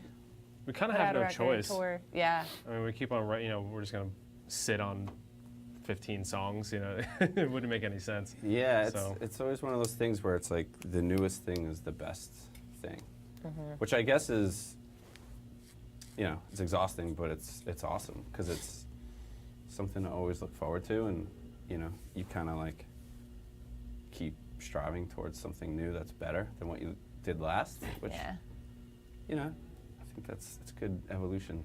It's good for change, Yeah. And do you feel like Brooklyn's kind of indie music rock landscape is conducive to that right now, or do you feel like it's changed since you started putting out music? I mean, there's still a lot of bands. There's still a lot of people to be inspired by. But I mean, in terms of being an artist, no. Yeah. New York is not conducive to being an artist anymore. Living in Williamsburg was, you lived there because it was cheap. And that's why it became what it was, which is not what it is anymore, by a long shot. Yeah. What are some of your favorite neighborhoods that you feel like a more kind of organic, underground scene is forming again? Well, we just went to Elsewhere the other night for the first time. Yeah. Have you been yet? No, I saw it before it opened, but I haven't been there for a show yet. It's amazing. It's Yeah. crazy. Yeah, It's beautiful. Yeah, We were hanging out with Rami. It was really fun. Yeah, he's got the right idea. Yeah. Those are the Glasslands guys, so it's they're coming with that sense of community that kind of got bulldozed with condominiums. So community versus condos, I guess is. So you feel like it's really thriving in Bushwick now, especially with the. It is, and I think there's everyone's kind of open, genres. No one's genre specific. you know, where it's like there's the group of these kids and then there's the group of everyone kind of melds in and out, you know, like you'll see a lot of shows, even like the shows that you do, you know, it's just like it's really eclectic and exciting, and I think people have like a lot more musically a much more open mind for like what they like. It's so broad, you know, which is cool. I think it's exciting because you can have a bill with a lot of different, like multiple genres, and everyone's stoked, you know. Yeah. Those Reminds are me of, like growing up, you'd go see like Converge and Saves the Day, like the same bill. Right. Really? Yeah. Totally. It's just more interesting that way, right? I mean, it's not the same monotone kind of sound throughout for hours. Yeah. Yeah, it's weird because it's like if you look at like pictures of yourself, obviously you dress different and you change, and like that's and you listen to different things as you progress as a human. So it's like, of course, that's what we do. So it's like when people like stick to the thing, like it just doesn't make any sense. It's like, you know. Yeah. What venues do you feel like, so Elsewhere, obviously a new venue that Pop Gun just opened in Bushwick off the Jefferson stop? I mean, I feel like... Elsewhere? Yeah. That's Morgan. Morgan? No, Like, it's actually Montrose. Jefferson. It's Jefferson. Oh, what's the one on Johnson? Oh, you thinking of, what was it, Alphaville? No. Alphaville. Sorry. Alphaville, Sunnyvale. Yeah. I mean, I feel like I really like Trans Pecos, and I feel like Trans Pecos is a really special space, and Secret Project Robot, and those spaces feel very communal to me. It's cool that they reopened. And those are like really far out, you know? Yeah. So that's kind of the middle space right now is probably between the like Jefferson Right. L and Halsey L, and then things will probably change again in the next year or so. Yeah, it's kind of crazy. I live like next to Pratt. I've come full circle now. I'm like back at art school.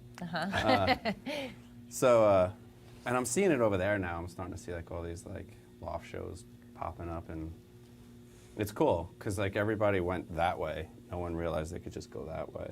Right. Like straight down Kent. It's like, so yeah, it's popping up all over the place. It's cool. It seems like people know where the line is to like authentic stuff. Yeah. And what isn't. Yeah.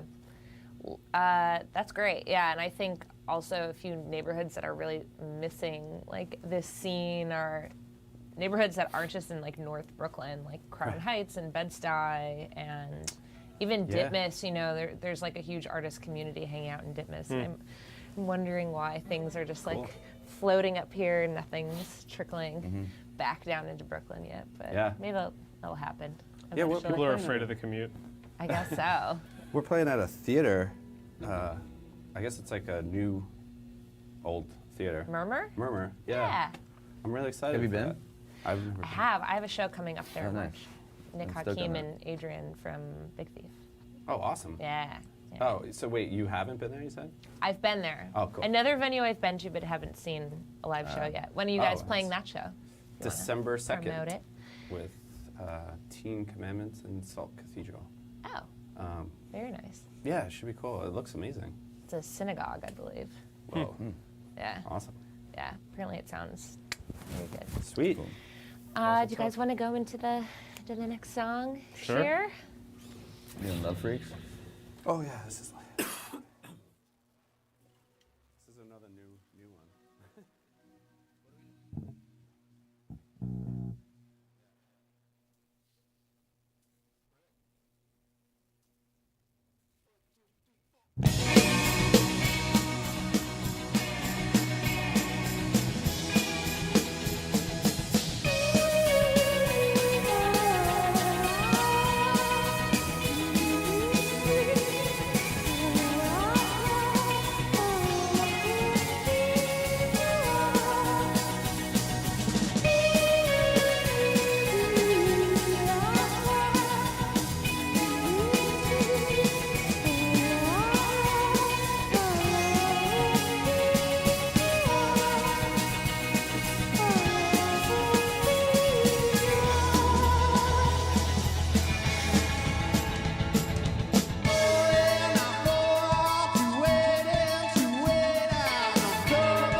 No. So good. Okay, well, that will just about do it for tonight's B-side, but before we go, I'd just like to give a huge thanks to Mono Gold for doing what they do here tonight and for keeping the party going all of these years. And thanks to all of you for tuning in. To watch this and all past episodes of B-Side, head over to youtube.com/Bric Tv and check out the podcast version on soundcloud.com/B-Side podcast. I'm Rachel Pasden, and it's been a pleasure rocking out with you this evening. Until next time, good night.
Dream of the things you'll never know.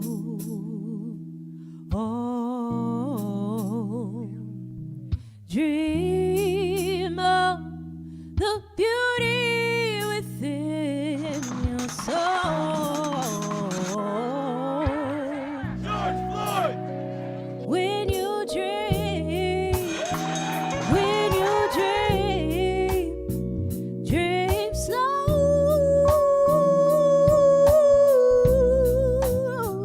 Take the time to let dreams grow.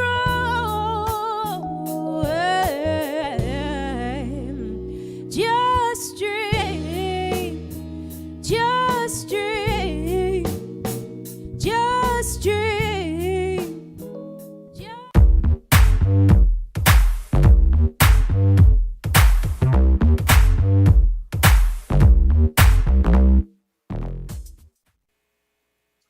Hello, we are live. It is 7 o'clock right now in Brooklyn, USA. And in a few seconds, you may hear the sounds of my neighbors cheering and banging pots to thank the first responders who have been doing so much and deserve all the adulation that we can throw at them. That is the new normal as we sit here right now. Things are different, but as much as they are, some things are still the same. Thousands of you have crossed the doors at Bric House, and tonight you're in your house, and so am I, and so are the people I'm going to introduce you to in just a moment. This is the Bric Be Heard Town Hall, The Foreseeable Future. We're going to be talking to some people who make it their business to project ourselves and our culture into the future, in some instances by 50 or 100 years.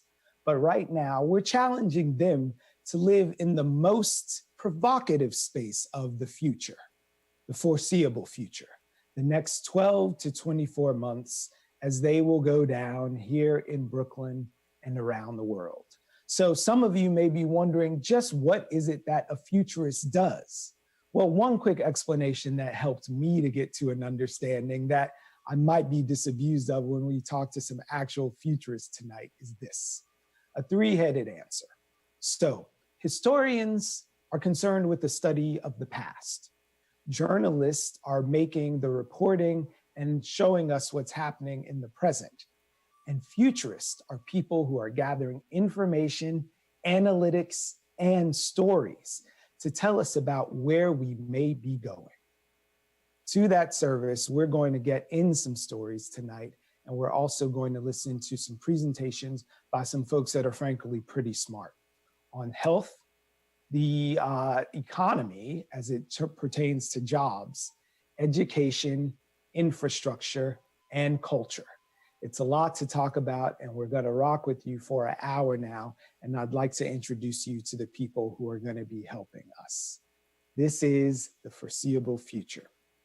We're going to be talking with Greg Tate first, and Mr. Tate is joining us from Harlem. We're going to be talking with him about culture.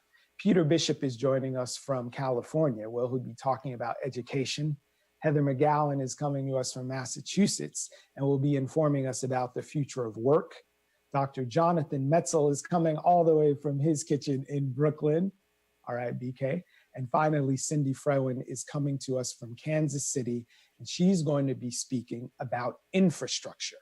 So this is one part of the town in the town hall. The other part is, of course, you. So this is the moment when I'm going to encourage you to be in dialogue with us as if we were back in Bric House and I was running around with a microphone, except this time you'll be able to type your questions and direct them at our presenters, who will be coming to us in 5-minute presentations that they pre-recorded earlier. And once those presentations are done, I'll have a little time with them before bringing everyone into the room for a large discussion with all of your questions throughout. So we're going to begin at the beginning with culture and a presentation by Greg Tate. I guess the question before us is the future of culture, the Afro future of culture. I have a baseline definition of culture, which is simply what people do. From an anthropological perspective, that's what you're looking at. It's like, what have people been doing to define themselves in the world as a group, as a tribe, as a village, as a nation, as a block, as a neighborhood, as a corner. And I think that if we're looking at this, this whole question of post-pandemic, what is it going to become? I mean, that's an assumption that there is a post-pandemic that doesn't take into account, even if we're talking about a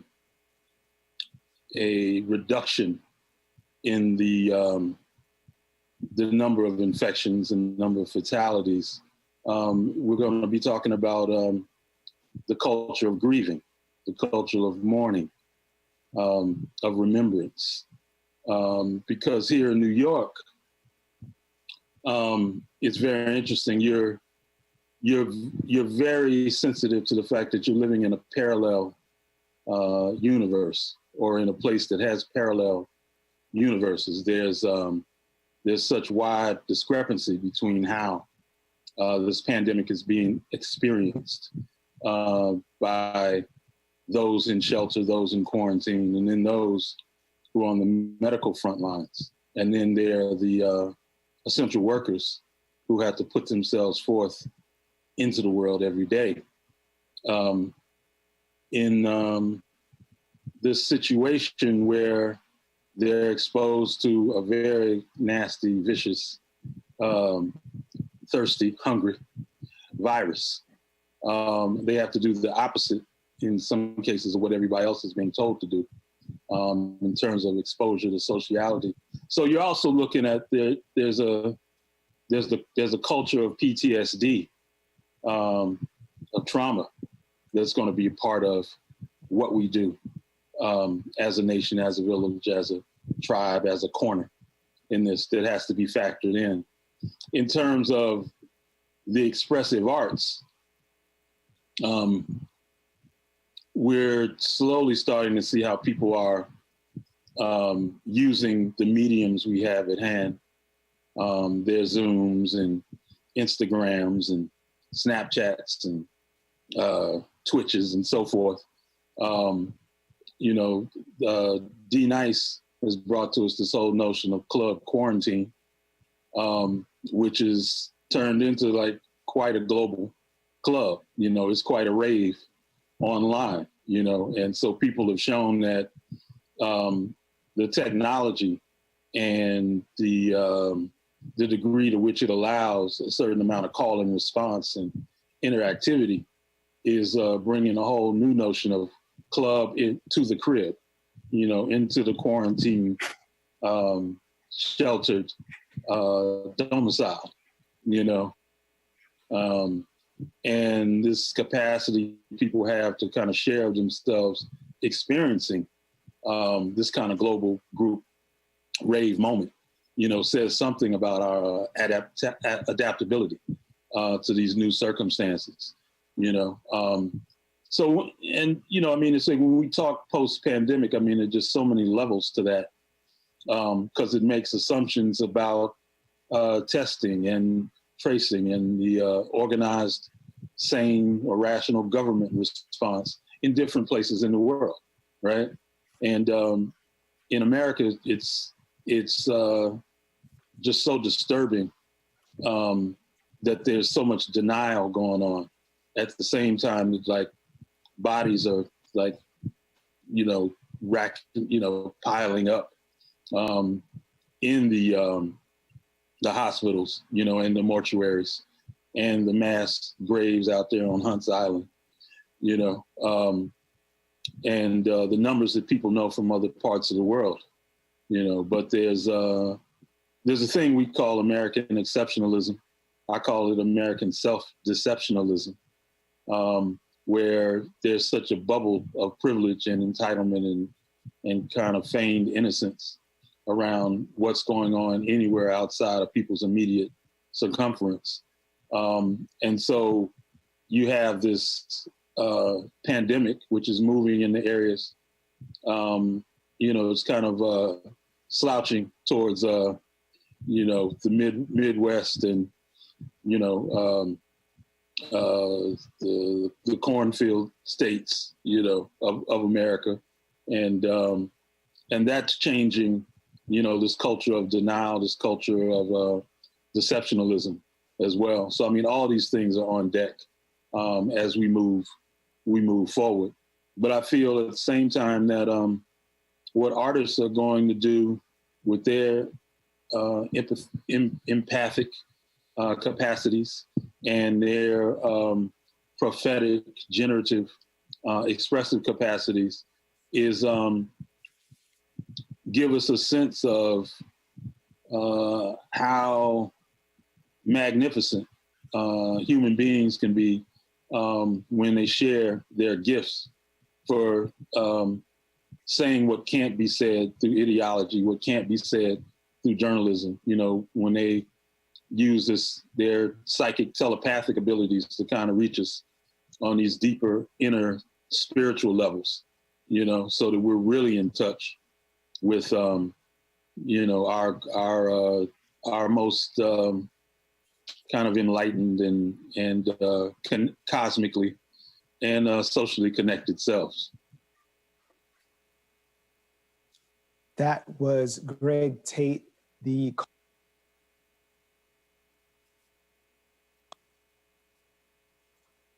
All right, we're back. That was Greg Tate, the renowned cultural critic, producer, musician, and authorian on the Afrofuture and Afrofuturism.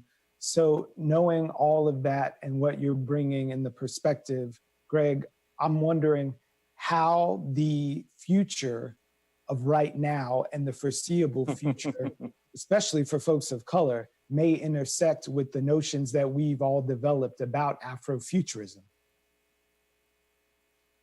Well, I think that I've been thinking a lot about Black people's powers of invention and reinvention, and this whole the whole place of conjuration in the culture, you know, of bringing together one's expressive capacities, one's pursuit of magic in execution, in expression, to really elevate your community, your audience, your spectators, you know, and I think, you know, everyone is caught in a kind of limbo or kind of lurch, trying to figure out, well, how do I take this gift that I have that is so much defined by how I interact with folks in social space, you know, or how they interact with the work. What in the foreseeable future can be an altered, you know, adapted platform that has the same kind of efficacy, you know, the same ability to create call and response, the same ability to do what, you know, we see D Nice doing. You know, how do you translate that to other mediums, you know, while we're all in this purgatory?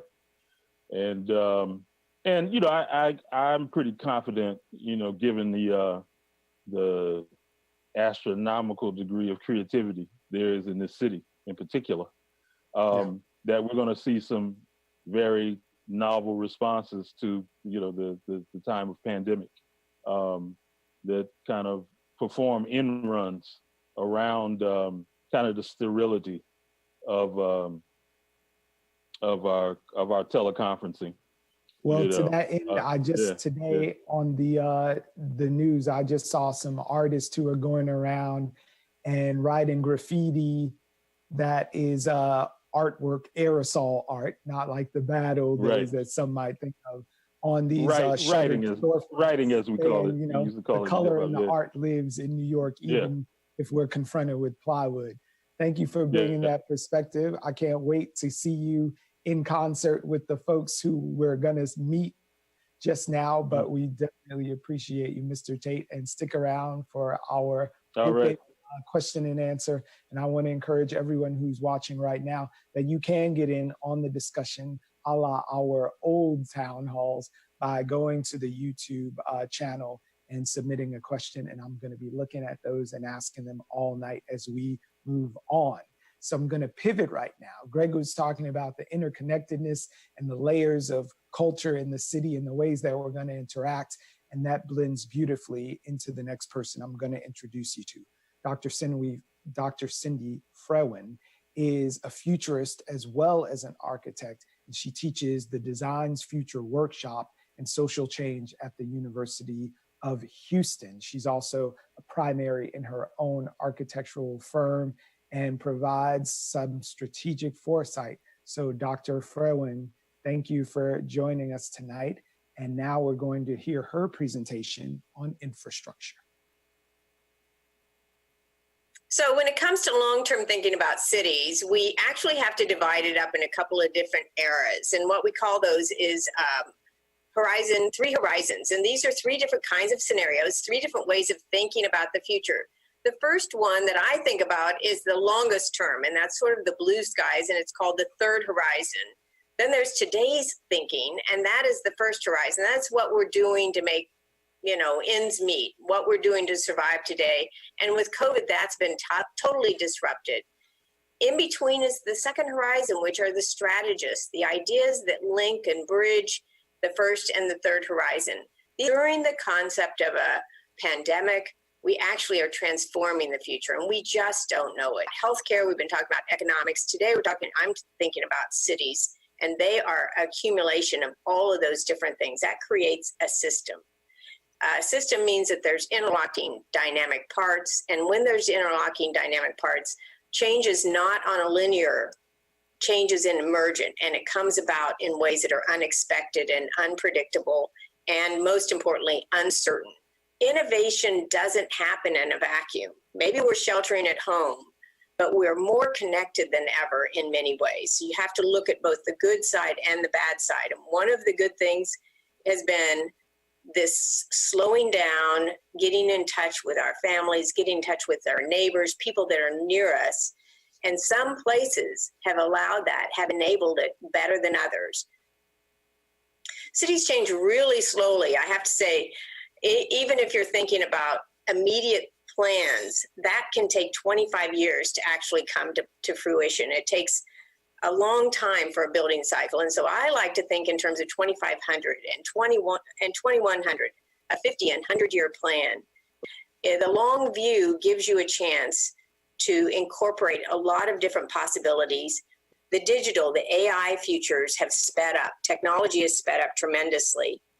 So how can you change your lifestyle to use the screens? In fact, I'd say my safest mask, and yours too, is this screen. I don't have to wear a mask at this time. This is the safest place for me to be.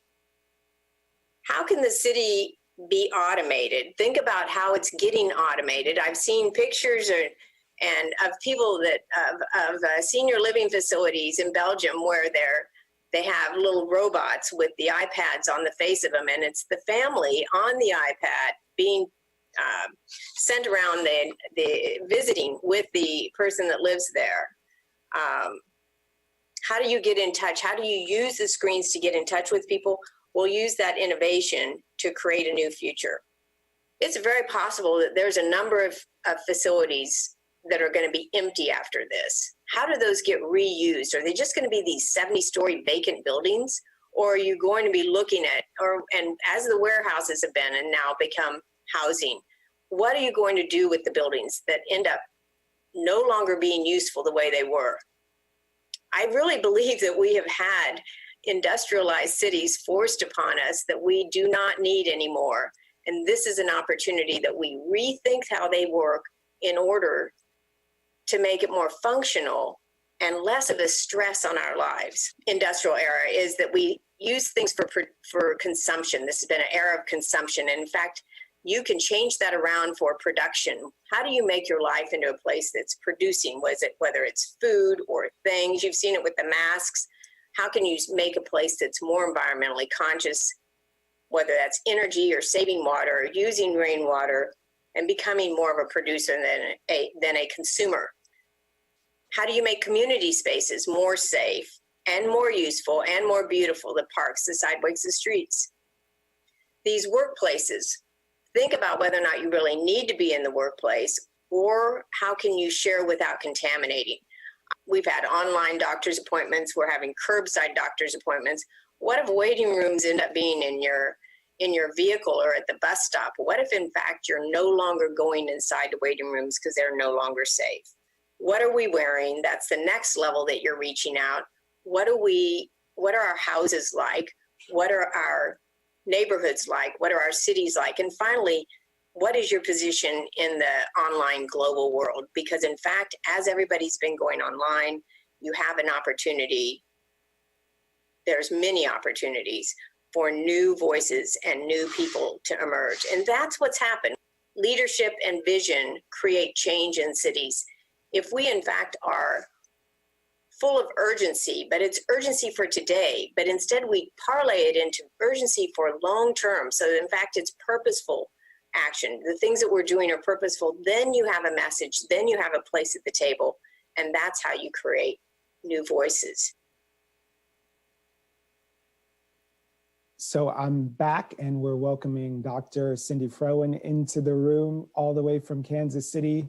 So we have an interesting question about infrastructure and looking at the ways that we may ourselves come back. If New York City is really defined in a lot of ways by the concentration of its people and its street life.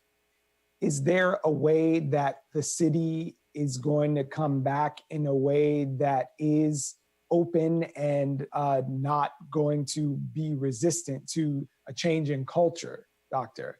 Looking at the way that New York is so concentrated and people are thick, what's the quickest way to build ourselves back into society? I think what you're asking is, will our cities fit this new way of a safer but still connected world? And how do we feel comfortable and safe enough to go out into the world without rebuilding everything? And you know, the first line of defense has got to be science.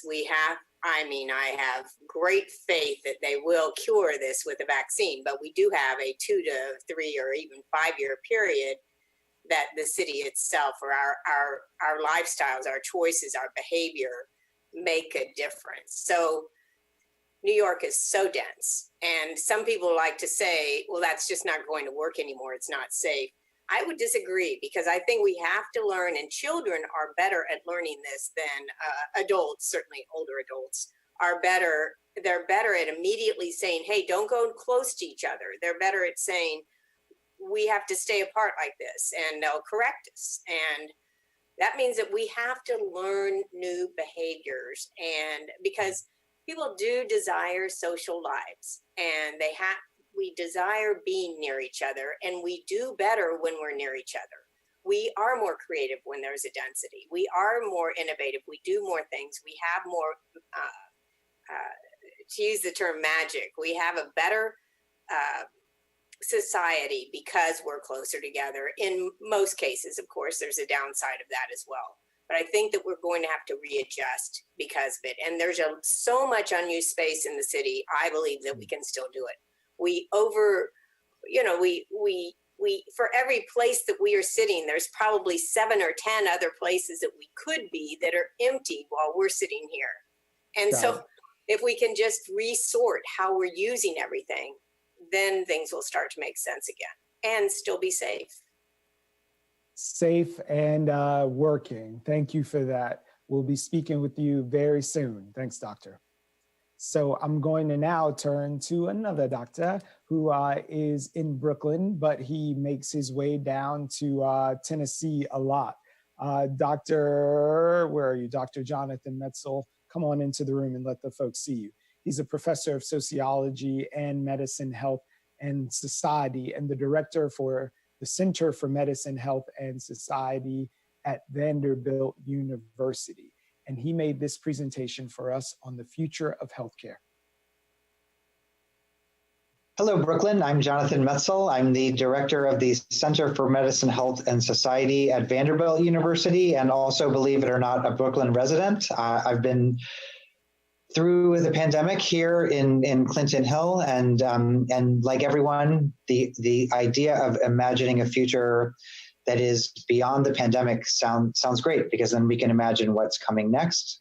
I'm a doctor and a sociologist, and my work looks at race and infrastructure and healthcare. And I've really been thinking a lot over the course of this pandemic about the problems that got us into this horrible situation and about how things can change when we come out of it.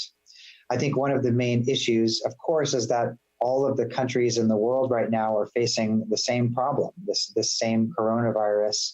And it's been interesting for me to look around the world at the ways that different societies deal with this, and the ways that some societies do better and others do worse. I will say that one of the most important factors is a functioning healthcare system, right? People have access to healthcare, people have access to treatment, and that it's an equitable healthcare system. So it's not just that wealthy people can get to the doctor, but other people can't. So number one is I'm hoping that we can learn that lesson. I know that that's been in the air, questions of Medicare for all and other factors like that, whatever you want to call it. But I would say that this pandemic has highlighted the profound inequality of access to healthcare that really is a risk factor, just like the virus itself. So number one is that I hope we come out of this with a much more equitable healthcare system. I think we see the downside of not doing that, which is not only, of course, the very disparate rates of illness and death that we have right now in this country. Minoritized populations, low-income populations are dramatically more at risk. And so I just think that that is an unsustainable system, an unsustainable framework for our country. And so, first of all, I hope we come out of this with a much more equitable healthcare system. The second part that I think we've recognized, again, given the profoundly incommensurate rates of death in particularly African-American and Latinx populations, is that this illness is not just a medical illness. It's also a social illness. It's also a political illness, because the people who are at risk now, it's not like they're biologically at risk. It's not like there's some kind of genetic reason they're at risk. They're at risk because they live in an insecure housing situation or a very dense housing situation. They have jobs where they have to go out and put themselves at risk being in particular kinds of jobs. They live in neighborhoods that have infrastructure that has not been adequately taken care of. And so I think the other issue is we've got to fix these kind of social inequities in this country. And of course, that is horrific and deadly for people who live in low-income areas. As we're seeing here, the virus really preys on social infrastructure that has not been taken care of.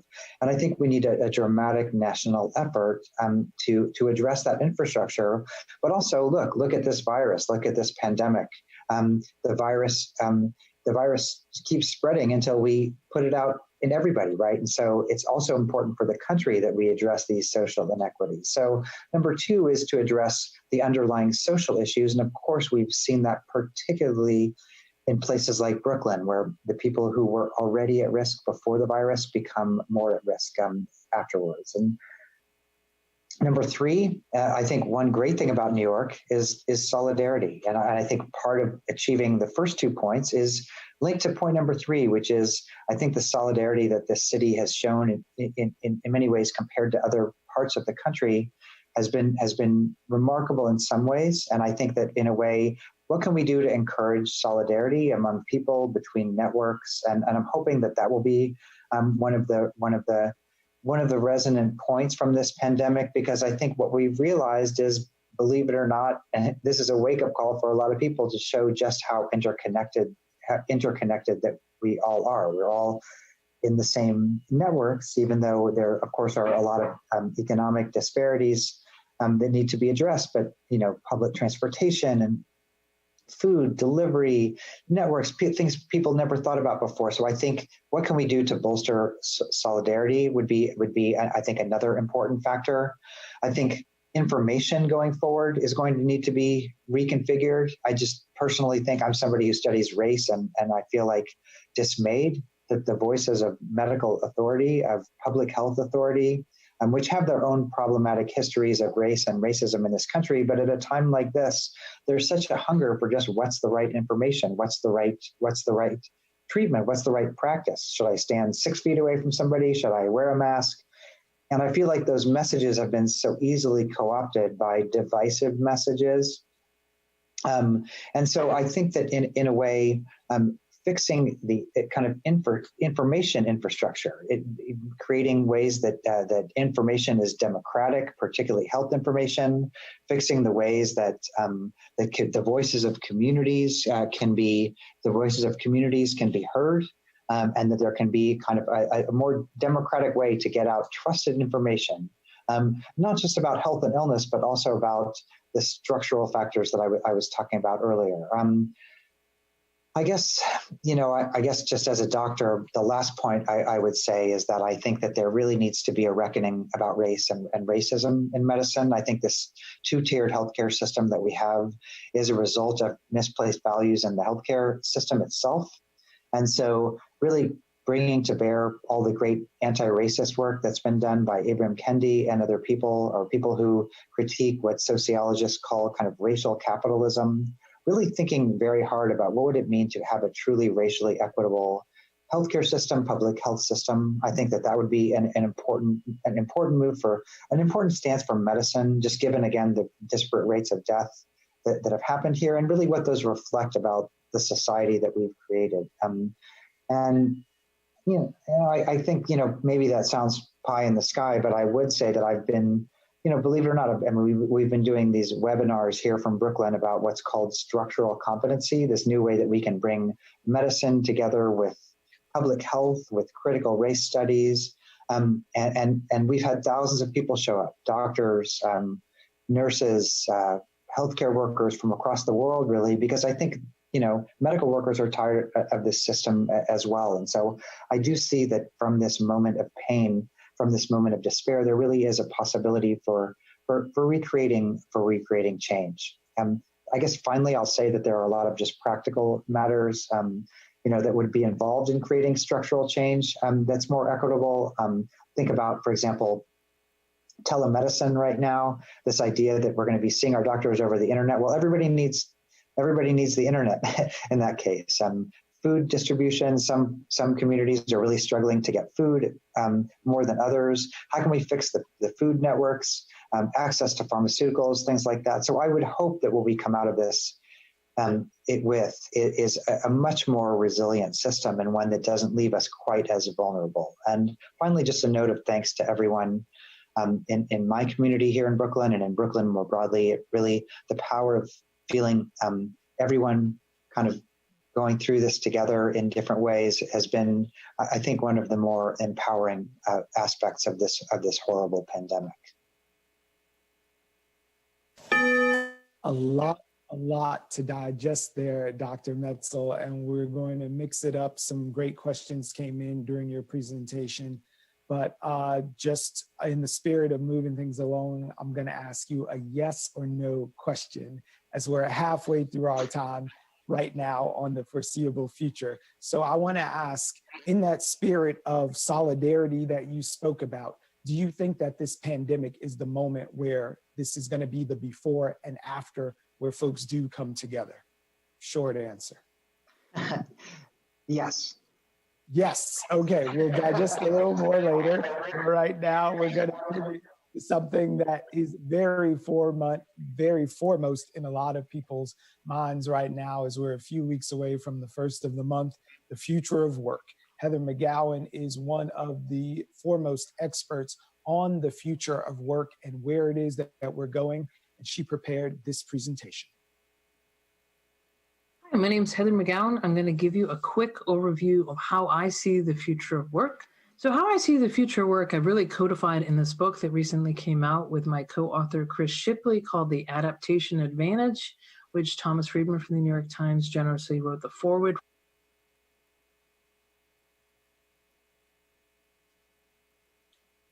So we're at home.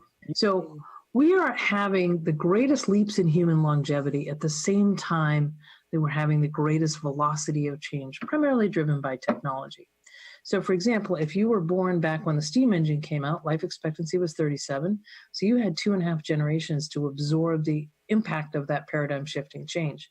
Fast forward to today, life expectancy closer to 90, 2, 3, 4, 5 different paradigm shifts within a single generation, depending on your age.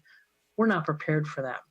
This velocity of technology-driven change is accelerating, whereas it's meeting this tension with human adaptation, which has long been linear and at a slower pace. Although a couple of months ago, something came into play, the coronavirus, which I think is actually an accelerant to our digital transformation, which is really human transformation. And if you zoom in on that, it's really only been 57 days since the World Health Organization declared it a global pandemic. And in that 57 days, and in fact, really in the first 2 weeks, we've made dramatic changes about how we work, where we work, who works, and what we do. The World Health Organization declared it a global pandemic on March 11th. So on March 10th, we've moved from as many people working from home as possible, which could be anywhere from 29% to 30% of our workforce. Work becomes dangerous for people for whom it wasn't dangerous before. Restaurant workers, healthcare workers, grocery store workers, and delivery drivers now put their life in their hands, bus drivers. Companies have rapidly pivoted what they do, product lines from alcohol and perfumes to hand sanitizer, from fashion to personal protective equipment, from cars to ventilators. We have reworked processes, remapped supply chains. Any parent out there, my God, you're now a full-time teacher. That is a tremendous amount of work. And leaders out there managing teams now have established trust and psychological safety for their teams to be successful working remotely. And visionary CEOs who are heads of companies that for one reason or another can't operate their business right now have said, wait a second, what are we good at and where's the need and how quickly can we pivot? That is a tremendous amount of adaptation in a very, very short period of time. And what we're coming out of is what I call the old promise, where education, career, and retire existed in discrete bands. Whether you went to university or not, was the first third of your life, sufficient only to get you on the career ladder, collect a pension, and by design die a year later. Success measures here to be codify and transfer the right predetermined skills and existing knowledge in you to get you on that escalator. Now it looks more like this. Life expectancy may not be 90 yet, but it will be soon. Education becomes learning to imply there's no end state to that. Work becomes leverage of that learning to indicate that work and learning are a combined act. And longevity becomes a reality because we didn't plan for or save for, nor can we afford cognitively or financially a 30-year retirement.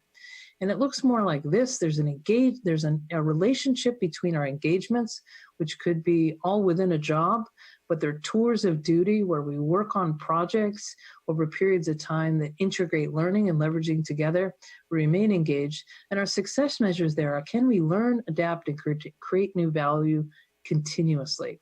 Because I say in the past, we learned once in order to work. Now we work in order to continuously learn. In the past, our identity was bestowed upon us, externally validated, whether it was your trade union, your degree, your title, your company. Some of those things can be taken away from you, where there's more resilience and agility in a self-actualized, internally validated identity connected to your purpose. Because where we are today is we're standing on the edge of a raging river. We've been wandering down a path. It's been great for some, not great for others, but on the edge of the river, this lays bare our inequities as society. And we need to cross this river, but all we can see are the swirling eddies that we think might kill us. And what we fail to see is on the other side of the river, the grass may be greener, the paths may be better. Not only that, we've already started this process of crossing the river. We've flattened the curves. We have adapted rapidly, as I mentioned in the beginning, to different types of where we work and how we work and who works. We're going to get to the other side where I think things might just be better. So that's how I see the future work in about 5 minutes. And I look forward to having a discussion with you so we can expand on these topics and well as others. Again, my name's Heather McGowan, and that's my quick synopsis on the future work. Thanks. And Heather McGowan is with us right now. I'm going to also be very unfair to you and ask you a short question. Some economists have estimated that New York City is set to lose about 1.2 million jobs by the end of this month. Most of them what they classify as low-wage jobs in restaurants, retail, or transportation. How many of those jobs, of the 1.2 million, do you think are going to be lost to the old world versus post-COVID-19? I have no way of knowing. I don't have a crystal ball, but I am encouraged by the fact that we're no longer calling those low-wage, low-skill jobs, and we're calling them frontline workers and essential workers. I think the virus may very well change our settlement patterns. It's certainly going to change what work looks like, and we need a massive reskilling and upskilling so more people can find meaningful work that aligns with their purpose. Asked and answered. Thank you so much for that, and we'll be talking to you shortly.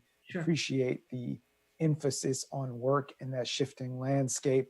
And now for our final presentation, here is Dr. Peter Bishop on the future of education. Good evening. It's a pleasure to be with you here in the Bric Tv town hall in our virtual environment. Not exactly town halls the way we used to have them, but we're learning as we go. My name is Peter Bishop, and I'm a futurist. The title of this is The Foreseeable Future. And as a futurist, I have to tell you that we don't really do predictions about what's foreseeable. we do scenarios because we believe that the future, particularly the long-term future, and indeed the future we're dealing with right now, is highly uncertain. And therefore, to say what will happen would be, we believe, incorrect. And therefore, I'm going to talk a little bit about what could happen or what might happen. We've got two, we call these the dimensions of uncertainty, and I'll just focus on two because we have a short period of time. First of all, how big will this change be? Will we snap back to education as it was before, or will we actually transform education to a new normal, something that we have never seen before? That's one big question, and we don't know the answer to that. Is it possible to believe in a snapback given the size of this disruption? Well, it's happened before. The most recent one was the 2009 recession. We thought it was the biggest, and it was the biggest downturn in the economy since the Great Depression, almost 100 years ago. And yet things returned after a while, and it took some time, but things pretty much returned to normal. And in the last few years before the virus, we had a bigger economy almost than ever before. And so snapback is a definite scenario. It could go back to the way things used to be before. The opposite side, of course, is that this is a transformative event, that this event will change education and enter into a new era, an era that we've not seen before. We hope that may happen because there's a lot of things about the old education system that we didn't particularly like. There was a lot we did like, certainly familiar. We knew how to do it, but we're learning new things. And has that happened before? Well, of course.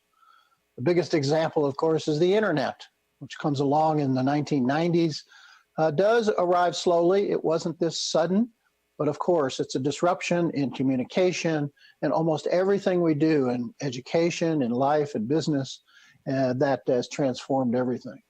So could we have a transformation after this disruption? Absolutely. So the way we think of this as a futurist, as a continuum, snap back to exactly what it was before? Probably not. Transform to the utopian future of what we all wish it were? Well, probably not that either. Somewhere in between is where the foreseeable future for education is, but we don't know where exactly that in between is. How much snapback, how much transformation. The other big question is whether we like what will occur and be permanently established if there is this new era. Obviously, it could be worse. In other words, we could have an education system that has downsides, in which students who have been out of school for so long, particularly students who need pretty much teacher contact, a lot of teacher contact, they may get behind in their studies and therefore not do as well. School districts which are dependent on state sales tax or property values may see a diminution in their funds, in their resources, and they will have to cut back a great deal as well. And finally, we have the fact that educators themselves might be basically so disrupted by this, is that they snap back they basically recreate the old system. And that is not exactly what we're talking about. Could there be something better? Well, the better may actually be solving some of those conditions and those issues that we really didn't like much before. How disengaged, particularly high school and college undergraduates were in their studies. How much college students were paying for their college education. And the fact that teachers were still relying largely on textbooks, trying to get across content, information, which now is almost immediately accessible on their smartphones. So how do we summarize these? Well, talking about snapback and the downsides, we know that already. We don't really have to talk about it much. But I think there are two things that are going on today, more or less by requirement, that could change education. The first, of course, is a much greater use of technology. Fundamentally, the only way that teachers and students can interact these days is through technology, whether through Zoom or Google Docs or Google Spreadsheets or however they choose to do it. Now we have required for at least the rest of this school year and maybe next, a mediated form of communication. That I think will force some teachers to reassess how they've used technology in the past. There may be some advantages to mediated communication that they didn't see before. I had a colleague who did her dissertation research on something she called the CAP gap. CAP, K-A-P, knowledge, attitude, performance. She did a survey of community college instructors and asked them how much they knew about information technology in the classroom. Oh, a lot. What did they think of it? Great deal, it's great. How much did they do? Not much at all. A lot of knowledge, a lot of attitude, not much performance. And now we have some more performance. So we could see more and better use of technology in education in the future. The other thing that's required students to do and teachers to allow to happen is more independent learning. Students can't be in touch with a teacher 50 minutes a day. Some are doing very well with that, being more creative, learning on their own, and some obviously not so good.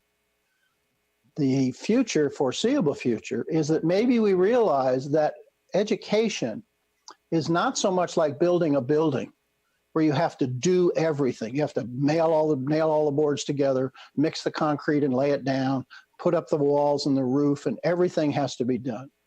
It's maybe more like growing a garden or even raising a child, where there is among young people and the rest of us an intrinsic capacity and a desire to learn. The teacher's job, therefore, is not to pour the material into the student's head, but to set up the conditions, like the garden. Once the conditions are set, then learning takes place and the flowers bloom. That would be both of those, I think, very interesting and basically beneficial uses in the future of education. These things are not going to happen by themselves, however. If we are to move in those directions, people who realize the benefits of a good and effective use of technology and giving students more freedom and more ability to create and to create their own learning are two outcomes of this future, preferred future, the semi-utopian future. Is it foreseeable? Well, of course it is, but so are some of the other scenarios. So keep talking about the scenarios, keep talking about stories, keep telling stories, both downsides and upside stories about what might occur. And I look forward to the discussion in the town hall following this presentation. Thank you very much for listening.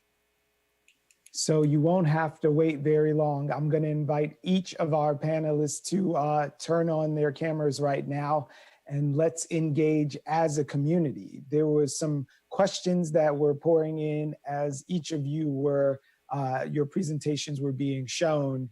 And there was one that is so applicable because there's so many intersections between each of your respective fields and presentations that I wanted to pose to all of you.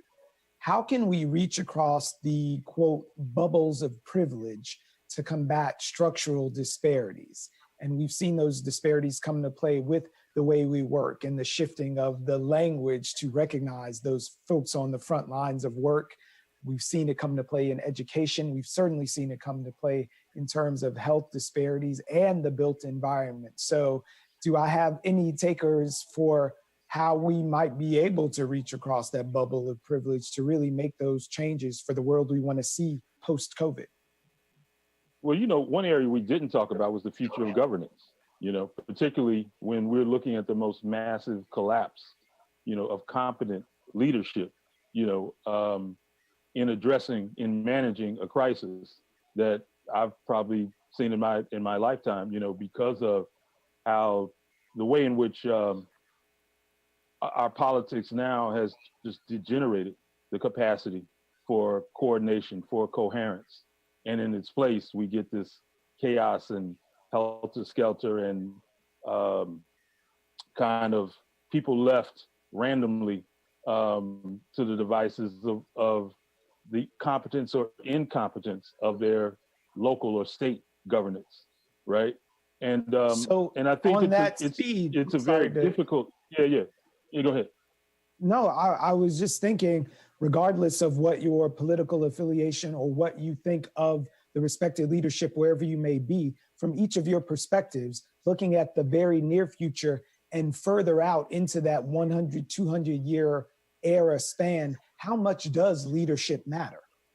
Well, governance matters, right? Because you're looking at a situation, you're looking at situations where with a stroke of a pen, the dispensation of human rights and of resources and of wealth redistribution can break down along these kind of toxic partisan lines. Like the people who are the least equipped, the least educated, the least capable of guiding a nation through this crisis are really the ones who have their hands on the wheel, you know? So, and I don't think we Heather, figured out a way to address that yet.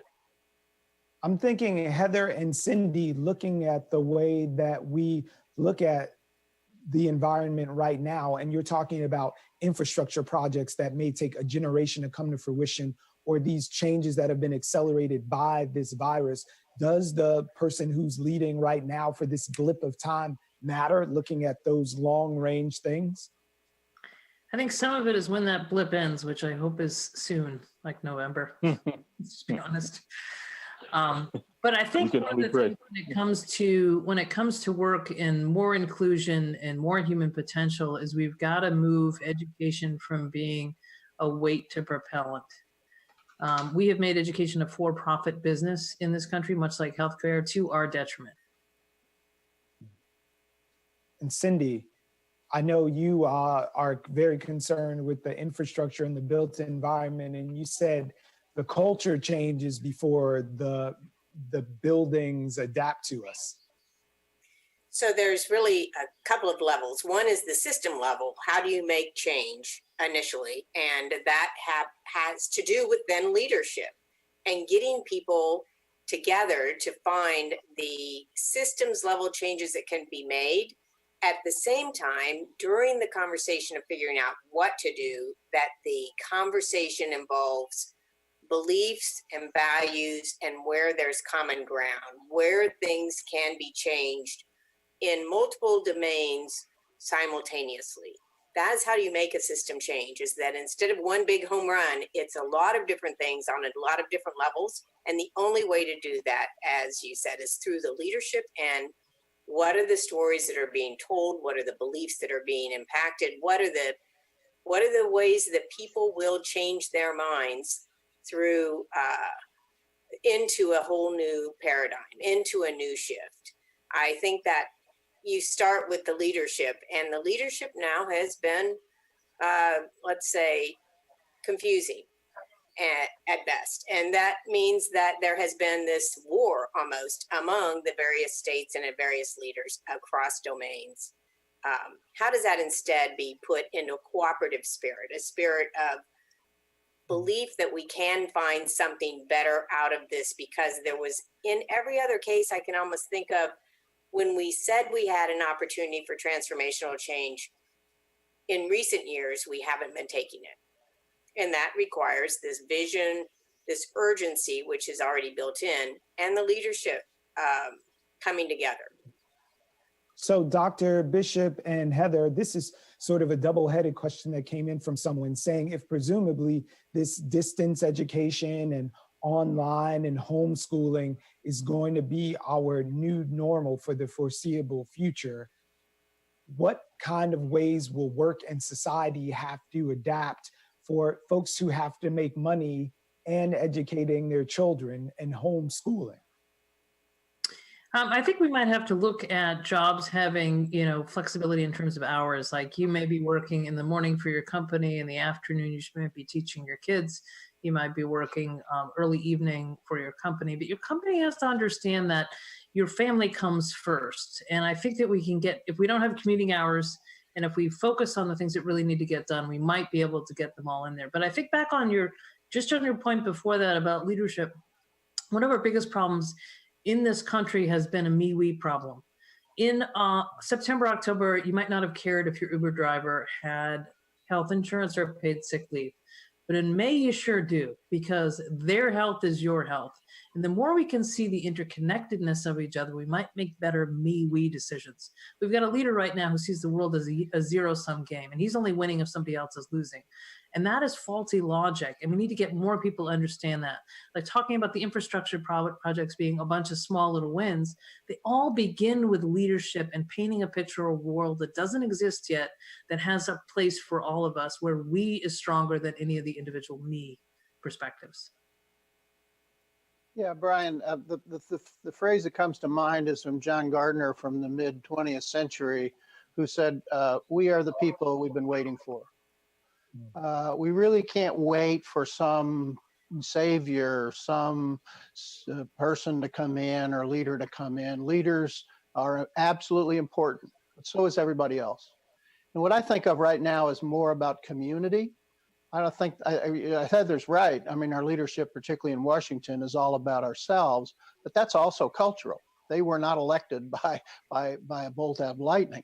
It's that our society has become atomized into a sense of individuals. And that I hear people inching towards a little bit better sense of community. And I think mask wearing is an interesting signal of that culturally, Gregory, that I'm not wearing the mask for me, I'm wearing it for you.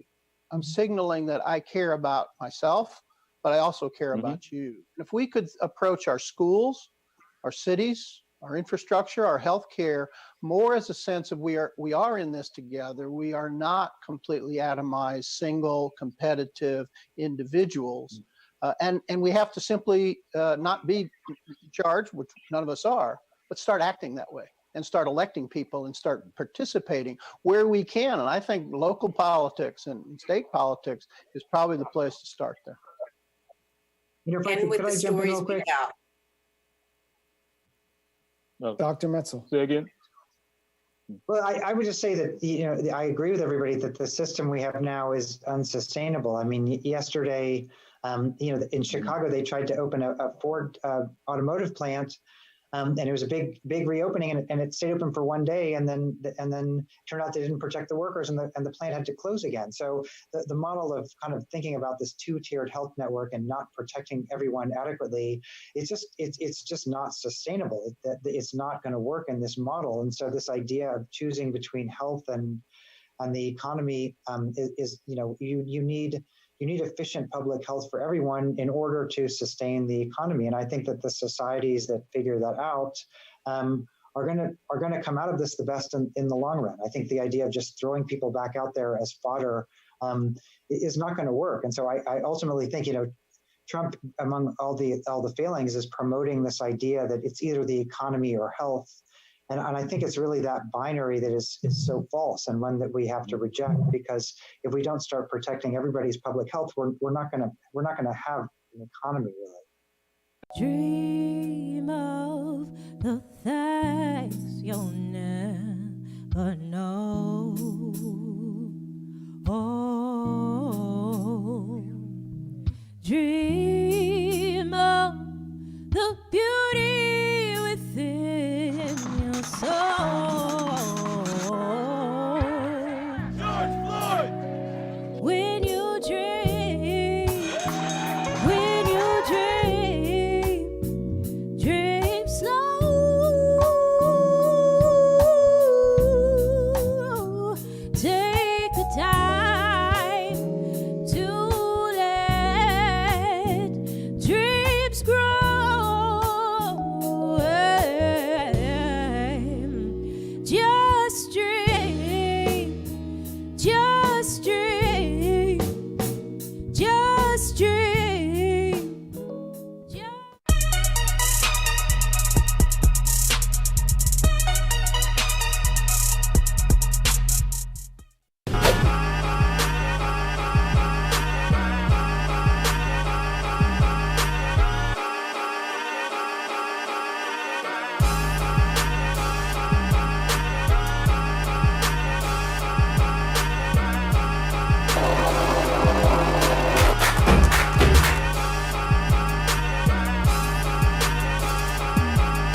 was a teenager and I would sleep with my guitar in my bed, and I had a lofted bed at college.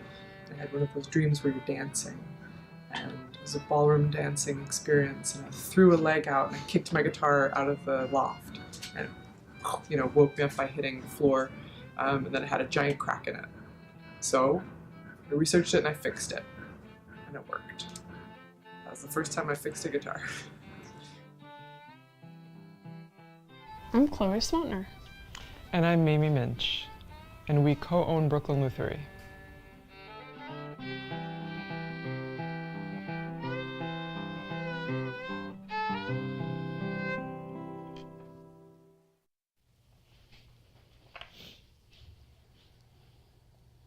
It's been really empowering to own our own business. And we can kind of write the book. We can do things the way we want. Yeah, I found it really pleasurable and fun and cool to do it with my friend Chloe. We decide how we want to have our days be, how we want the space to be. Part of starting the shop was not only that we wanted to have our own shop, but it was that it felt like the community really had space for it. In a way, I kind of think that the musical community had been failed by all the shops locally being run by, guys. I think on a whole, it's felt like starting a small business, we felt like we've had a lot of support, whether it be from, our immediate friends and community, or our clientele or the other shops that exist. It hasn't felt like too much of a struggle. Good. Right. It's the difference between doing something by yourself in a basement and being part of a community. People come in here, they know us, we know them, we've developed these relationships over the years. We've been open for 4 years, and before that we worked at other shops around town. So it feels really good to be part of people's circle in that way. I really like the analogy of like a doctor's office or maybe even an ER. There's a whole, triage that happens. And it is often like dealing with a person's loved one. People are very attached, and if something comes in with a big injury, they're kind of freaking out. And I think it's kind of part of both of our sort of ethos, which is fixing. We facilitate things, things working again when they stop working. When something feels wrong, come see us, we make it better. That's cool. I think there's an amount of grit in that we both identify with.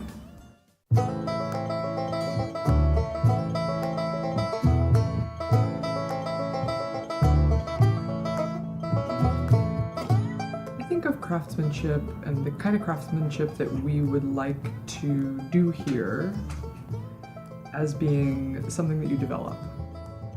If you do our job well, I've heard someone say, it's impossible to tell that anyone has touched the guitar. Just sort of a downer in a way, right? If you do a good job, it's totally invisible. It looks like the break never happened, but it's really satisfying. And when I think of craftsmanship, I also think of like the history and tradition of a particular trade. Almost like a society of people kind of information sharing, and there's a whole history of technique and development. So, I think of that. I've really enjoyed meeting working musicians, working across the board, different kinds of music and different capacities. But I've been surprised how rewarding it's been to work with amateur musicians. Somebody who's learning, somebody who's a kid, people who pick it up after years of having put it down.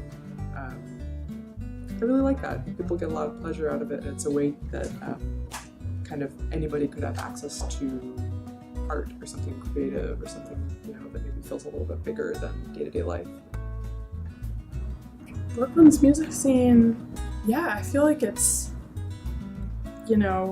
bubbling away. Yeah. There's a lot going on, and particularly, from what I've seen, in kind of the roots music scene. Right. and folk music, yeah, which has always been there in New York, but Brooklyn, yeah, there's a few just kind of like roots and world music stronghold venues like Barbez and the Jalopy Theater and Sunny's that just, you know, have jams and open mics and just kind of community hub. Yeah, I think the music scene is really accessible and it's really varied. She said it. I don't know if I need to say anything else. It's actually like kind of a high pressure situation, you guys. They're looking at us and expecting us to be brilliant.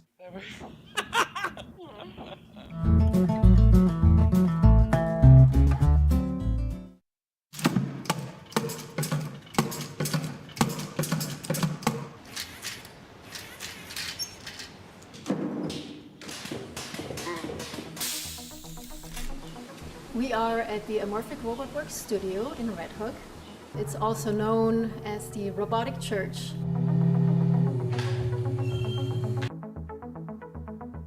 There is actually an interesting history of this building. This place, in 1880, there was a whole crew of Norwegians that were building this church, and they were fishermen that worked out here. They labored intensely, and then they started bringing together all these beams, and they built this church. The labor of building this church by those individuals is amazing. The mission of Amorphic Robot Works is to create large-scale robotic sculpture. Studying traditional art, I was always drawn to dance and movement too. That was a kind of a natural evolution that from performing with my body, I abandoned my body and I began to animate the skin that I would wear in my performances. The mission was to find an expression in these robotic machines that is close to communication. How would they communicate with each other?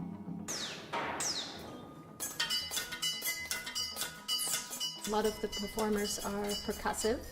They're string instruments, chime instrument, some, they play their own body, but there's a lot of rhythm. And rhythm goes back to the origin of communication.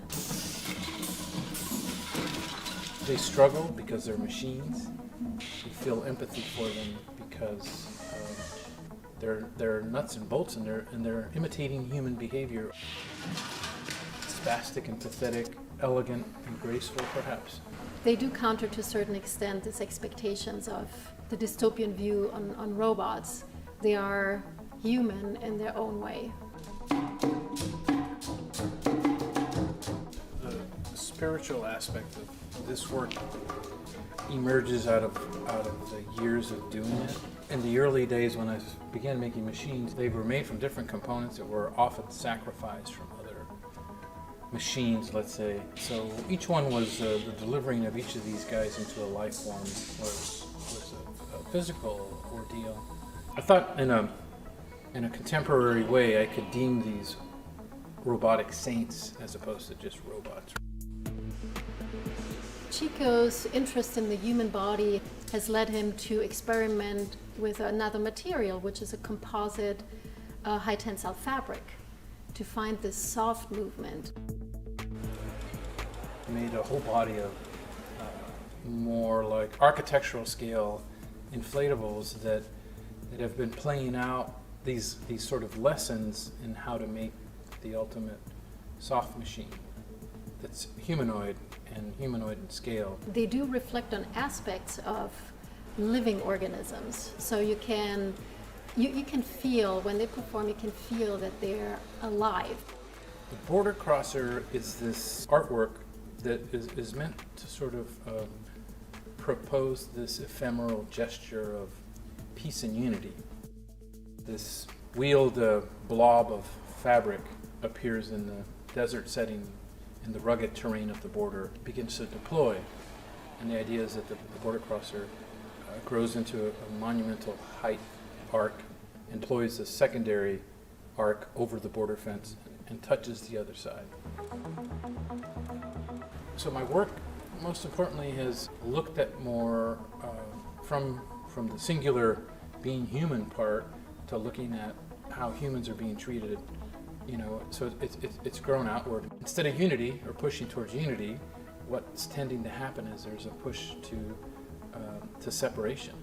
And I've been more interested in looking at the worldwide issues that I can address with my work. Yes, the machine can pick the fruit. Yes, the machine can build you the car. Yes, the machine can weld better than you. Yes, the machine can play chess better than you. Yes, yes, yes, yes, et cetera, et cetera. We're playing out science fiction. But can the machine recover the earth that the machine is destroying for us? There will be more and more robots for the better and the worse. But if we can make a contribution to creating a different expectations of what robots could be, an artistic robot to study our own humanity, make us think differently about what we are, what defines us as a human, but also what else we can create.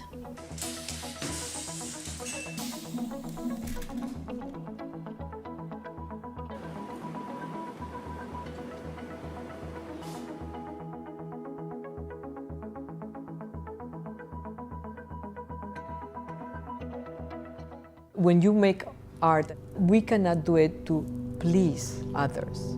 We have to do it to make them think. And some people are going to love it, some people are going to hate it, but at least you're making them think. And that's really what I want. My name is Grimanesa Moros. I'm a multimedia artist. I was born in Peru, and now I live and work here in New York City. Growing up in Peru is quite interesting from many different areas. It's because we have what is the coast, the Serra, and the jungle. In my case, I grew up by the ocean, so I think that water has been a very great influence. This brought a lot of bubbles that they accumulate all around, the shore. So I think that since I was very little, I got very interested in the play of light and water. I discovered light on a trip that I went to Iceland, and many, many years ago. I can't recall exactly, maybe it was 2000, and I couldn't sleep. And so I woke up and I encountered this unbelievable sky. And I truly didn't know what it was, but I couldn't stop saying, wow. And then obviously later I realized that it was the Aurora Borealis. And so since then I said to myself, wow, if I could only share this with others, this moment, what I felt, wouldn't be amazing. The project and the fee, for example, in the case of Hedera, has been thought about the community, the park itself and the architecture, how the piece was going to be responding to the environment and with the people. And what I want is to activate, the community. When they go, they're going to have different, thoughts, concepts. They're going to experience the work differently. And that somehow activates them. It inspires them to be more creative, and many wonderful things will come out from it. To build a piece like that, it requires a lot of collaborative team effort. Building the piece there, being on the field for 3 weeks, that's an amazing, magical experience as well, to see how from nothing gets built. How many tubings I'm going to be using, how many domes, because that requires about the amount of LED lines and electrical hardware, power supplies, and all the goodies that it goes with it. I truly have to know what I want, because each lines are 240 feet, some of them more, and so it requires a lot of manpower to hold them. Some of them are thick, they're heavy. So I cannot improvise that much, because to put each tube takes maybe 3 hours, sometimes more, depends, right? So imagine if I have to, okay, I'm sorry, I don't like it now, it goes down.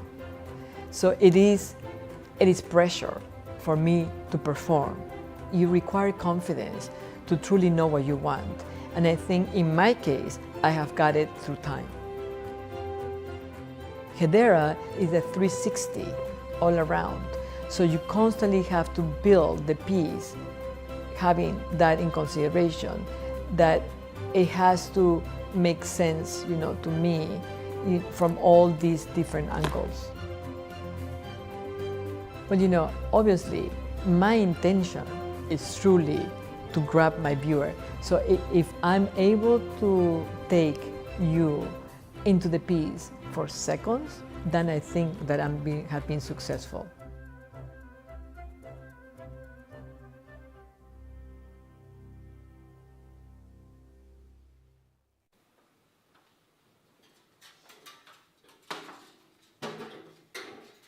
Basically, within my installations, I'm thinking about what they're going to feel like. And I think in abstract work, one thing that people don't realize is it's all about what's happening inside of you as a responder and as a viewer.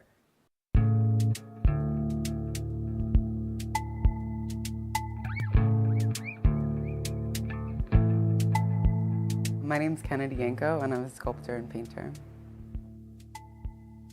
I feel as an artist, like my biggest struggles that come up are just always getting over the hump to the next step. You know, like it's kind of like creating a new project. There's a cyclical nature to like what you're doing. There's the beginning where you're like conceiving it and thinking about it, and there's a lot of blocks there. And then there's the building of it, not knowing like what's going to happen next, and there's the blocks there. And then there's this kind of the climactic moment of when it's installed and it's ready to go and you get to share it. And I think, you know, that frustrating part in between of not really knowing what's going on is definitely challenging for me.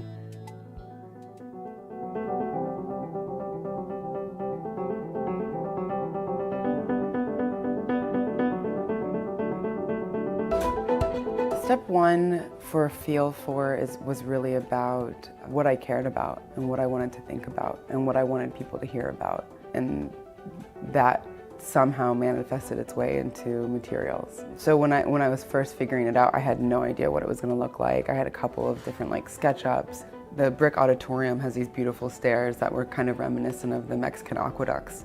And I was thinking of like creating something about being a source of providing, something that would provide to a community and provide to people. Moss was something that had kind of made its way into my studio. So I'll get a material in my studio, or I'll be thinking about something and it will sit there for months. But it became a really perfect opportunity for moss. So the tin ceiling comes from the tenement buildings on the Lower East Side, and they were kind of considered something that would elevate a space or make, you know, a home more elite. The tin ceiling is representative of a white picket fence, or this idea of like how one should present themselves in life. The moss and the water bring this idea of the life force, of this place, this internal place of how you're navigating through things. And it's actually overgrowing onto the tin. And I think that anytime there's like an overwhelming amount of deprivation, it's gonna come out in a really ugly way. So the moss is kind of just working its way through that, because it's gonna come out sooner or later, you know? And it might not be so pretty. The structure is about like eliminating the structure. Instead of creating our world and our lives around the institution, let's create the institution around ourselves and like what we need. It's about responding to us.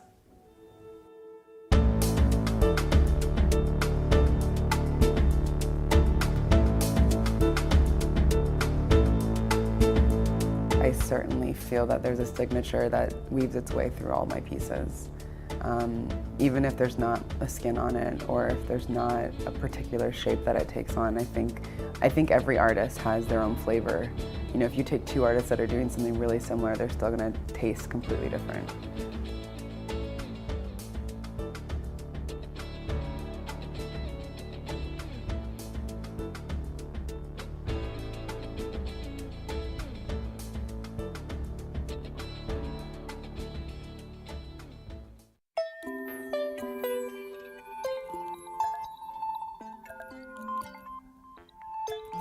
Growing up, I was always really into drawing, making collages, drawing people on the subway.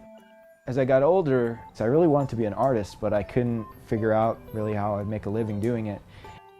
I started working in finance. I moved to New York, and I thought maybe I'll try to make a bunch of money in the beginning and then retire early and be an artist after that.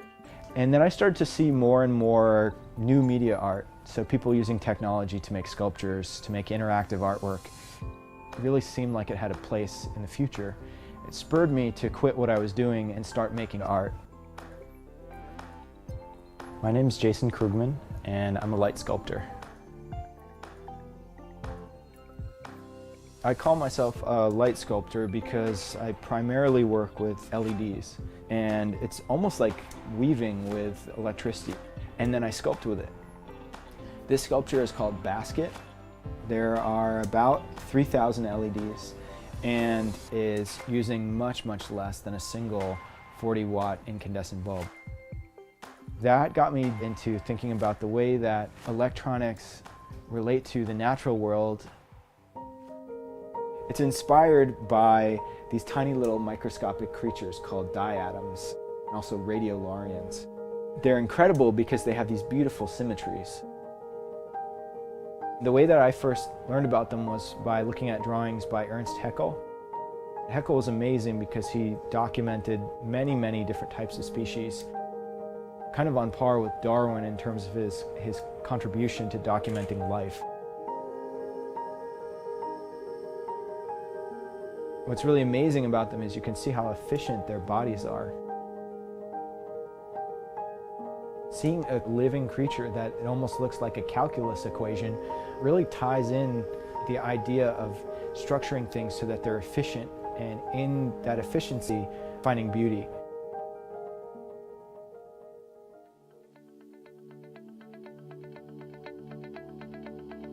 Right now I'm sitting in my studio, which is housed at New Lab in the Brooklyn Navy Yard.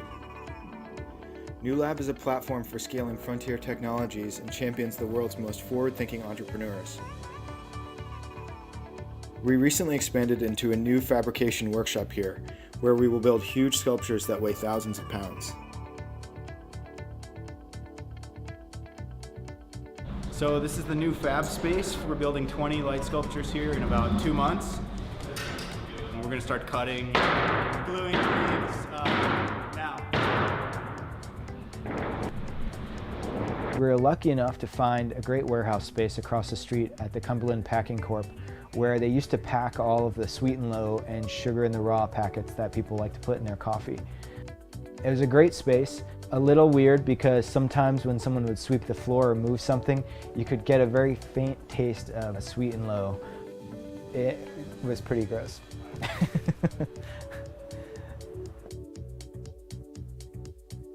We built tables, we set up saws, we set up basically a whole wood shop, and so we were able to get a ton done in a very short amount of time. When we're fabricating these sculptures, we try to design the process and the tools to be as efficient as possible. One person can go and make 1,000 cuts in one day. We have a good team of people working on a variety of machinery. So cutting and spot welding thousands and thousands of stainless steel tubes without having noticeable weld marks on the outside that needed to be cleaned up. Cleaning welds takes a lot of time. A lot of my artwork is about making things that are very delicate, where the entire structure is revealed. And so when I'm making artworks for outdoors or for much larger spaces, I have to think about how am I going to continue with the same type of aesthetic vocabulary and form, but working with materials that allow it to hold up to the environment. I'm currently in the midst of a big project making permanent outdoor light sculptures for a sculpture park in Jeju Island, South Korea. It's a new sculpture park that's being converted from a green tea farm. It's about 50 acres. There'll be a path that people walk along and they'll encounter different artworks. The idea that's really important to take people kind of on a gradual roller coaster so that they're not overstimulated and that their mind and their eyes and their emotions have enough time to reset.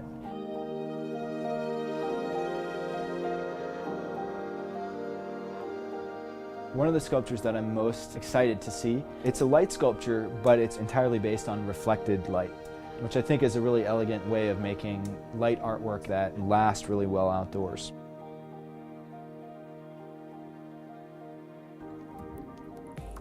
It's my first time acting as a curator, but also as a producer and an artist.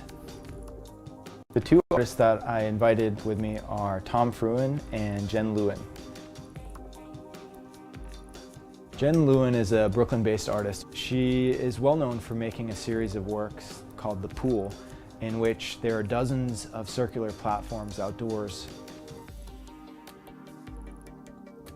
People are invited to play and dance to create an interactive playground that's both an artwork and an activity.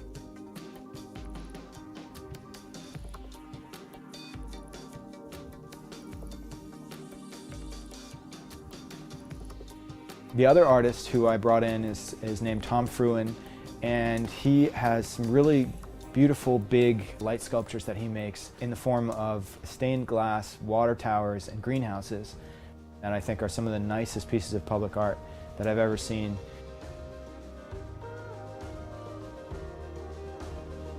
At night, it's going to be absolutely stunning.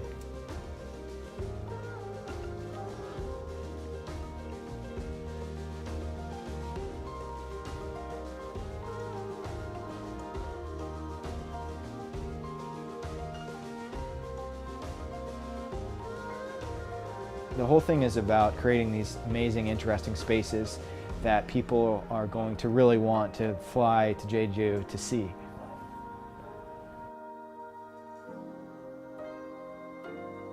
You're looking down over this rolling hills with green tea, and you see the ocean in the distance. So at night, when there are light sculptures scattered throughout the landscape, it's going to feel really magical.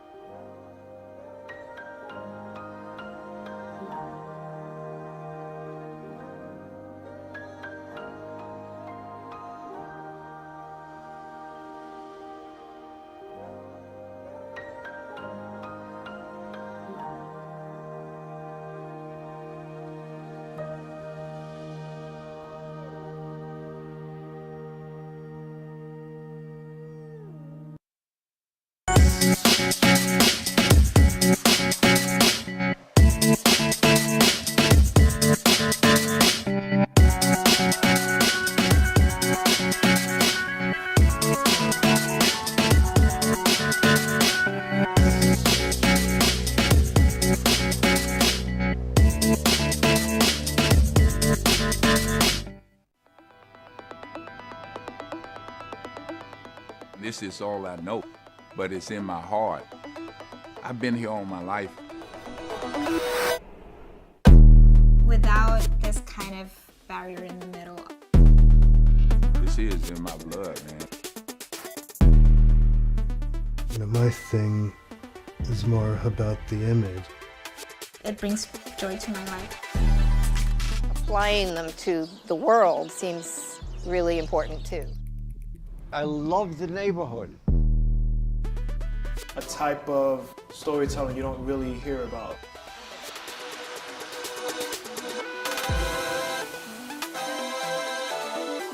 Taking some of those creative ideas and getting together with a community, which is the central core of our work.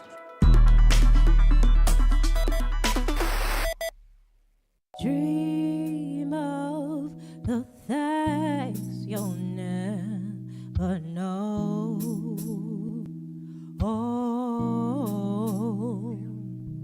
dream of the beauty within your soul. George Floyd! When you dream, dream slow.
I think Islam hates us.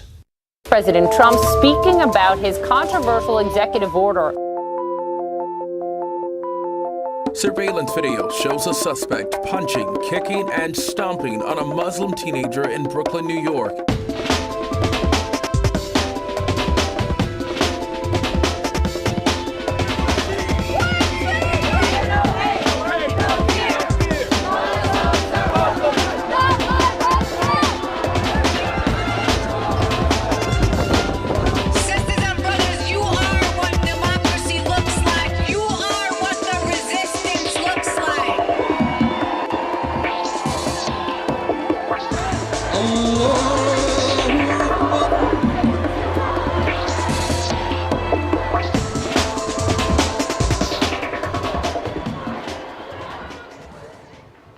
So this is what we're up against. Welcome to the Be Heard Town Hall, Muslim in New York, a community comes together. We're presenting this evening in conjunction with some great partners, the folks at CUNY Clear, The Intercept, and The Secret Lives of Muslims. And for the next 90 minutes, we're going to examine the culture of fear that surrounds many Muslim communities here in New York City, and examine how their civil rights are being impacted at lots of levels, from surveillance to street harassment to actual travel bans and other legislative measures. Civil rights. In 1967, just 4 months before a white supremacist bullet took his life, Dr. Martin Luther King Jr. said, "In the end, we won't remember the words of our enemies, but the silence of our friends." So if you are in fact a friend tonight, we invite you to use your voice and stand with all sorts of marginalized communities. And tonight we're going to be talking about attempts to marginalize the Muslim community in particular. It's a question that we're taking very seriously. And as a friend, wondering what it is that we can do, and looking at the Muslim community, what that even means when we're talking about a group as diverse and dynamic as Muslims right here in New York. And speaking of diverse and dynamic, I'm now going to introduce you to the folks who've agreed to be our panelists tonight. All right? Yes, you're here with me? Yeah. All right, glad. They're alive. So, first up is Mehdi Hassan, who is a columnist at The Intercept. Thanks for joining us tonight, Mehdi. Thanks for having me. And he's across from a civil rights attorney who is working with CUNY Clear, and she is Naz Ahmed. Thanks for joining us, Naz. Thanks. And Dr. Debbie Almontazer is the president of the Muslim Community Network. Thanks for joining us, Doctor. Thank you.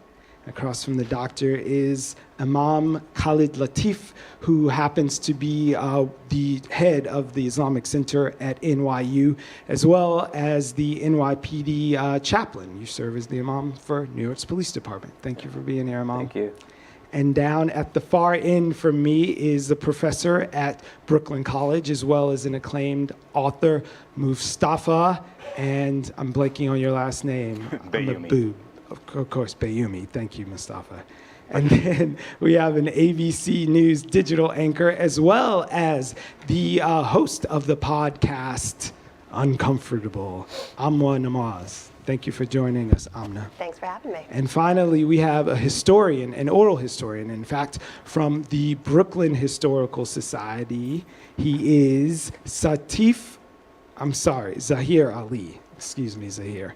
That's the tough part. Okay, now we're off to the races. So these are the great folks that we've assembled here tonight, and they're all seated. I am, of course, standing, but I've got a seat at the table, and so do all of you. We've passed out some cards here, and if you have any questions, you can write them down and share them with us. And there's some audience producers who will be roving, and we'll make sure that you are heard tonight at this Be Heard Town Hall.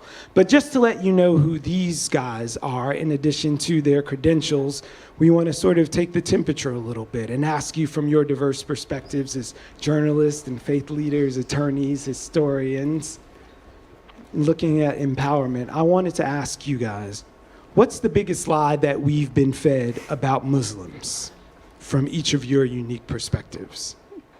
Do you want to start? Me? Go for it.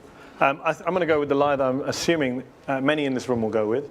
The biggest lie is that Muslims in this room, Muslims on this panel, Muslims in this country are a threat to their non-Muslim neighbors. The idea that Muslims are a terrorist threat, a security threat, are hiding under every bed waiting to kill you when you go to bed at night. It's a huge lie. The facts don't support it. The statistics don't support it. For every American killed by a Muslim terrorist, 1,000 are killed in acts of gun violence. You're twice as likely to be shot dead by a toddler as by a Muslim terrorist. You're more likely to be killed by your furniture falling on top of you. You're more likely to drown in the bathtub. You're more likely to be hit by a lightning strike than to be killed by a Muslim terrorist. But we're told day in, day out that Muslims are the biggest threat to American safety and security. So I think without a shadow of a doubt, that's the biggest lie. Just very quickly, there's a worse lie, though.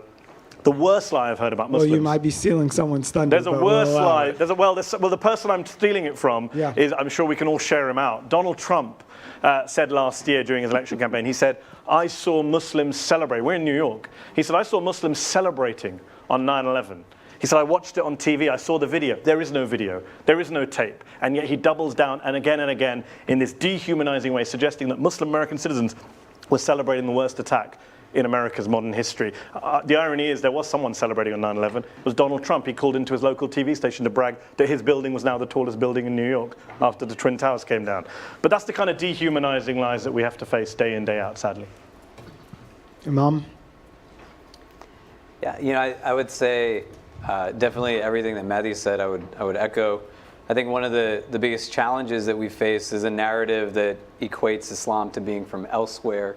And when we don't understand that Islam is not only something that's 500 miles away or something that is based 500 years in the past, but has a deep legacy and history in this country. And I think one of the things that this country does quite often and regularly in its history, and unfortunately many countries around the world do, is erase narratives and histories of populations. And what we've seen is a complete erasure, I would say, not of American Islam only, but of African American Islam, giving people an indication that Muslims are not just people who come from Arab descent, South Asian descent.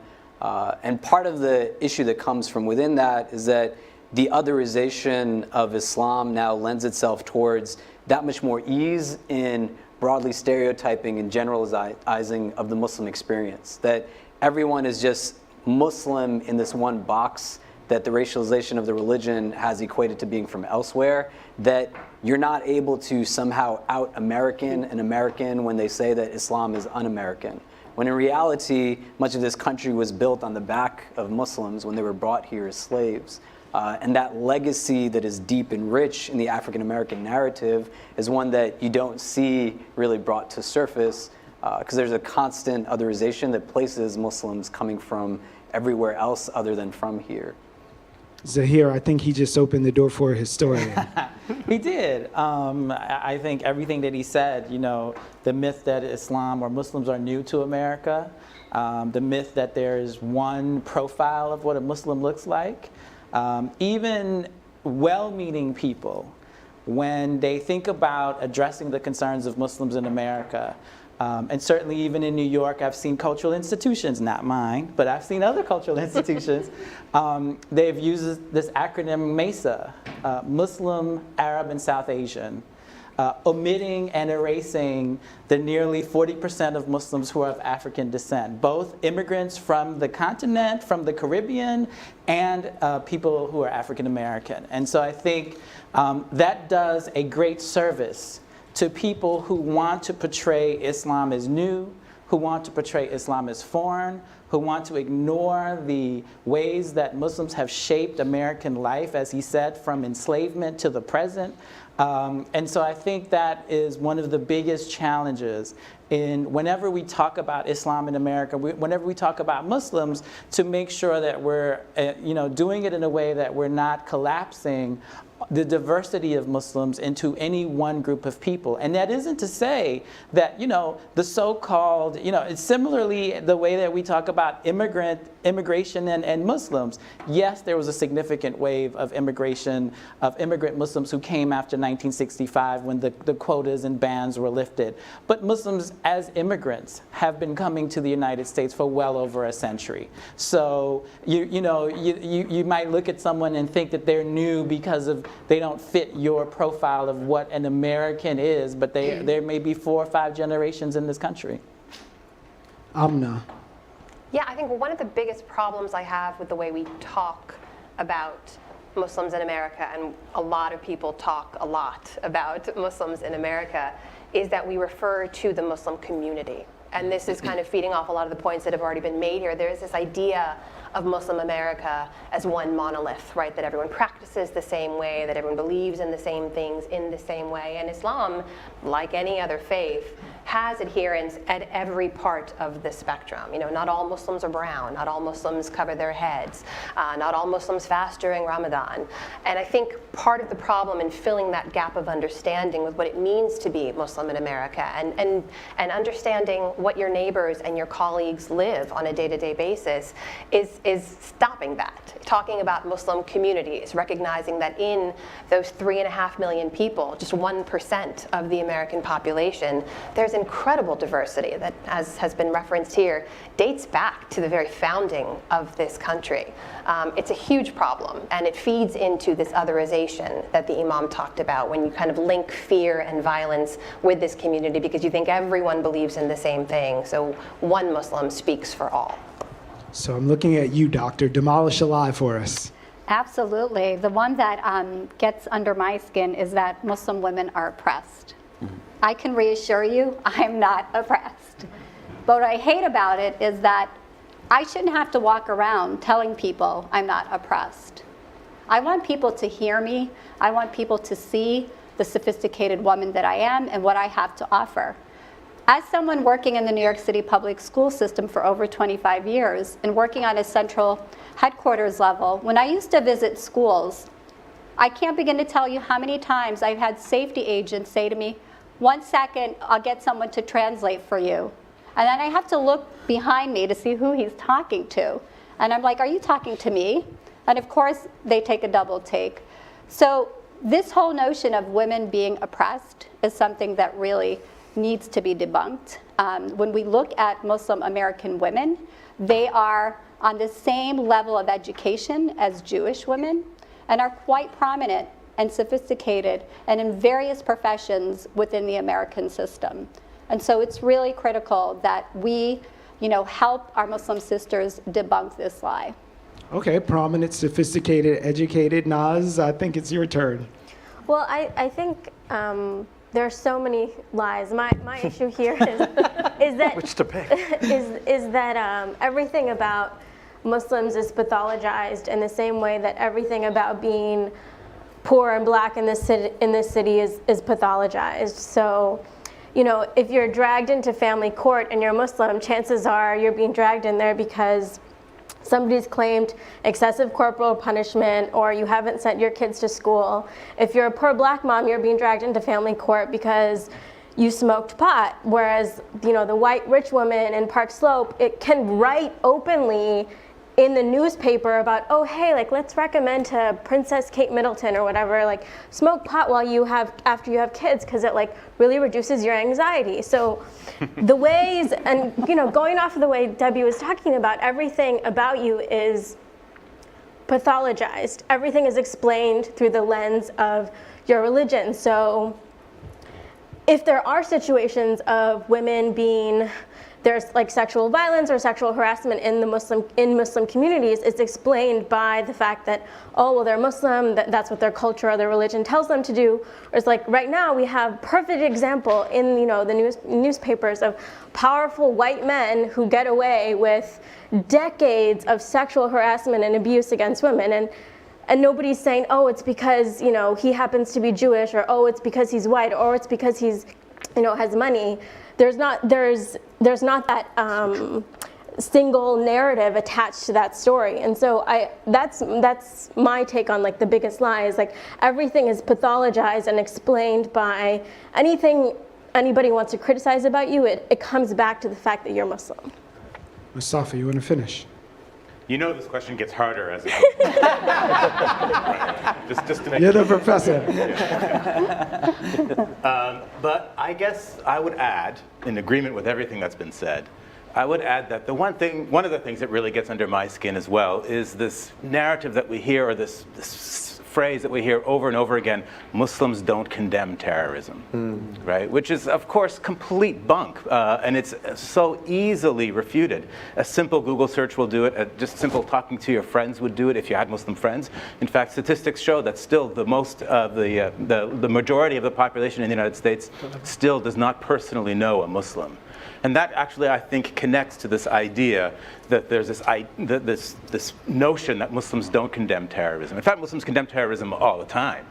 But what really is the case, I think, over these last 15, 16 years, is essentially been a denial of the Muslim experience in various ways, particularly coming from various right-wing corners of the political spectrum in this country. So as somebody who's talked about Islamophobia over the spectrum from the days of 2001, even pre-2001 until today, I can tell you that for a very long time, when I was speaking in public about questions around Islamophobia, I would have to prove to the public that Islamophobia exists, because there was a long narrative that said, oh, you're just exaggerating, Islamophobia doesn't exist. And in fact, what happened, I believe, is that with the rise of Donald Trump, suddenly now there's general acceptance that Islamophobia exists. And from the Muslim point of view, I gotta say, it's like, well, we're all glad you're here, but what took you so long? And in fact, it's really important, because it seems that what it is an instrumentalization, essentially, of a recognition of Islamophobia. So it becomes part of our political discourse, rather than actually acknowledging the situations that Muslim Americans and Muslims in this country are in. I see Mehdi jumping out. I just wanted to jump. It's such a good point Mustafa made about the majority of Americans not knowing a Muslim. I think the statistics are 38% of Americans say they know a Muslim. But what's interesting is they say they don't know a Muslim. In actual fact, they almost certainly probably do know Muslims. Their doctor, their nurse, police officer, teacher. It's just they don't think of them as a Muslim, because that's not the Muslim they see on the news. They assume the Muslim to be the big bearded guy, or the woman in the hijab or niqab. So they don't think, oh, my doctor, my pediatrician is actually a Muslim too. They don't think in that. So then they tell a pollster, we don't know. And that's part of the problem with the whole diversity. Having the stereotypical image of what a Muslim should look like. I don't know that person. I don't know any Muslims, which is not the reality, especially in New York. So let's get outside of New York for a minute, at least theoretically. I've watched you go all over the country in the course of the election and bump into people who maybe didn't know that you were a Muslim, and they had the longest conversation that they've ever had with a Muslim person. But what is out there beyond the borders of New York in terms of the way people are relating from your experience? Yeah, I think there's a very real possibility that there are a lot of communities in America where they have never met someone who's Muslim. I think there are cases, like Mehdi is saying, where you just don't know someone's Muslim. I know a lot of people talk to me, and because I don't fit the profile of what they think a Muslim looks or acts or talks like, they'll say, you're not really Muslim, right? And I get that a lot. So I've been in parts of the country, and I'm reporting on a story now in a specific county in America that actually had the highest concentration of Trump voters in the 2016 election.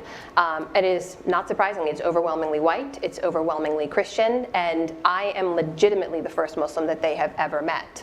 And that gets the full range of reaction. And that's not uncommon in my experience reporting before the election, before 9/11, and any community where people have not come into contact with something or someone that is familiar to them in some way, you get a lot of questions. And I will say that the one thing I have found that can overcome this idea of fear that is based on unfamiliarity. And for most Americans, it is unfamiliarity. They know about Islam in a very specific context and in the very narrow way that they've heard about it and learned about it. The only thing that makes a difference, that gets them over that fear, is that personal contact. It's connecting a feeling over the fear, where I know you, I get details of your life, I can humanize you beyond this idea that I've constructed in my head. That's the only thing I found that actually works.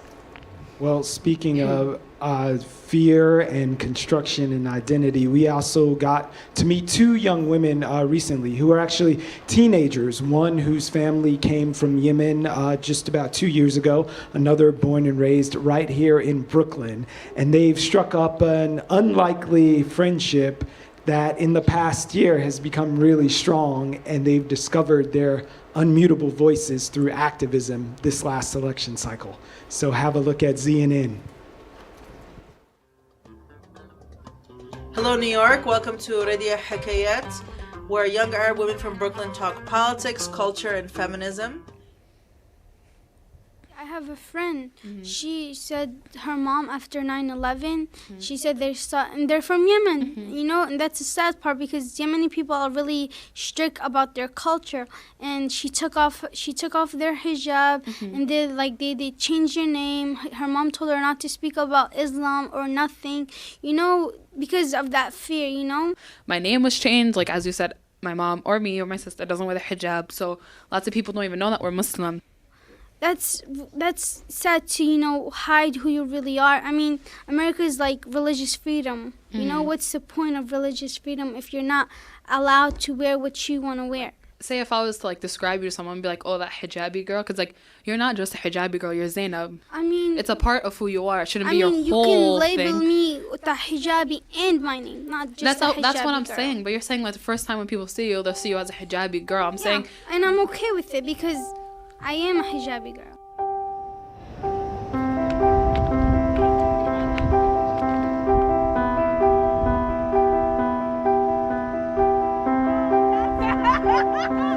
My friends for next year is gonna be my mobile phone. That's it. What's that I'm not gonna make friends so much. Stop! No, you have to. Because I'm picky with making friends. I'm really picky of making friends. How are you picky? You should have been picky with me. We're totally different. I know, but we're not as close, to be honest. Oh, so you don't consider me your friend, Zena? I mean, I consider you my friend, but we don't chill often, you know? Can you chill? Yes, I can chill. So why don't you tell me? Because we're different, you know? So what? You wanna go in the pizza place?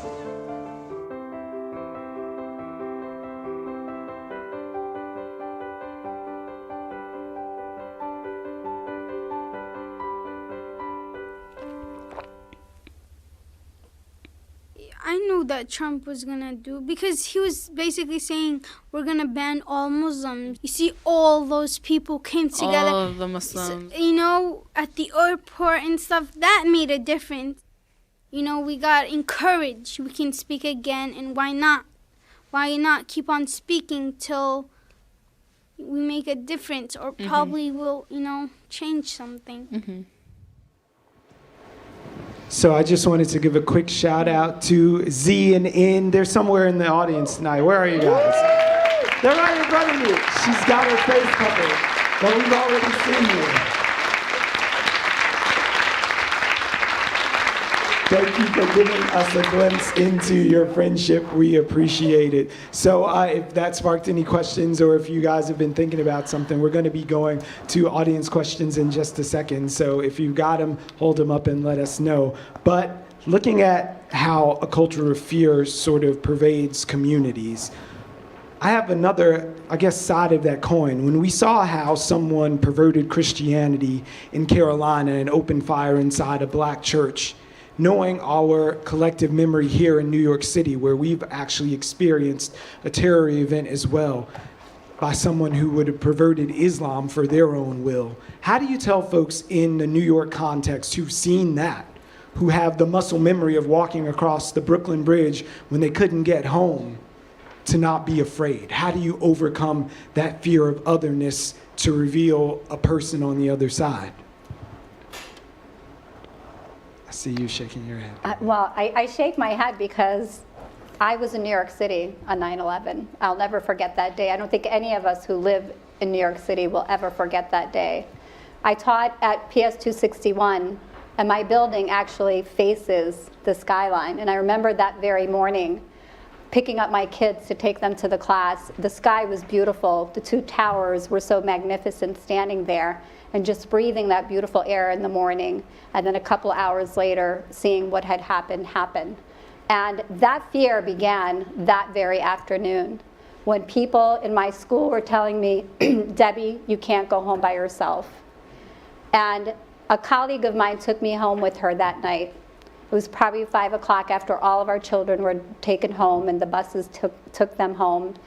And when we were waiting for the red light, there was a man who saw me in my hijab sitting in the back seat, and her daughter and her were sitting in the front.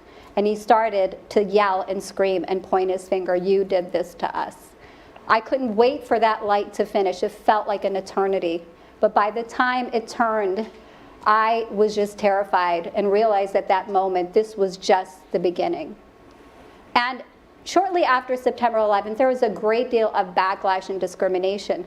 But I also want to uplift and highlight the beauty of our neighbors coming together and working in solidarity, from the escorting system that we did shortly after the days of 9/11, to the detentions and deportations where I and members of Brooklyn came together, where we were actually protesting outside the Brooklyn Detention Center for 6 months, demanding the names and the charges that Muslim men were actually taken and actually detained in that center for many months. And so there was a huge, incredible movement of people standing with us. And now here we are again in that moment where we were first, after 9/11, terrorized by the government, and now really more or less by people in general, such as the Islamophobia industry, and now, of course, the latest government that we have sitting that's actually terrorizing us and making it much more legitimate for people to act out on the very things that they used to just think, but now are acting them out. And so looking at where we are today, we are now again at a moment where those who actually sat in the sideline, not really thinking that they can help, have come forward. We've developed an incredible movement of people who've come together regardless of their race, religion, culture, sexual orientation, that are saying we are all American and we are all in this together. And so, you know, watching this video breaks my heart, because I was that little girl one day. And I am now today an adult, and it breaks my heart that I still see this happening, this cycle of fear and feeling like the other. But I want to say to this beautiful young woman that I'm so proud of you, and I want to hear your voice, and I want to see you standing tall and speaking proud, and be proud of your hijab, be proud to be a Yemeni American.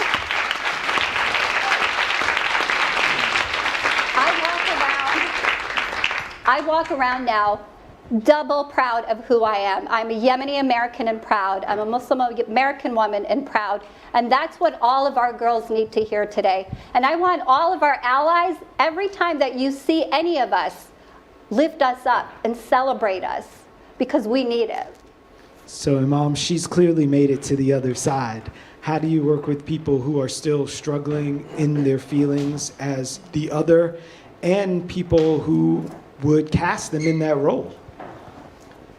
Yeah, I think we have to understand what the fear is rooted in is not simply an attack, as atrocious as the attack was, but really how narrative gets imposed upon populations on a mass level. And there's not mechanisms at play that can match those systemic and structural processes that get populations to think about populations other than themselves without ever having actually interacted with them, right? I was just in Bangladesh at the border between Myanmar and Bangladesh, visiting 500,000 refugees from Myanmar who are fleeing ethnic cleansing and genocide. And aside from hearing what it was like to witness loved ones be burned alive and homes be burned alive and acid poured on bodies of people and mass rape, etc., one of the most troubling things that I heard was that the Myanmar government was dictating how humanitarian organizations would talk about the crisis. And they said, you can't call these people Rohingya, because they don't want it to come across that there's actually discrimination coming. The second day we were there, relief organizations were told that you can't even use the word refugee. And if you will, we won't let you bring goods in to help the people in Myanmar. And somebody said to me, well, is that alarming to you? Like, can you imagine a government would do that? And I said, yeah, our government does it to all kinds of minorities. That's what they've been doing to black people since the country was founded. But where we understand the other, a lot of the times comes from an us versus them mentality that's imposed upon us by individuals who have no interests other than their own self-interest. They take advantage of the fact that we don't come together so well, and they get us to think what it is that they want to think. So September 11th happened, it was a horrendous thing. 2 months later, Jack Bauer is created as a character on the show 24. And you could say, well, they're just trying to help the country heal, but very likely people know how their ad revenues will jump up because they want to take advantage of a population that has already been sensitized to a perspective of Muslims as being from someplace else. And the synergy that media then has with politicians that are utilizing words like Islamist, jihadist, terrorist, all kinds of things that start to impose upon that population an understanding of Muslims in a certain frame, that fear was there long before and has gotten to a place where it's become unchecked and unfiltered because there's so many more people who have the ability to speak against it, and they're sitting back and they're doing nothing. I think personal narrative becomes really critical. So a story of a young woman that is courageous enough to talk about and make herself vulnerable is great, but that's not an expectation that we have of anybody else.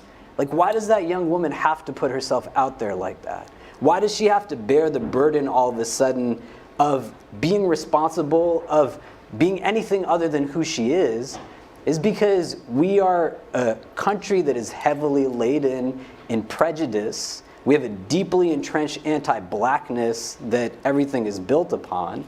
And the anti-Muslim sentiment that we see today, I would say, is symptomatic of that. But so many people become indifferent to those realities. And then you have governmental apparatus, people who are motivated by egocentricity and selfishness, taking advantage of the fact that our unfamiliarity creates immense opportunity for them to create more ignorance that lends towards fear, that distracts them from seeing the inequities that are getting imposed around. So speaking of inequities being imposed, Naz, I want to go to you. The Imam just talked about some of the entertainment media's response, but a lot of things happened legislatively, executively in the follow-up to 9/11, but in the 2017 context, where's the fire now? What should we be paying attention to most besides any round of tweets that just got fired off? Well, 2017 feels like playing a game of whack-a-mole. I know a lot of people here, and Debbie and people who've been working on issues around the Muslim and refugee ban and all of the different things that seem to be coming down in terms of expansions of things that we've already seen. Because the thing is that a lot of the things we're seeing now are just built upon structures that were put in place maybe under Bush, under Obama. I mean, somewhat separately, but on the same topic, like the deportation system was built during Bush and solidified during Obama, and so that's why Trump can do what he wants right now. And so the Muslim ban is the Muslim bans have been an extension of, for example, the really long delays that Yemenis in particular, but a lot of people from Muslim majority countries would face in applications for visas for family members. The CARP program that USCIS was running that basically dictates that you will delay or deny applicants from Muslim majority countries or find pretextual reasons to deny them. The no-fly list, up until maybe like 5 years ago, if you were on the no-fly list and you were a citizen or a green card holder and you were stuck overseas, there wasn't technically a process in place for you to come back to the United States. There wasn't this like one-time waiver process, you know, and so all of these things like the visa adjudication, the exclusion of people, deportation, the use of detention shortly after 9/11, the use of like these very specific immigration laws and watch lists, really people who are basically traumatized every time they go to fly. I can't tell you how many clients we have and I've heard Imam Khalid talk about this, who are they avoid flying because it's such a hassle with their children. Everybody gets patted down, they get treated like they're all carrying bombs, but they've gone through this process so many times and nothing ever comes of it, and they spend years on these lists.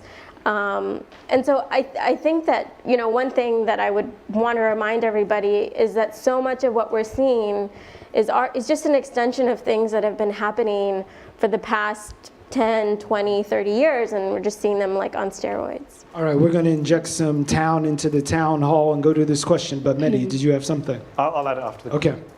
All right, so just... Assalamu alaikum. Hello. So I have had interactions with people where when they find out that I'm Muslim, will say something like, oh, but you're one of the good ones. And so my question is, how would you respond to people who tell you that Islam needs to reform?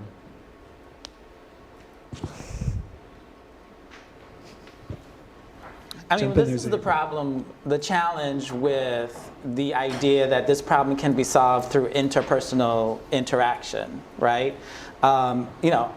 Again, drawing on historical reference, black and white people have been interacting forever in the United States, and it has not solved the problem of racism in America. And this goes back to what Debbie and Imam Khalid talked about, that fear is not just a naturally occurring thing. It is constructed, it is stoked, it is produced, it is funded. There is a whole apparatus that is funding both in policy, in discussions, in media, this fear and apprehension. So yes, if you have an encounter with someone who is like your doctor, your cab driver, the person serving your sandwiches on the corner store, whatever, of course you won't think of them as Muslim.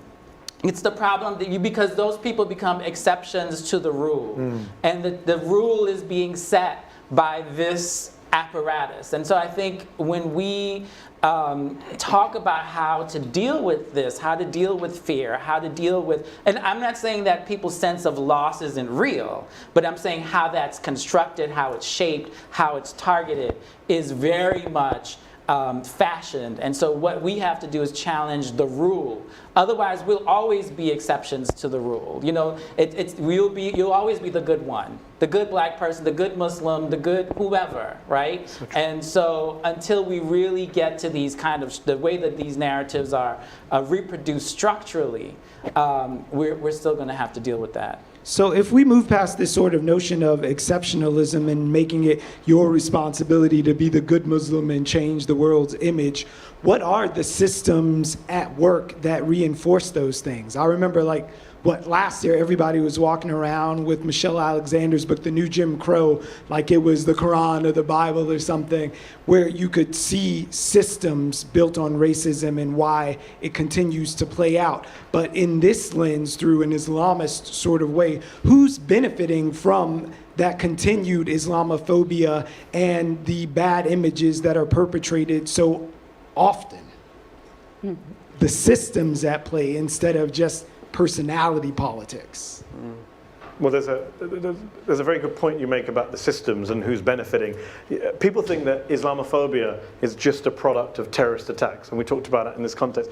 Terrorists blow something up and say Allahu Akbar, and non-Muslims say, well, I'm afraid now of Muslims. And actually the evidence doesn't support that view, actually. In fact, after the Orlando attack, which was until Las Vegas, one of the biggest mass shootings in modern times in American history, anti-Muslim sentiment went down, not up, partly because of the campaign, and we talked about Donald Trump, pushing people into realizing there is Islamophobia. There's actually studies being done that Islamophobia spikes not after terrorist attacks, it spikes in America every 4 years. I wonder what happens in America every 4 years.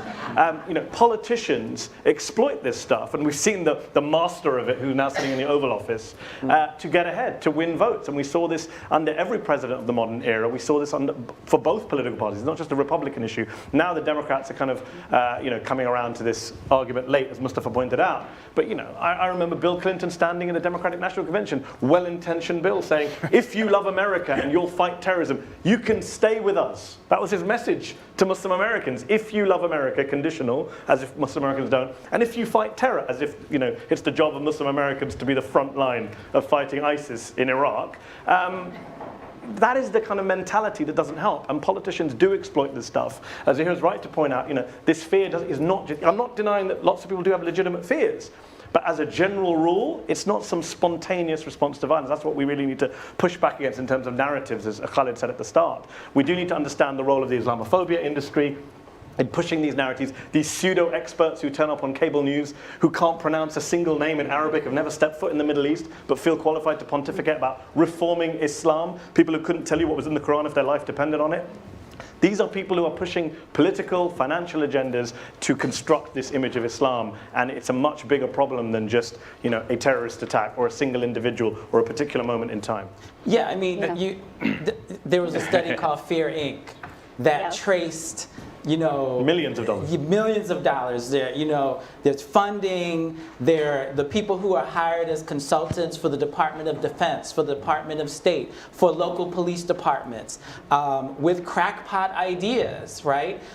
People who are hired as pundits on regular news programs, certain networks that thrive off of promoting these ideas, certain websites. I mean, we can name them, but they're very clear. This is not rhymes with box. Yeah, there's not. This is not like conspiracy theory. There's like a clear line that you can draw connecting the money, the politicians. We need campaign finance reform in order to stop that. Connecting the people who are consultants that are hired, who have been fired. Like Michael Flynn was crazy, and he was one of those people. And that's the worrying thing. They're not on the fringes anymore. A few years ago, we would have sat and laughed at these people as fringe bloggers. Now they have offices in the West Wing of the White House. That's right. That is a real problem. So you asked the question. If you want, we can start naming them, right? But this is how this, to your point, why Islamophobia, is a construction. It is something. It's not just a naturally occurring phenomenon. But I think we also have to remember here, I'm going to push back just a little bit on what you guys are saying, because yes, while Islamophobia will spike every 4 years, I'm a journalist, I believe in the power of the people. Those people who are out there pushing those ideas get voted into office by the American public. And I think that part of the gap of understanding rests on media, on entertainment, on filling it with humanized versions of the characters that people have been fed for so long. And we're talking about Islamophobia, time-stamping it from 9/11, and we all know it goes way before that. I mean, there was a time in American history when whiteness was a prerequisite for citizenship. We're talking about people of Yemeni origin being denied citizenship as recently as 1950 or late 1940s was the latest case. So this is nothing new in a lot of ways. I know we're talking about the industry, and that absolutely exists as an accelerant to a lot of that fear that was already very, very deeply seated in America. So what we're up against is not a modern phenomenon. And I'll push back also on the idea that human-to-human contact doesn't make a difference, because when you've seen in American public sentiment things change on a mass scale, take, for example, the support for same-sex marriage. What happened over the course of that time? It was that more people knew someone who was directly affected by that policy. And when you look at Muslim Americans, the studies show just 10 years ago, I think it was half of all Muslim Americans said that most of their friends were Muslim. That's changed. Now the last study showed that only 1/3 of American Muslims say that most of their friends are Muslim.